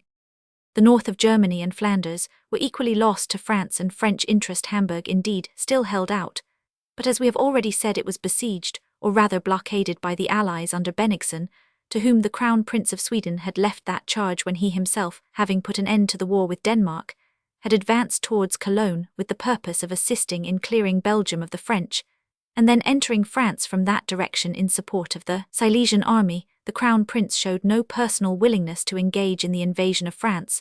The causes which might deter him have been already conjectured. The Royalists added another, that he had formed views of placing himself at the head of the government of France, which the Allied monarchs declined to gratify. It is certain that, whether from the motives of prudence or estrangement, he was after his arrival in Flanders no longer to be considered as an active member of the coalition. In the meantime, Antwerp was bravely and scientifically defended by the veteran Republican Carnot. This celebrated statesman and engineer had always opposed himself to the strides which Napoleon made towards arbitrary power, and had voted against his election to the situation of consul for life, and that of emperor. It does not appear that Napoleon resented this opposition he had been obliged to Carnot before his unexampled rise, and afterwards he was so far mindful of him as to cause his debts to be paid at a moment of embarrassment. Carnot, on his part, took the invasion of France as a signal for every Frenchman to use his talents in the public defense, and offering his services to the emperor was entrusted with the command of Antwerp. Bergen-op-Zoom was also still occupied by the French. This city, one of the most strongly fortified in the world, was nearly taken by a coup de main by Sir Thomas Graham, after a night attack of the boldest description.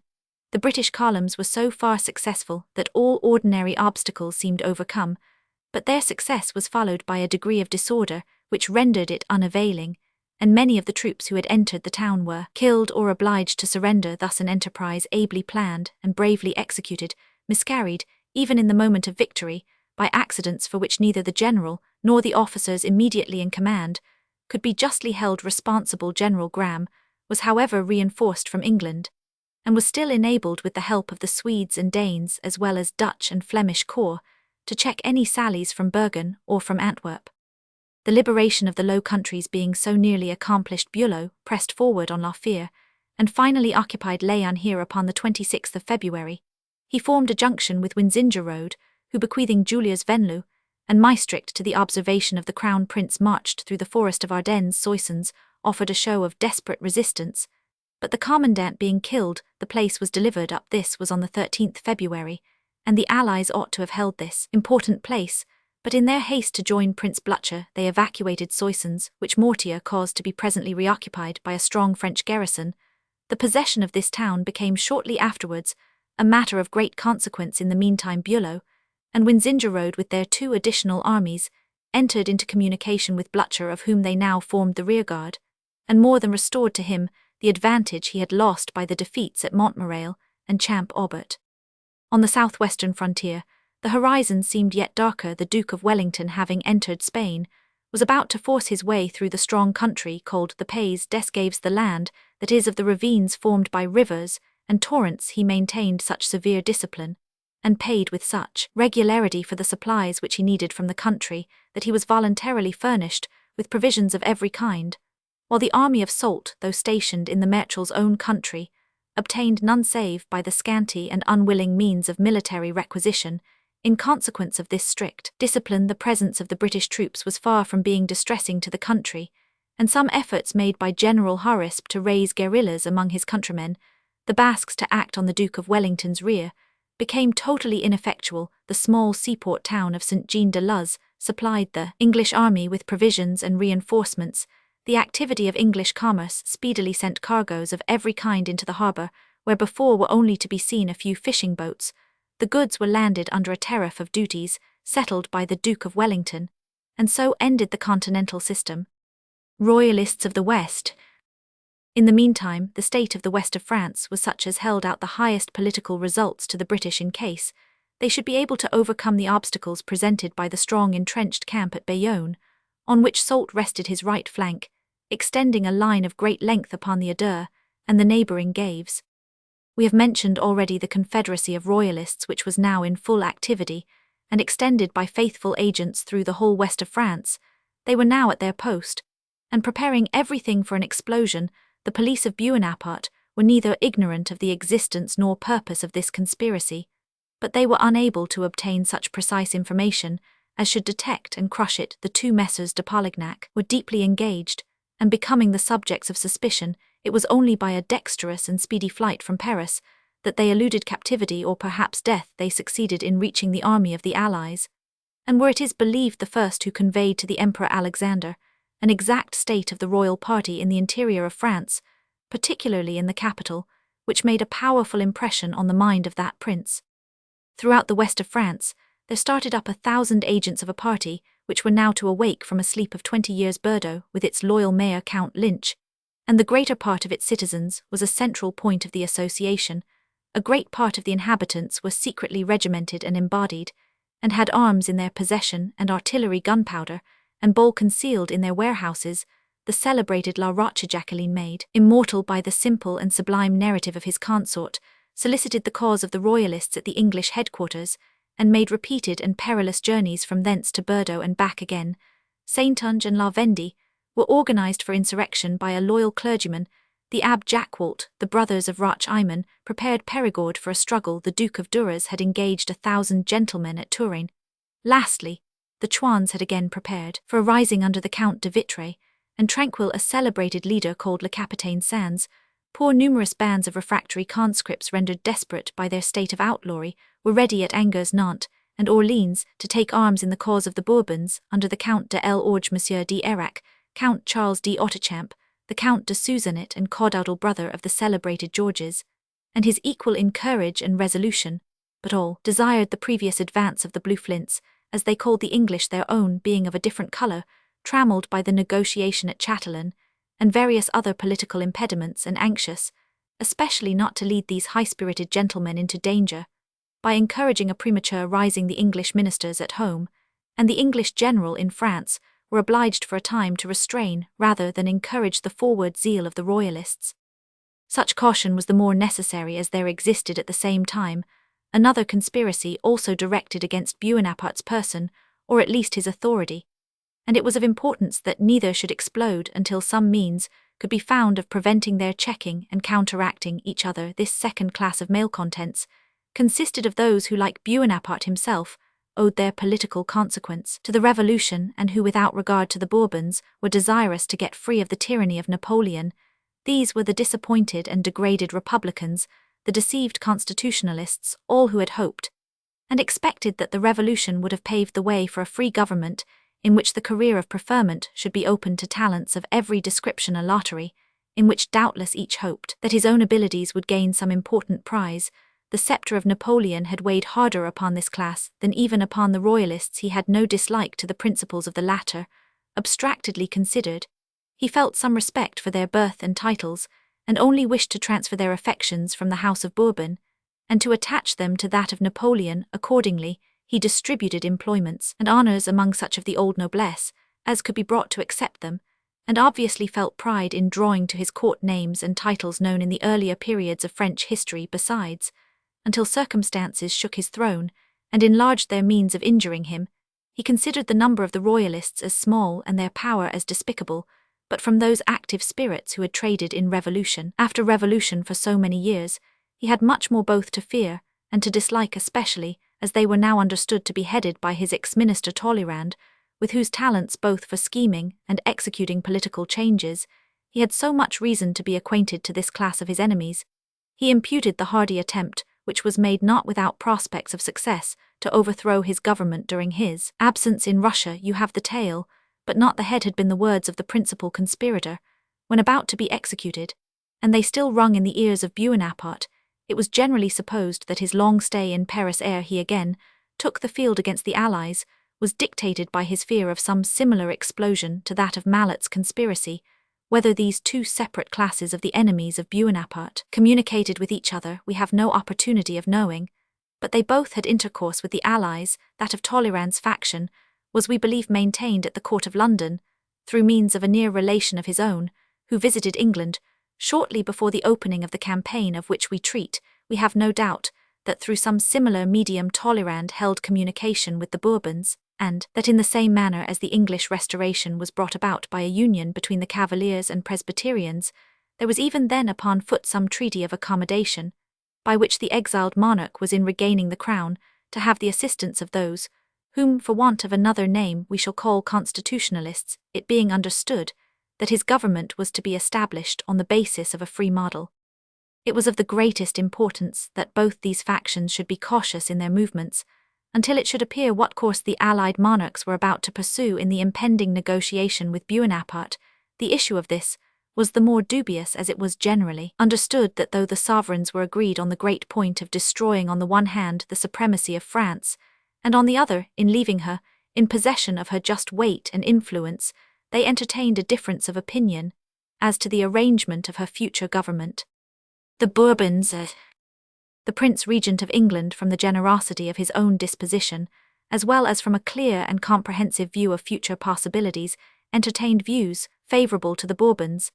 This illustrious person justly conjectured that free institutions would be more likely to flourish under the restored family who would receive back their crown under conditions favourable to freedom, than under any modification of the revolutionary system, which must always, in the case of Buonaparte's being permitted to reign, be felt as implying encroachments on his imperial power. The Bourbons, in the case presumed, might be supposed to count their winnings in circumstances where the tenacious and resentful mind of Napoleon would brood over his losses, and it might be feared that with a return of fortune, he might struggle to repair them, but there were ministers in the British cabinet who were afraid of incurring the imputation of protracting the war by announcing England's adoption of the cause of the Bourbons, which was now of a date somewhat antiquated, and to which a sort of unhappy fatality had hitherto been annexed. England's interest in the royal cause was therefore limited to good wishes.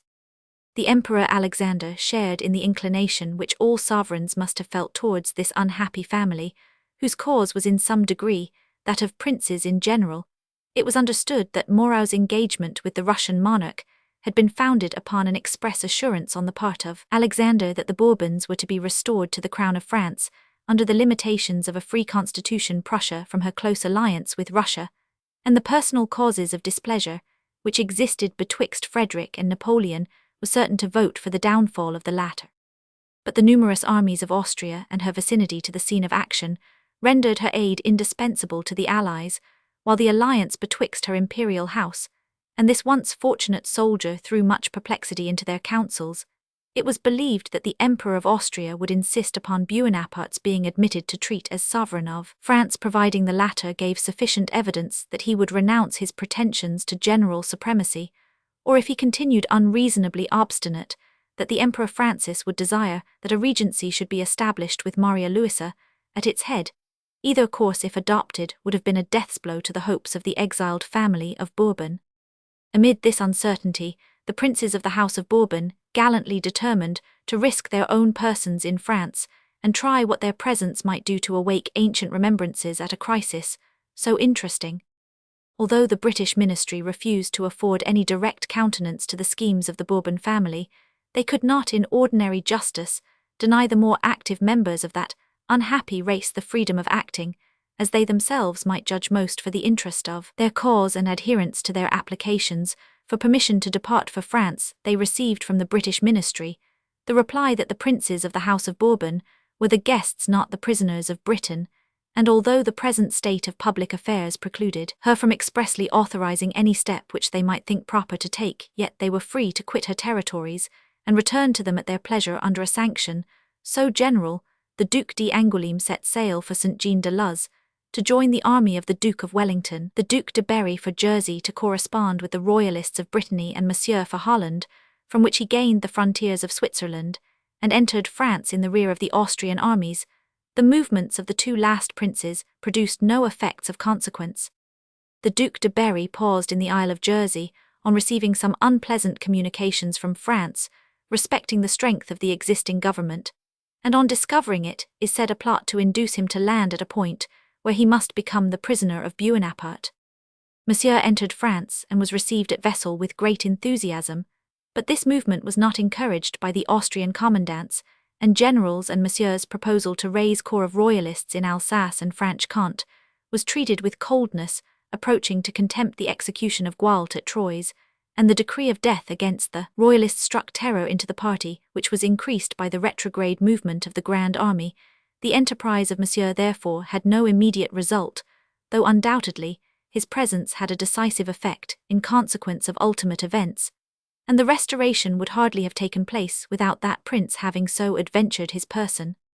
The arrival of the Duc d'Angoulême in the army of the Duke of Wellington had more immediate consequences. His Royal Highness could only be received as a volunteer, but the effect of his arrival was soon visible. La Rochejacqueline, who had dedicated to the royal cause his days and nights, his fortune and his life, soon appeared in the British camp, urging the general to direct his march on the city of Bordeaux, which, when delivered from the vicinity of Soult's army, would instantly declare itself for the Bourbons, and be followed by the rising of Guienne, Anjou, and Languedoc. Humanity as well as policy induced the Duke of Wellington still to hesitate. He knew how frequently patriotic enthusiasm makes promises beyond its power to fulfill, and he cautioned the zealous envoy to beware of a hasty declaration, since the conferences at Chatelain were still continued, and there was a considerable chance of their ending in a peace between the Allies and Napoleon. La Rochejacqueline, undeterred by remonstrances, continued to urge his suit with such intelligence and gallantry as to receive at last the encouraging answer, "Remain a few days at headquarters, and you shall see us force the Gaves." The Battle of Orthez. Here accordingly commenced a series of scientific manoeuvres, commencing 14th February, by which the Duke of Wellington, pressing step by step on that part of the French army which were on the left side of the Adur, drove them successively beyond the Gave de Molion, and the Gave d'Aulron on the right side of the latter gave the French took a position on a very strong ground in front of the town of Orthez, where, joined by Clausel and a strong reinforcement Soult, endeavoured to make a stand. The Duke of Wellington commenced his attack on the enemy's right, storming and taking the village by which it was commanded. The desperate resistance which the enemy made on this point occasioned one of those critical movements when a general is called upon in the heat of battle to alter all previous arrangements, and in the moment of doubt, confusion and anxiety, to substitute new combinations to supersede those which have been planned in the hours of cool premeditation. A left attack upon a chain of heights, extending along General Soult's left, was substituted for that to which Wellington had at first trusted for victory.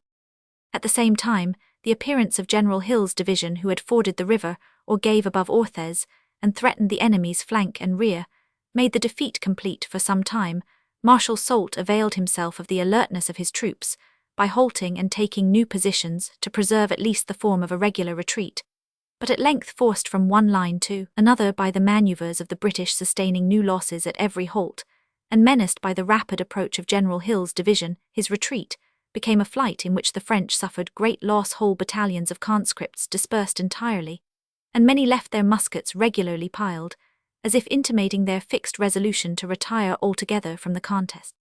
Another action near Ayres by General Hill, and the passage of the Adur under Bayonne by the Honourable Sir John Hope, a manoeuvre which might well be compared to a great battle fought, gave fresh influence to the British arms. Bayonne was invested, the road to Bordeaux laid open, and Soult left with scarce the semblance of an army retreated towards Tarbes to secure a junction with such French corps as might be returning from Spain.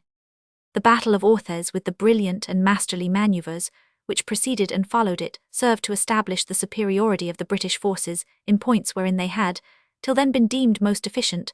Since the victories in Spain, it was no longer uncommon to hear a French officer allow that in the extreme tug of conflict, the English soldier, from physical strength and high energy of character, had perhaps some degree of superiority over impetuous but less persevering countrymen, but he uniformly qualified such a stretch of candour by claiming for the French superior skill in contriving and promptitude in executing those previous movements on which the fate of battles usually depends. The victory of Salamanca, though gained over a general distinguished as a tactician, and in consequence of a previous contest of manoeuvres, was not admitted to contradict the opinion with which Frenchmen were generally impressed. Yet since the commencement of the campaign on the Adur, the French army, though under command of the celebrated Soult-le-Vieux Renard, as he was familiarly called by his soldiers, was checked, turned out, marched, and outflanked, on every occasion driven from position to position in a country that affords so many of peculiar strength, without having it in their power to injure their victors by a protracted defence, and repeatedly defeated not by force or superiority of number, but by a combination of movements at once so boldly conceived and so admirably executed as left throughout the whole contest the palm of science, as well as of enduring energy and physical hardihood, with the British soldier. These victories, besides adding another laurel to the thick-woven chaplet of the English general, had the most decisive effect on the future events of the war as well as upon the public mind in the south of France. Surrender of Bordeaux. Bordeaux being thus left to follow the inclinations of the inhabitants, and encouraged by the approach of an English detachment of 15,000 men under Field Marshal Beresford, poured out its multitudes to receive the Duc d'Angoulême. The numbers which thronged out of the city were computed to be at least 10,000 persons. The mayor, Count Lynch, in a short speech, told the English general that if he approached as a conqueror, he needed not his interposition to possess himself of the keys of Bordeaux, but if he came as an ally of their lawful sovereign, he was ready to tender them up with every token of love, honour, and affection. Field Marshal Beresford reiterated his promises of protection, and expressed his confidence in the loyalty of the city of Bordeaux. The mayor then uttered the long-forgotten signal cry of Vive le Roi, and it was echoed 1,000 times from the thousands around. Count Lynch, then pulling the three-coloured cockade from his hat, assumed the white cockade of the Bourbons. All imitated his example, and at a concerted signal, the old ensign of loyalty streamed from the steeples and towers of the city amid general acclamation. The enthusiasm with which the signals of loyalty were adopted, and the shouts of Vive le Roi repeated on all hands, mingled with blessings upon the heads of the English, and their leaders formed a scene which those who witnessed it will not speedily forget. It was a renewal of early affections and attachments, which seemed long dead, and for Gattina general burst of feelings the more generous and affecting, because they were not only as disinterested as spontaneous, but might eventually be deeply fraught with danger to those who expressed them, yet they were uttered with a generous enthusiasm that placed the actors far above the apprehension of personal consequences. The same lively acclamations hailed the entrance of the Duc d'Angoulême into this fine city at the prince's entry. The inhabitants crowded round him with enthusiasm. The archbishop and clergy of the diocese recognized him. Te Deum was sung in full pomp, while the united banners of France, Britain, Spain, and Portugal were hoisted on the walls of the town. Lord Dalhousie was left commandant of the British, and if excellent sense, long experience, the most perfect equality of temper and unshaken steadiness be necessary qualities in so delicate a trust, the British army had not one more fit for the charge. Brilliant as these tidings were, they excited in Britain the most cruel apprehensions for the fate which Bordeaux might incur if this declaration should unhappily prove to be premature. The treaty at Chatelain seemed to approach a termination, and vessels are said to have been dispatched to the Gironde to favour the escape of such citizens as might be most obnoxious to the vengeance of Bonaparte. Many of those who wished most for British success were tempted to regret that the victory of Orthez had taken place. So great were their apprehensions for those who had been encouraged by that success to declare against the government of Napoleon, ere his power of injuring them was at an end, that we may see how far those fears were warranted. We shall hastily review the progress of this remarkable negotiation, of which, however, the secret history is not even now entirely known. The propositions for peace had begun with the communication of the Baron St. Aignan, which had been discussed at Frankfurt.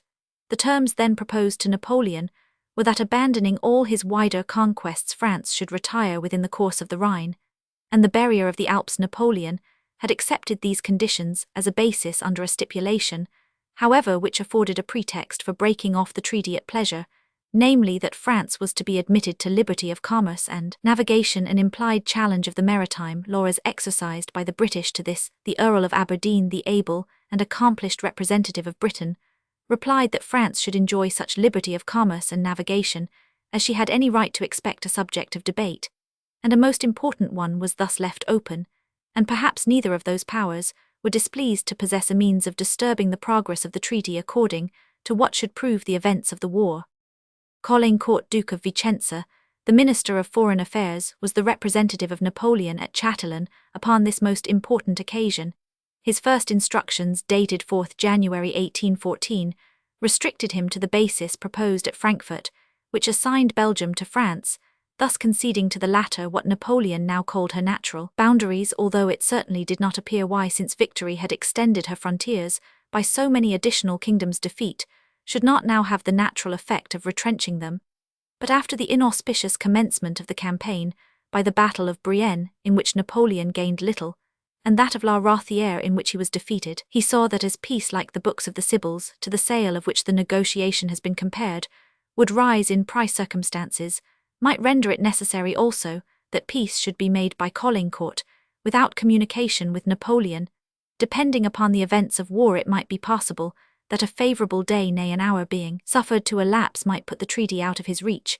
For these reasons, Caulaincourt was entrusted, over and above his instructions, with a definitive and unlimited carte blanche, in which he was empowered to bring the negotiation to a happy issue, to save the capital, and prevent the hazards of a battle on which must rest the last hopes of the nation. Negotiations at Chatelain. Caulaincourt reached Chatelain-sur-Seine, which had been declared neutral for the purpose of the conferences at this memorable Congress. Count Stadion represented Austria. Count Razumovsky, Russia. Baron Humboldt, Prussia and Great Britain, had 3 commissioners present, namely Lord Aberdeen, Lord Cathcart and Sir Charles Stuart. Every politeness was shown on the part of the French, who even offered the English ministers the advantage of corresponding directly with London by the way of Calais, a courtesy which was declined with thanks. The commissioners of the Allies were not long in expressing what Napoleon's fears had anticipated. They declared that they would no longer abide by the basis proposed at Frankfurt to obtain peace. France must be restricted within her ancient limits, which excluded the important acquisition of Belgium. Baron Fane gives us an interesting account of the mode in which Napoleon received this communication. He retired for a time into his own apartment, and sent for Berthier and Marat. They came, he gave them the fatal dispatch he read, and a deep silence ensued. The two faithful ministers flung themselves at their master's feet, and with tears in their eyes implored him to give way to the necessity of the time. Never, he replied, will I break the oath by which I swore at my coronation to maintain the integrity of the territories of the Republic, and never will I leave France less in extent than I found her. It would not only be France that would retreat, but Austria and Prussia, who would advance. France indeed needs peace, but such a peace is worse than the most inveterate war. What answer would I have to the Republicans when they should demand from me, the barrier of the Rhine, no right to Caulaincourt, that I reject the treaty, and will rather abide the brunt of battle? Shortly after, he is said to have exclaimed, I am yet nearer to Munich than they are to Paris. His counsellors were not discouraged. In a cooler moment, the ministers who watched his pillow obtained from him permission that the treaty should proceed. He directed that the articles proposed by the Allies should be sent to Paris, and the advice of each privy councillor taken individually upon the subject, with one exception, that of Count Lacuy de Cessac. All the privy councillors agreed that the terms proposed at Chatelain ought to be subscribed to. Thus sanctioned, Caulaincourt on the 9th of February wrote to the commissioners of the Allies that if an immediate armistice were entered into, he was ready to consent that France should retreat within her ancient limits according to the basis proposed. He offered also that France should cede instantly on condition of the armistice being granted some of the strong places which their acceptance of the terms offered obliged her to yield up, but this offer of ceding the fortresses was clogged with secret conditions to be afterwards explained. The Allies declared their readiness to adhere to these preliminaries, and for a day the war might be considered as ended. But in the meantime, the successes which Napoleon obtained over Blücher at Montmirail and Champ Aubert had elevated him in his own opinion above the necessity in which he stood after the Battle of Brienne from the field of battle at Nengies.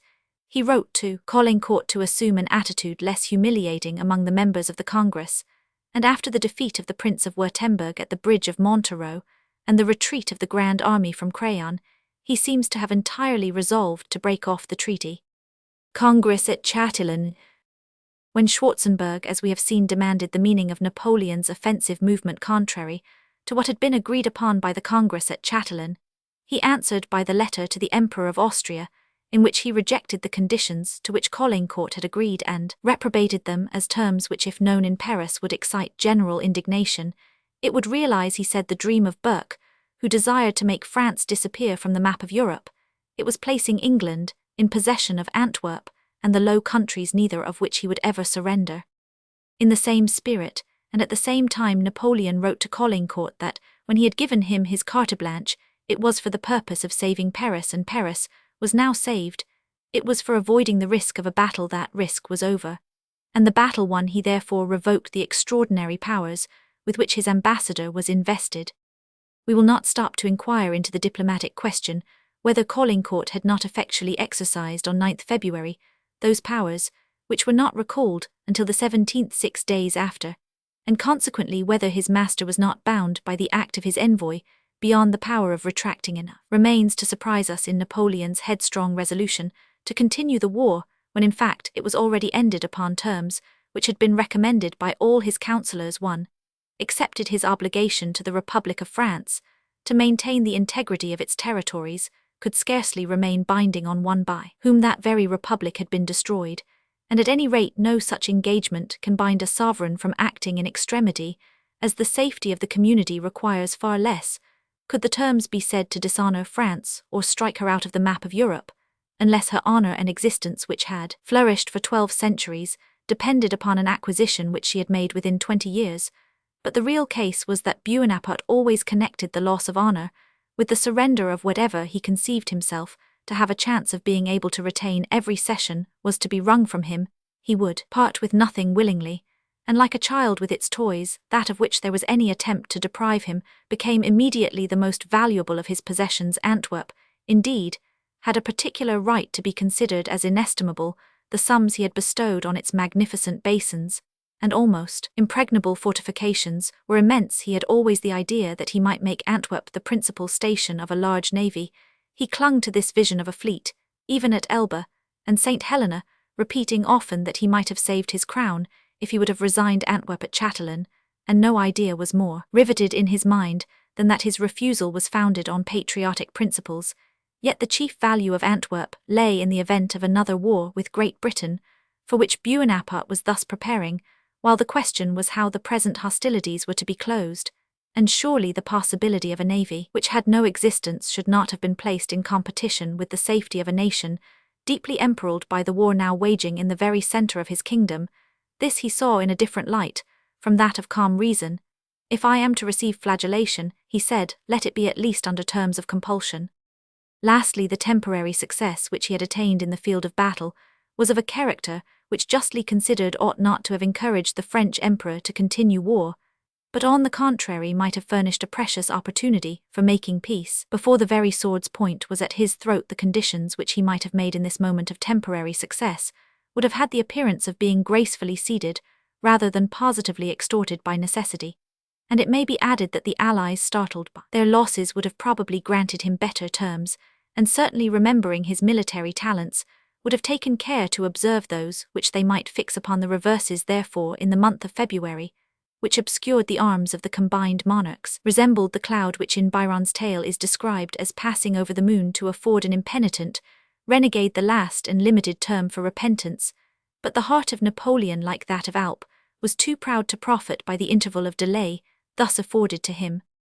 The truth seems to be that Bonaparte never seriously intended to make peace at Chatillon, and while his negotiator Caulaincourt was instructed to hold out to the Allies a proposal to cede the frontier fortresses, he received from the Duke of Bassano the following private directions: the Emperor desires that you would avoid explaining yourself clearly upon everything which may relate to delivering up the fortresses of Antwerp, Mayence, and Alexandria, if you should be obliged to consent to these cessions, His Majesty intending, even though he should have ratified the treaty, to be guided by the military situation of affairs, wait till the last moment the bad faith of the Allies in respect to the capitulations of Dresden, Danzig, and Gorkum authorizes us to endeavor not to be duped. Refer therefore these questions to a military arrangement, as was done at Pressburg, Vienna, until His Majesty desires that you would not lose sight of the disposition which he will feel not to deliver up those 3 keys of France, if military events on which he is willing still to rely should permit him not to do so, even if he should have signed the cession of all these provinces. In a word, His Majesty wishes to be able after the treaty to be guided by existing circumstances to the last moment. He orders you to burn this letter as soon as you have read it. Treaty of Chaumont. The Allies showed on their side that the obstinacy of Napoleon had increased, not diminished, their determination to carry on the war. A new treaty called that of Chaumont was entered into upon the 1st of March between Austria, Russia, Prussia, and England, by which the high contracting parties bound themselves each to keep up an army of 150,000 men, with an agreement on the part of Great Britain to advance 4 millions to carry on the war, which was to be prosecuted without relaxation, until France should be reduced within her ancient limits. And what further indicated the feelings of both parties, the military commissioners who had met at Lusigny to settle the terms of an armistice broke up on pretence of being unable to agree upon a suitable line of demarcation. The principal negotiation continued to languish at Chatillon, but without much remaining hope being entertained by those who were well informed on either side of the result being favourable. On the 7th March, Rumigny, a clerk of Bonaparte's cabinet, brought to the Emperor on the evening of the bloody Battle of Craonne the ultimatum of the Allies, insisting that the French envoy should either proceed to treat upon the basis they had offered, namely that France should be reduced within her ancient limits, or that Caulaincourt should present a contraproject. His plenipotentiary requested instructions, but it appears that Bonaparte, too able not to see the result of his pertinacity yet too haughty to recede from it, had resolved, in sportsman's phrase, to die hard. The 10th day of March, having passed over without any answer arriving from Bonaparte to Caulaincourt, the term assigned to him for declaring his ultimatum was extended to 5 days, the plenipotentiary of France hoping probably that some decisive event in the field of battle would either induce his master to consent to the terms of the Allies, or give him a right to obtain better. It is said that during this interval Prince Wenceslaus of Liechtenstein was again dispatched by the Emperor Francis to the headquarters of Napoleon as a special envoy, for the purpose of conjuring him to accommodate his ultimatum to the articles settled as the basis of the conferences, and informing him that otherwise the Emperor Francis would lay aside those family considerations which had hitherto prevented him from acceding to the dispositions of the other allied powers in favour of the dynasty of Bourbon. It is added that Bonaparte seemed at first silenced and astounded by this intimation, but immediately recovering himself treated it as a vain threat held out to intimidate him, and said it would be most for the interest of Austria to join in procuring him a peace on his own terms, since otherwise he might again be forced to cross the Rhine. The Austrian prince retired without reply, and from that moment it has been supposed the emperor resigned his son-in-law without further effort in his favour to the consequences of his own ill-timed obstinacy. Caulaincourt in the meanwhile played the part of an able minister and active negotiator. He kept the negotiation as long afloat as possible, and in the meantime used every argument to induce his master to close with the terms of the Allies. At length, however, he was compelled to produce a contraproject, which he hoped might have at least the effect of prolonging the negotiation. Congress dissolved. But the plan he offered was not only too vague to serve the purpose of amusing the Allies, but too inconsistent with the articles adopted by all parties as the basis of the conference to be a moment. Listened to he demanded the whole line of the Rhine, demanded great part of that of the Waal, and the fortress of Nijmegen, which must have rendered the independence of Holland purely nominal, required Italy and even Venice for Eugene Beauharnois, although this important article was not only in absolute contradiction to the basis of the treaty, but peculiarly offensive and injurious to Austria, whom it was so much Bonaparte's interest to conciliate. The possession of Italy embraced, of course, that of Switzerland either directly or by influence, so that in future wars Austria would lie open to the incursions of France along her whole frontier, and while concluding a victorious treaty upon French ground would have been placed in a worse situation than by that which Bonaparte himself dictated to her at Campo Formio, there were stipulations besides for indemnities to Jerome the Phantom King of Westphalia, to Louis Grand Duke of Berg, and to Eugene in compensation of his alleged rights on the Grand Duchy of Frankfurt, nay, as if determined to show that nothing which he had ever done, even though undone by himself, should now be considered as null without exacting compensation at the expense of the rest of Europe. Bonaparte demanded an indemnity for his brother Joseph, not indeed for the crown of Spain, but for that very throne of Naples from which he had himself displaced him in order to make room for Murat. The assembled Congress received this imperious communication with equal surprise and displeasure. They instantly declared the Congress dissolved, and thus terminated the fears of many who considered Europe as in greater danger from any treaty that could be made with Bonaparte than from the progress of his arms against the Allies. It was the opinion of such men, and their number was very considerable, that no peace concluded with Napoleon could be permanent, and that any immediate terms of composition could be only an armed truce to last until the Emperor of France should feel himself able to spend the remainder of his life in winning back again the conquests which he had spent the earlier part of it in gaining. They insisted that this was visible from his breaking off the treaty on the subject of Antwerp, the chief utility of which to his empire must have been in the future wars which he meditated with Britain. It was seeking war through peace, not peace by war. Such reasoners were no doubt in many cases prejudiced against Napoleon's person, and inclined to consider his government as a usurpation, but others allowed that Napoleon, abstractedly considered, was not a worse man than other conquerors, but that a run of success so long uninterrupted had made war and conquest so familiar to his soul, that, to use an expression of the poet, the earthquake voice of victory was to him the necessary and indispensable breath of life. This passion for battle, they said, might not make Napoleon hateful as a man, for far too much allowance is made in modern morality for the thirst of military fame, but it must be allowed that it rendered him a most unfit monarch for those with whose blood that thirst was to be staunched. Such reflections are however foreign to our present purpose. It was not the least remarkable contingence in these momentous transactions that as Caulaincourt left Chatelain, he met the secretary of Bonaparte posting towards him with the full and explicit powers of treating which he had so long vainly solicited. Had Napoleon adopted this final decision of submitting himself to circumstances, but one day earlier the Treaty of Chatelain might have proceeded, and he would have continued in possession of the throne of France, but it was too late. Appendixes. No Roman 1 Reflections on the conduct of Napoleon towards the Prince-Regent of Sweden. Translated from the original French. CPP 64 and 97. It was Napoleon himself who, by his insupportable pretensions, forced Sweden to take a part in opposition to him, from the period of the election of the Prince of Pont-Corvo. The only discussions the prince had with the emperor consisted in refusals on the prince's part to enter into engagements hostile to the interests of the nation who had chosen him to be her ruler. When the first overtures respecting his election in Sweden were made to him by a Swedish nobleman, and by General Count de Reed, He went immediately to St. Cloud to inform the emperor, who said to him, "I cannot be of any use to you, let things take their course." Roman 100. The prince went to Plombières at his return. He paid his respects to the emperor, who, addressing him in presence of a good many persons, asked if he had lately had any news from Sweden. "Yes, sire, what do they say?" replied the emperor, "that your majesty's charge d'affaires at Stockholm opposes my election, and says publicly that your majesty prefers the king of Denmark." The emperor answered with surprise, "It is not possible," and changed the subject. It was, however, in consequence of secret instructions given to Roman 1000 Desaguiers that he had presented a note in favor of the king of Denmark. But Napoleon, in order not to commit himself in an affair of such delicacy, and in which a check would have been a proof of the decline of his political ascendancy, disavowed the conduct of Roman 1000 Desaguiers. When this agent was recalled a short time afterwards, the Duc de Cador frankly confessed to Roman 1000 de Lagebjelk, the Swedish minister at Paris, that they had sacrificed an innocent person.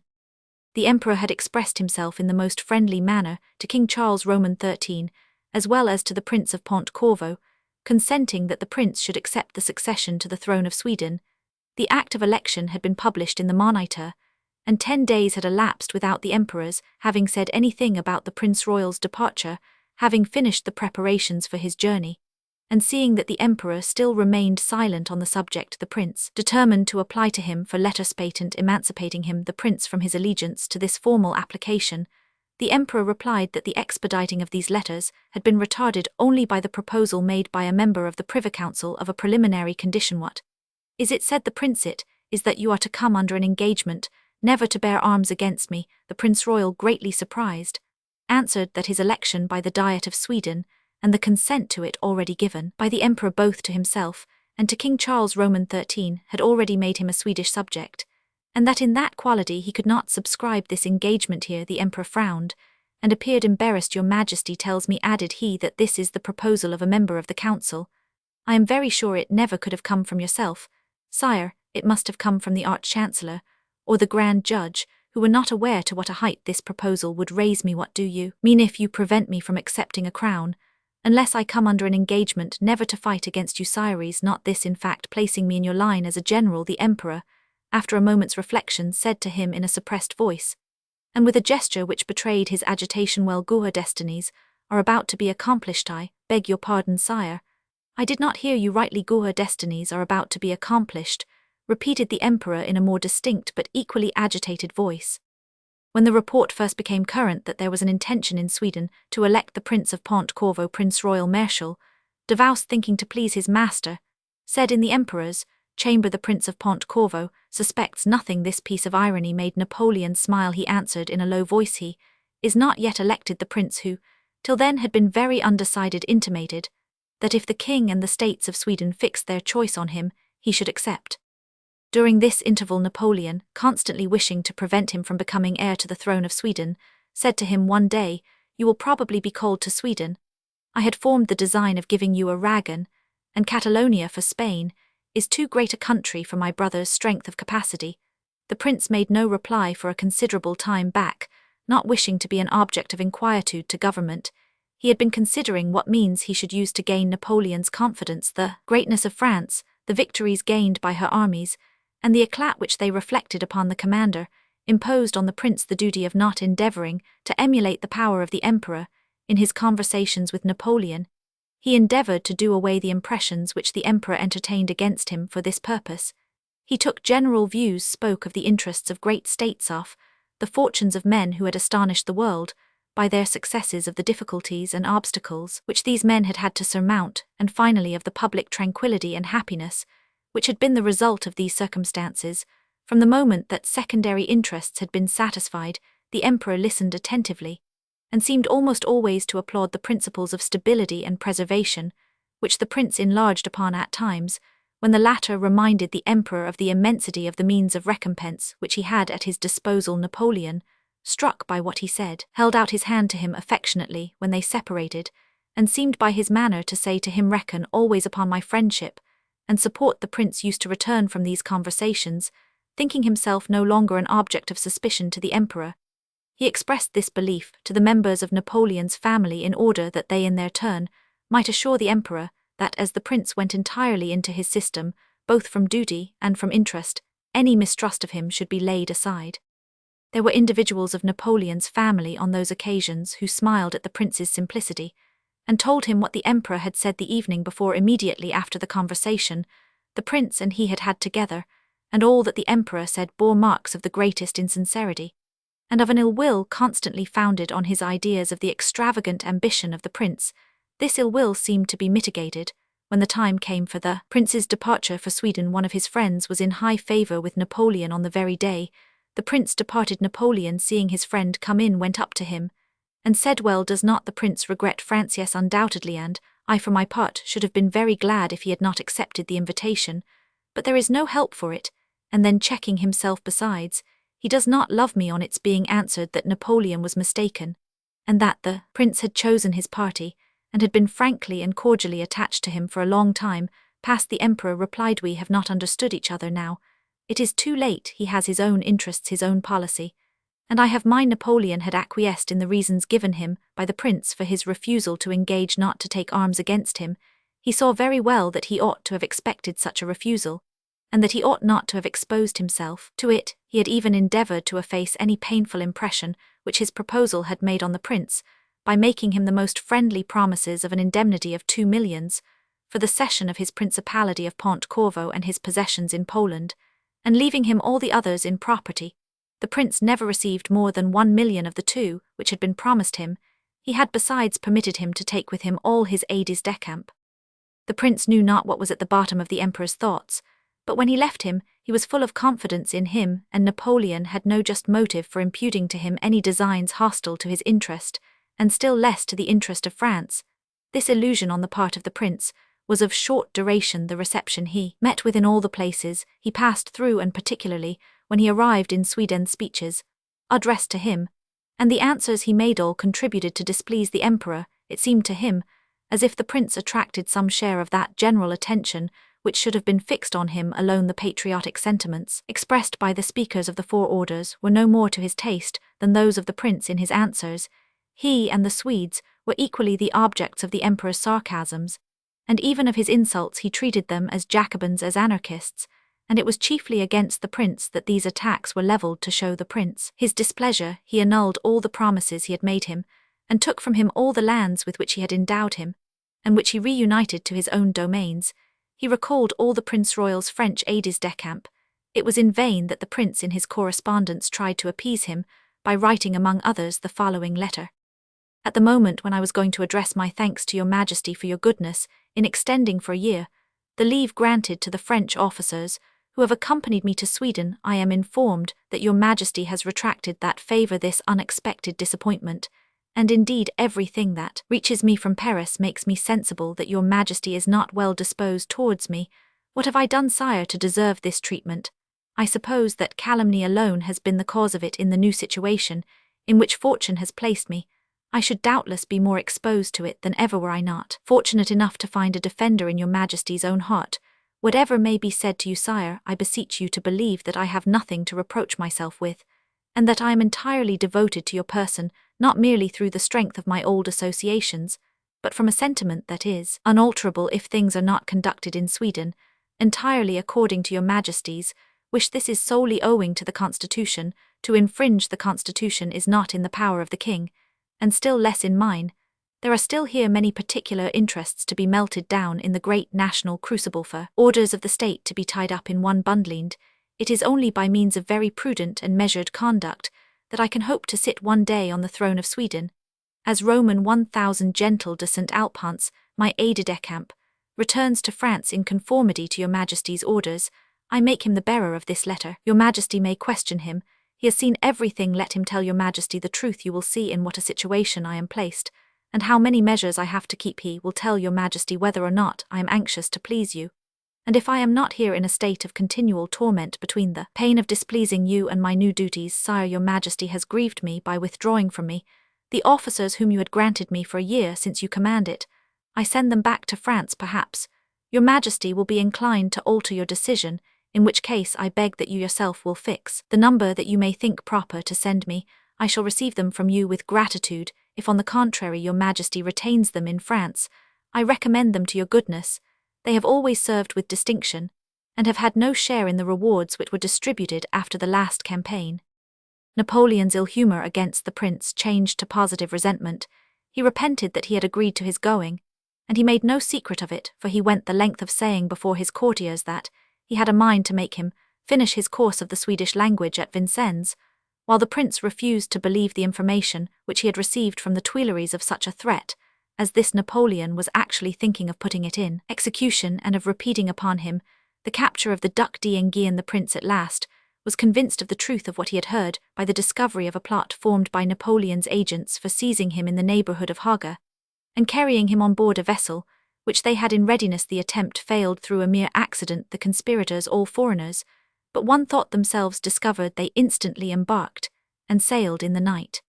This conduct, odious as it was, made no change in the disposition of the prince towards Napoleon. He looked upon it as the effect of intrigues formed by the personal enemies of both, and by enemies of France. He saw nothing in it besides, but a degree of personal animosity, which might pass away and which ought to have no influence on the political determinations of Sweden, but Napoleon listening to nothing, but his hatred, knowing that the prince, being aware of his designs, would now be on his guard, and having no longer any hope of surprising him, desired to place the prince in open hostility to him.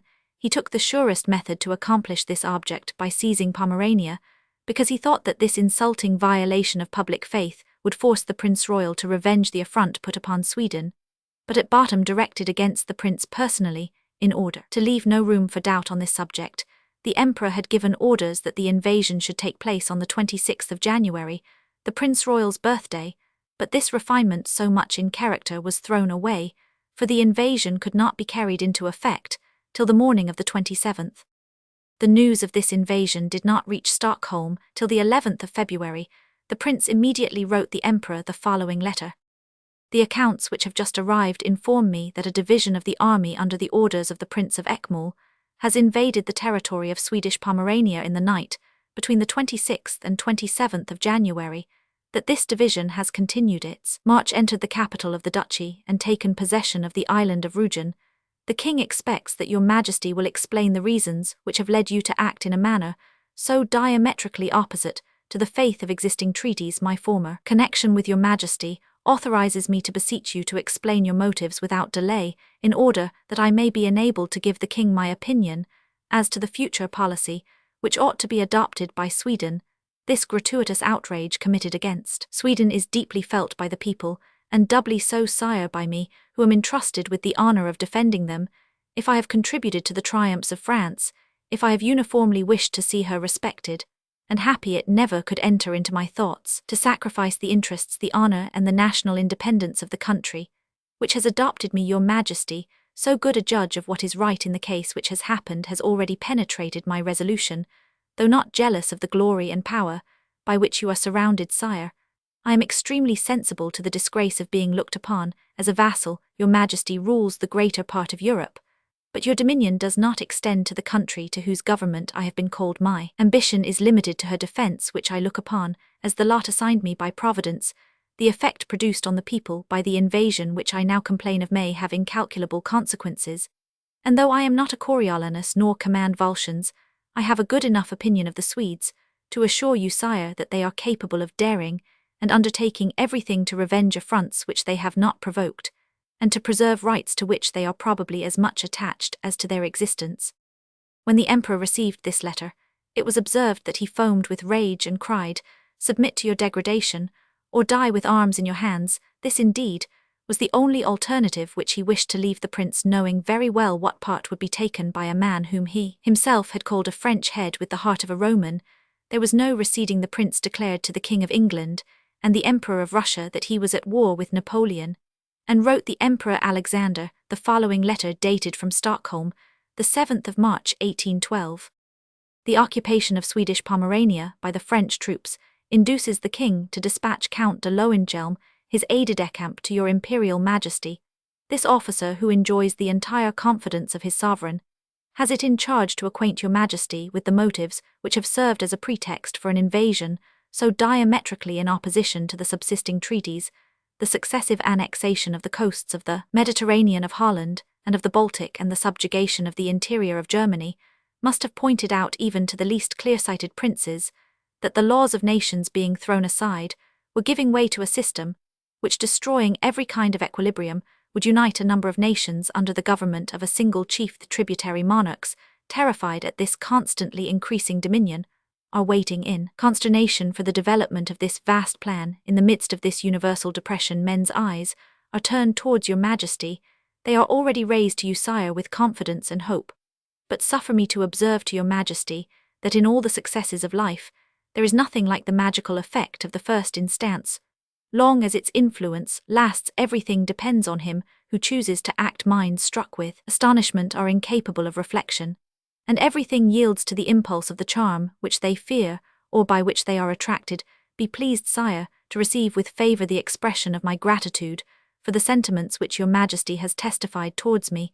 If I have still any wish to form it, is for the continuation of a happiness of which I shall always be worthy, in consequence of the value which I attach to it. It was not then the Emperor of Russia who prevailed upon Sweden to take up arms against Napoleon. It was himself alone who irresistibly compelled the prince to throw himself among his enemies. In doing so, the prince merely did what Napoleon desired, and the latter wished it because, Sweden having given him no motive for directly attacking her, he saw no other way of regaining the mastery of the prince's fortunes but by placing him among the number of his enemies, whom he looked upon as already conquered, without suspecting that he was going to force them at last to conquer himself. Meanwhile, still wishing to deceive the prince, he made proposals to him. The prince answered them by the following letter, the bearer of which was Roman 1000 signal. Notes have just reached me, and I cannot refrain from expressing myself on the subject of them to your Imperial Majesty, with all the frankness which belongs to my character. When the wishes of the Swedish people called me to succeed to the throne, I hoped in leaving France that I should always be able to reconcile my personal affections with the interests of my new country. My heart cherished the hope that it might identify itself with the sentiments of this people, at the same time preserving the remembrance of its first attachments, and never losing sight of the glory of France, nor its sincere attachment to your Majesty, an attachment founded on a brotherhood in arms which had been distinguished by so many great actions. It was with this hope that I arrived in Sweden.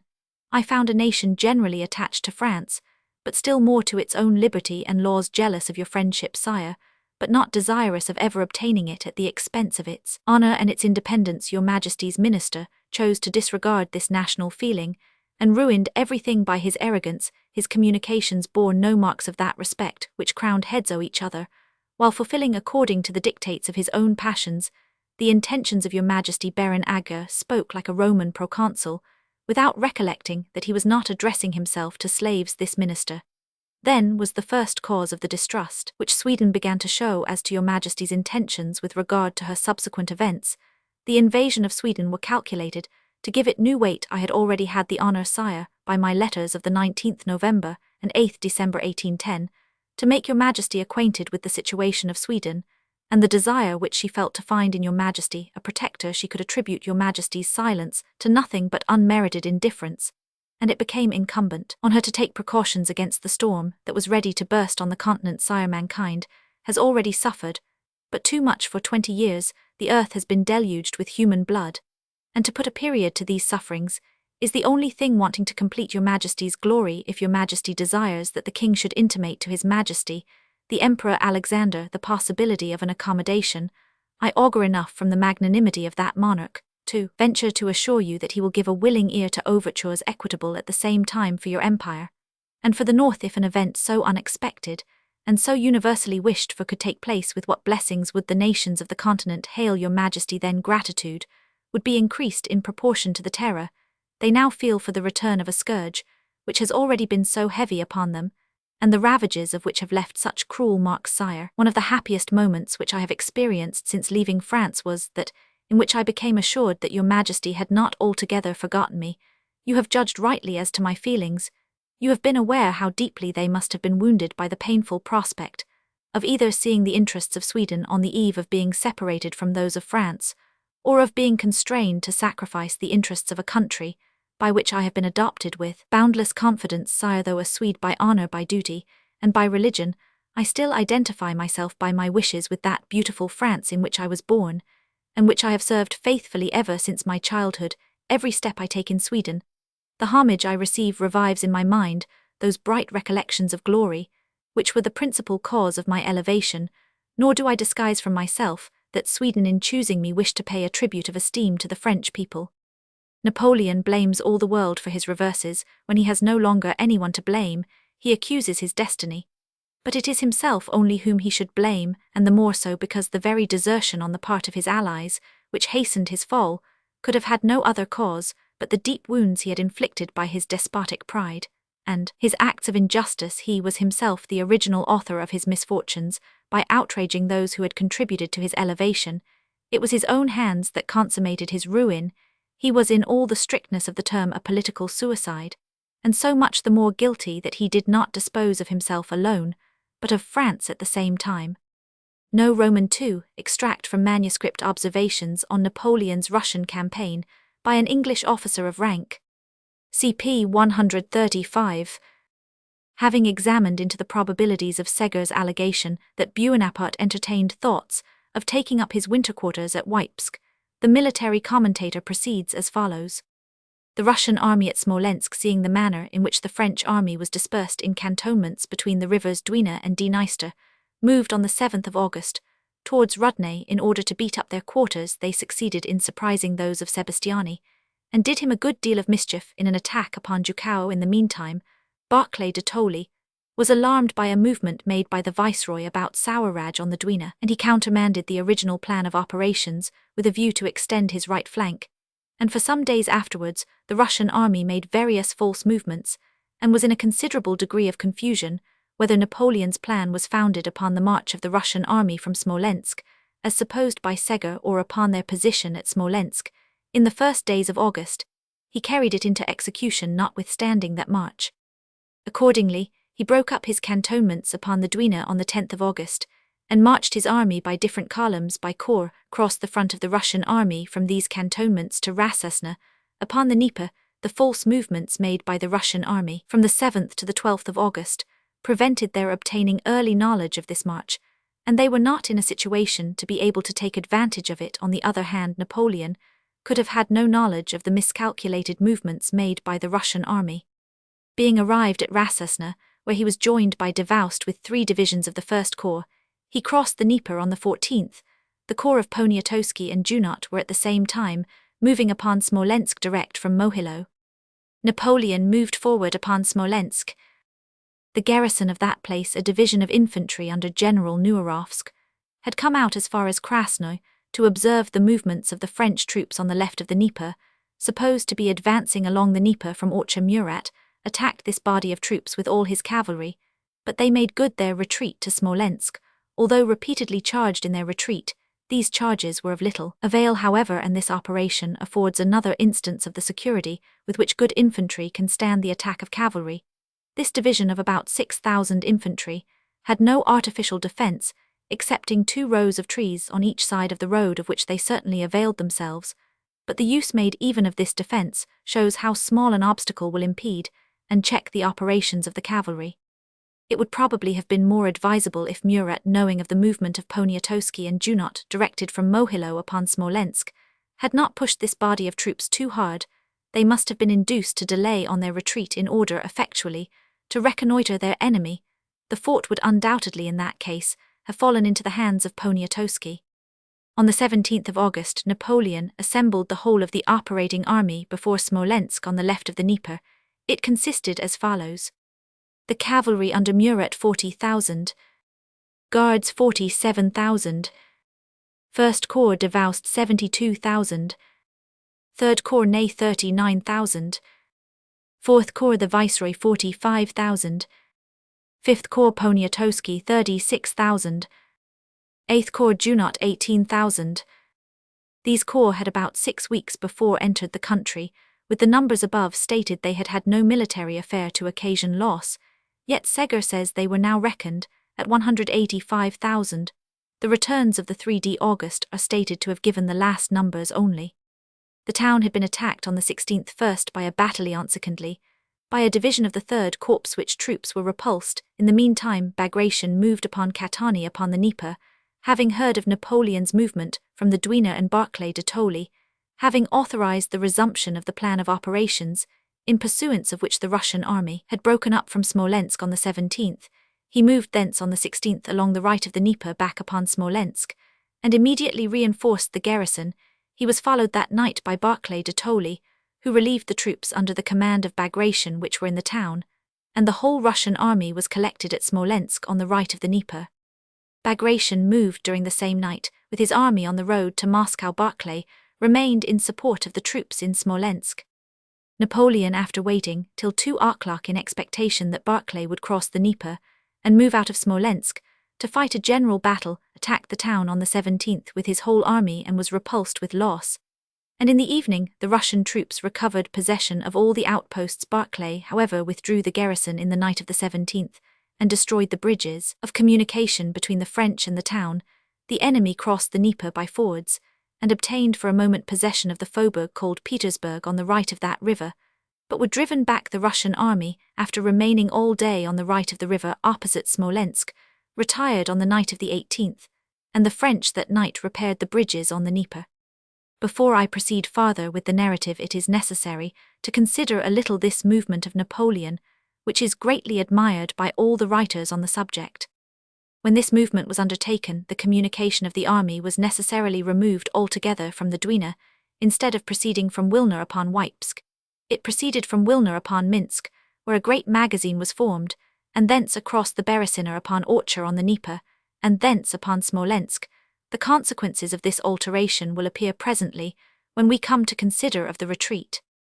It is obvious that the position of the great magazine at Minsk threw the communications of the army necessarily upon the Beresina, and eventually within the influence of the operations of the Russian armies from the southward. Napoleon's objects by the movement might have been three: first, to force the Russians to a general battle; secondly, to obtain possession of Smolensk without the loss or the delay of a siege; thirdly, to endeavour again to obtain a position in rear of the Russian army upon their communications with Moscow and with the southern provinces of the Russian Empire.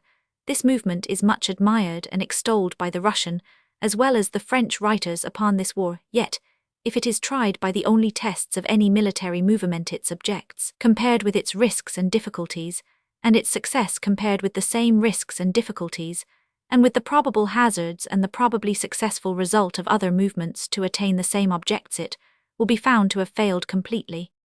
The risk has been stated to consist first in the march of the different corps from their cantonments on the Dwina to Rassasna on the Dnieper across the front of the Russian army, without the protection of a body of troops formed for that purpose, and next in the hazard incurred in removing the communication of the army from Wypsk to Minsk. This will be discussed presently. In respect of the first object, that of bringing the Russian army to a general battle, it must be obvious to everybody that the fort of Smolensk and the Dnieper River were between Napoleon and the Russian army when his movement was completed, although therefore the armies were not only in sight, but within musket shot of each other. It was impossible for Napoleon to bring the enemy to an action on that ground without his consent, and as the ground would not have been advantageous to the Russian army, and an unsuccessful or even a doubtful result could not have saved Smolensk, and there was no object sufficiently important to induce the Russian general to incur the risk of an unsuccessful result of a general action, it was not very probable he would move into the trap, which Segur describes as laid for him. Neither was it likely that Napoleon would take Smolensk by any assault which this movement might enable him to make upon that place. He had no heavy artillery, and he tried in vain to take the place by storm, first by a battalion, then by a division, and lastly by the whole army. He obtained possession of Smolensk at last, only because the Russian general had made no previous arrangements for occupying the place, and because Barclay knew that if he left a garrison there unprovided, it must fall into Napoleon's hands a few days sooner or later. The Russian general then thought proper to evacuate the place, and notwithstanding the position of Napoleon on the left of the Dnieper, and his attempts to take the place by storm, the Russian general would have kept the possession if he could have either maintained the position of his own army in the neighbourhood, or could have supplied the place adequately before he retired from it. The possession of the place depended then on the position of the Russian army, and what follows will show that other measures and movements than those adopted were better calculated to dislodge the Russian army from Smolensk.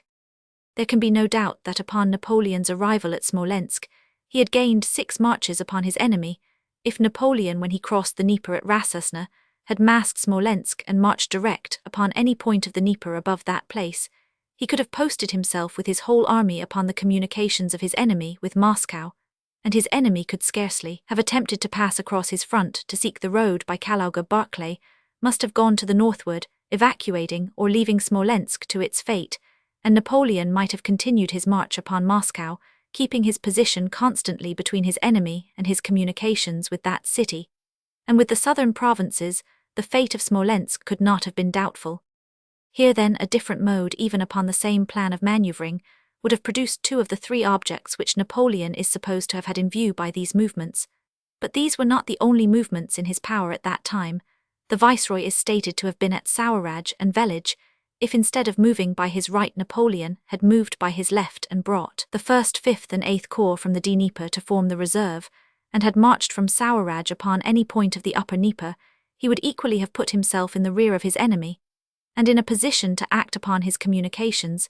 He would have effected this object with greater certainty if he had ventured to move the 1st and the 5th and 8th Corps through the country on the left of the Dnieper, and in this last movement there would have been no great risk first, because Napoleon's manoeuvres upon the Dwina would have attracted all the enemy's attention secondly, because these corps would have all passed Smolensk before the Russian generals could have known of their movement in like manner as Napoleon passed the Dnieper and arrived at Smolensk without their knowledge by either of these modes of preceding Napoleon, would have cut off his enemy from their communications, would have obliged them to fight a battle to resign these communications, and in all probability Smolensk would have fallen into his hands, without loss with its buildings, entire an object of the last consequence, in the event of the campaign.